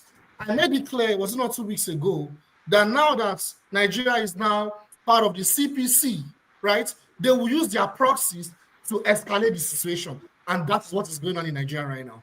I said it clearly on this platform. I talked about so many, I gave examples of countries. You see, I think the problem with a lot of us is that I think it is trauma. There's an element of collective trauma for those of us that are inviting Uncle Sam. Either it is collective trauma, or it is ignorance, or it is just emotional madness, or just some level of mental damage, because someone that is mentally damaged cannot think straight. You see, Africa is a very interesting continent. You know why Africa is very interesting? Now, Africa is comprised of the most intelligent people, the tallest people, and even the most foolish people, because we have the highest pool of genetic variants. So you have different kind of people. But it seems like Nigeria, they pack so many of those most foolish people. They pack them in Nigeria. It seems so. The people that have the most foolish in terms of political reasoning, coincidentally, God just put them in Nigeria. It's quite unfortunate, but I'll stop there. No, you have 30 more seconds. Go ahead. Doctor, let me speak. Let me speak. After I speak, let me speak. Okay, 30 more let seconds. me finish. Let me finish. You see, yeah. I have 10 seconds, but I will say that whether we like it or not, our solution, we are asking for solution. Our solution is a political and cultural revolution. And we have to go and pay and sacrifice our lives. Either we are abroad or we are in Nigeria. I'll stop there. Thank you. All right, thank you. Concerns. Doctor, you see, let me just start by, I was very concerned about when Okija was talking. And Femi started talking about, you are the terrorist. It's unfortunate. Even this genocide they're talking about, almost all the Yorubas don't agree that they're genocide. Because why? They want to protect the government. They don't care whether we die or we don't die. That government, the government of Nigeria have become Yoruba's resources. River State and the Niger Delta have their oil and the gas. East have gas. The North have the gold and all the rest. But the Yorubana believe that this government is their own resources. They never agree that there is genocide. They want us to follow them. They want us to keep on following them so that we can all perish.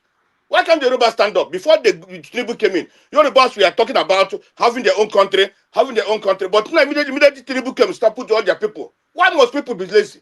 Why must a tribe be lazy? People have to wake up, do the right thing, and see how their people can be okay. You people cannot be supporting evil. We're almost dying. This problem we're having now is supposed to put all this to this problem of Sharia. It's not even a full animal. It's not even an Hausa man. It was Obasanjo that pushed it because he want to rule by all means. The same thing Tinubu now went and took this power. He want to rule by all means. Now the agreement with them is that they should whatever Boko Haram is doing, they should allow them. How can a country be there? How can we as people be there and this Boko Haram are coming out in public, do whatever they do? Are they not the people are seeing? The world is seeing and what is happening. Why can a country like Nigeria, if we say we're a giant of Africa, but we can't decimate these people within a week or 2 weeks? If we have a good leader, if we have a leader today, honestly speaking, this people is just a week. Even whenever they are surrounding them, they just bomb them. How can some people who admit that they kill more than 30, 40 people, nobody sentenced them to death? Armed robbers have been sentenced to death. Armed robber with a gun is being sentenced to death. He'll kill one person. But these people that admit they kill 100, 200, 100, but cannot be sentenced to death. And you have a president who is there with the wife and the children and with his companions. Today we are called now as an Islamic state, an Islamic government. This government is Islamic government, a terrorist government. How can we have a president that is a terrorist? This man has been supporting this terrorism. That's what we have been supporting this terrorism until he become president. All that the Buhari was doing, it was okay. It was okay for them. All the Buhari was doing, it was only mostly the Yorubas that supported Buhari that we come to get to this extent now. Is it how a country can be run? Let the Yorubas and the Fulani stay together. Let others go and see how where they will go. This is too much. You people supposed stop supporting evil. Evil is bad. Because because you're ruling today. That means everybody will die because with the Yorubas. That's not good, man. All right. Sorry, thank you, Dr. Damages. All right, thank you, Constance. Finally, John Abba, 2 minutes. I think our forefathers are not happy with us, and the two power, the Christian and the Islam, one of them will eventually inherit us because we have lived our ways of life. And I'm wondering when will the God of each side will come and defend us. That's why I withdrew myself last weekend when the Reverend was here, Ezekiel, because to me it was too sensitive, somebody that buried his loved ones. So for me to go that route, I think it will become like I do not feel his pain. I felt his pain, and I believe that is painful, what is happening in Benue and every other places. But my question is that when God is in heaven and he sit in heaven, and he allow his children to die the way people are dying. He will not come in the daytime. I think in the Old Testament, he sent angel and they blind them and all of that. They were coming for them, Elijah and the rest of them.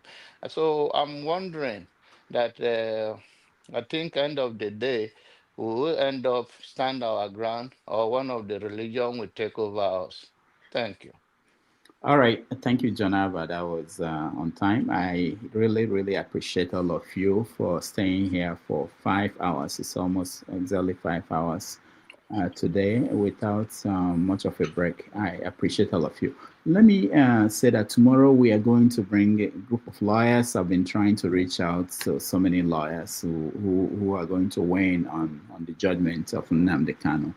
I don't know how many that will eventually show up, but we will have a conversation somehow tomorrow on the judgment. I appreciate all of you. Let me thank those that supported us. Very important. Yeah, it's Obi. Okay, thank you so much. You had issues with what is going on here, but this is what we do every Saturday. You know, we rant.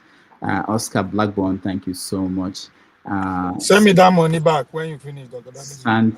Santario, thank you so much. Me, who I be, thank you so much. I appreciate you. Obi, okay, thank you. And I think that's it. The rest are Obi, okay. Thank you, everybody. Oscar Blackburn, thank you. All right, so tomorrow, like I said, we are going to have a conversation on the, hopefully we'll get enough lawyers to go in depth into the judgment itself, what it said, what it means, and everything.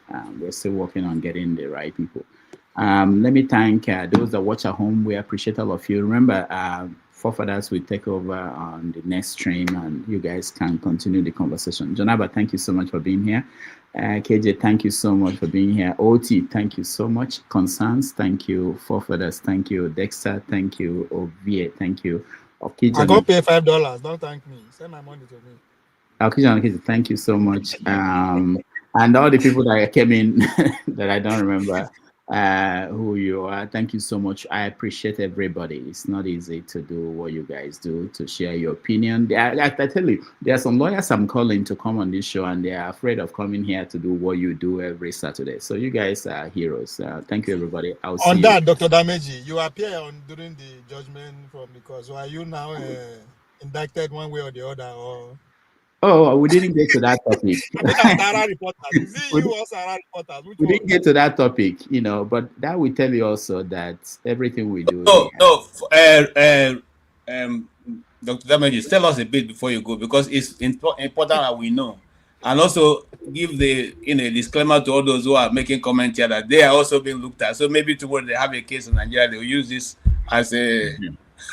No, it's actually a fact. We've been trying to say that anything you say, don't you just hear any public space, anything you write, what people can come up one day and say. There's a case going on in Nigeria, actually, somebody who was suspended from a major fintech company that because of what tweets that he sent out when he wasn't even anybody.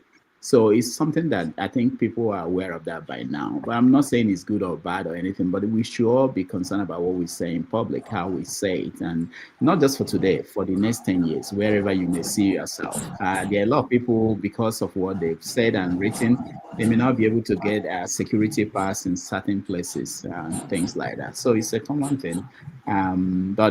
Yeah. That's all I can say for now. Thank you, everybody. Can I just say something quickly about this? And I really have to appreciate the way you conduct yourself. People don't say that enough, how dispassionate you are, and you are able to hold conversations that are this tense. I can assure you that everybody knows that. So I have to recognize that the way you handled yourself today has been quite impeccable. And people should recognize that. Thank you. All right. That's 30-something years experience. Thank you, Forefathers. Look at that. No be school where you go. Thank you, Forefathers. Experience. Thank you, everybody, and I will see you guys tomorrow.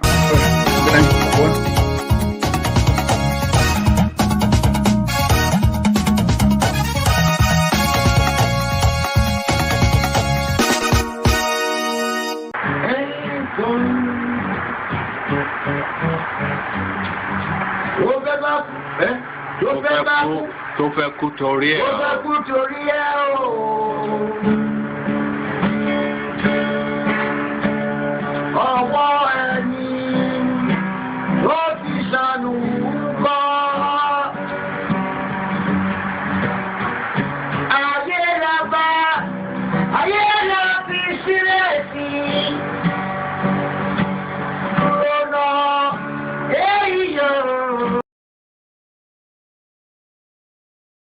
Thank you so much for watching. Thank you. Have you subscribed? Yes, you. Have you subscribed? You. Yeah, before you go, click. It's free. Click. Just that's it. Have you subscribed? You are laughing. Have you subscribed? Have you subscribed? Thank you. Thank you. Thank you. Hey, madam. Thank you so much. I can see you. I can see you. We have to get to 100,000 subscribers. This by the end of the year. How are we going to do that if you don't subscribe? Yes, you. Yes, you're about to click off. Why? Have you subscribed? It's free. If you don't, ask your son, ask your daughter how to. Just one click. Thank you. Thank you. I see you. Aha. Thank you very much. Thank you very much. I'll see you tomorrow. 1,911,844,833 naira and 46. I'll take that again. 1,911,844,833 1 trillion. This money is too much for me. 1 trillion.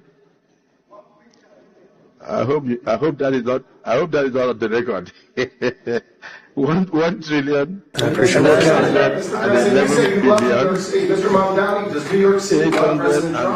New York City loves a future that is affordable, and I can tell you that there were more New Yorkers who voted for President Trump in the most recent presidential election because of that focus on cost of living, and I'm looking forward to working together to deliver on that affordability agenda. I got a lot of votes. One more. Go ahead.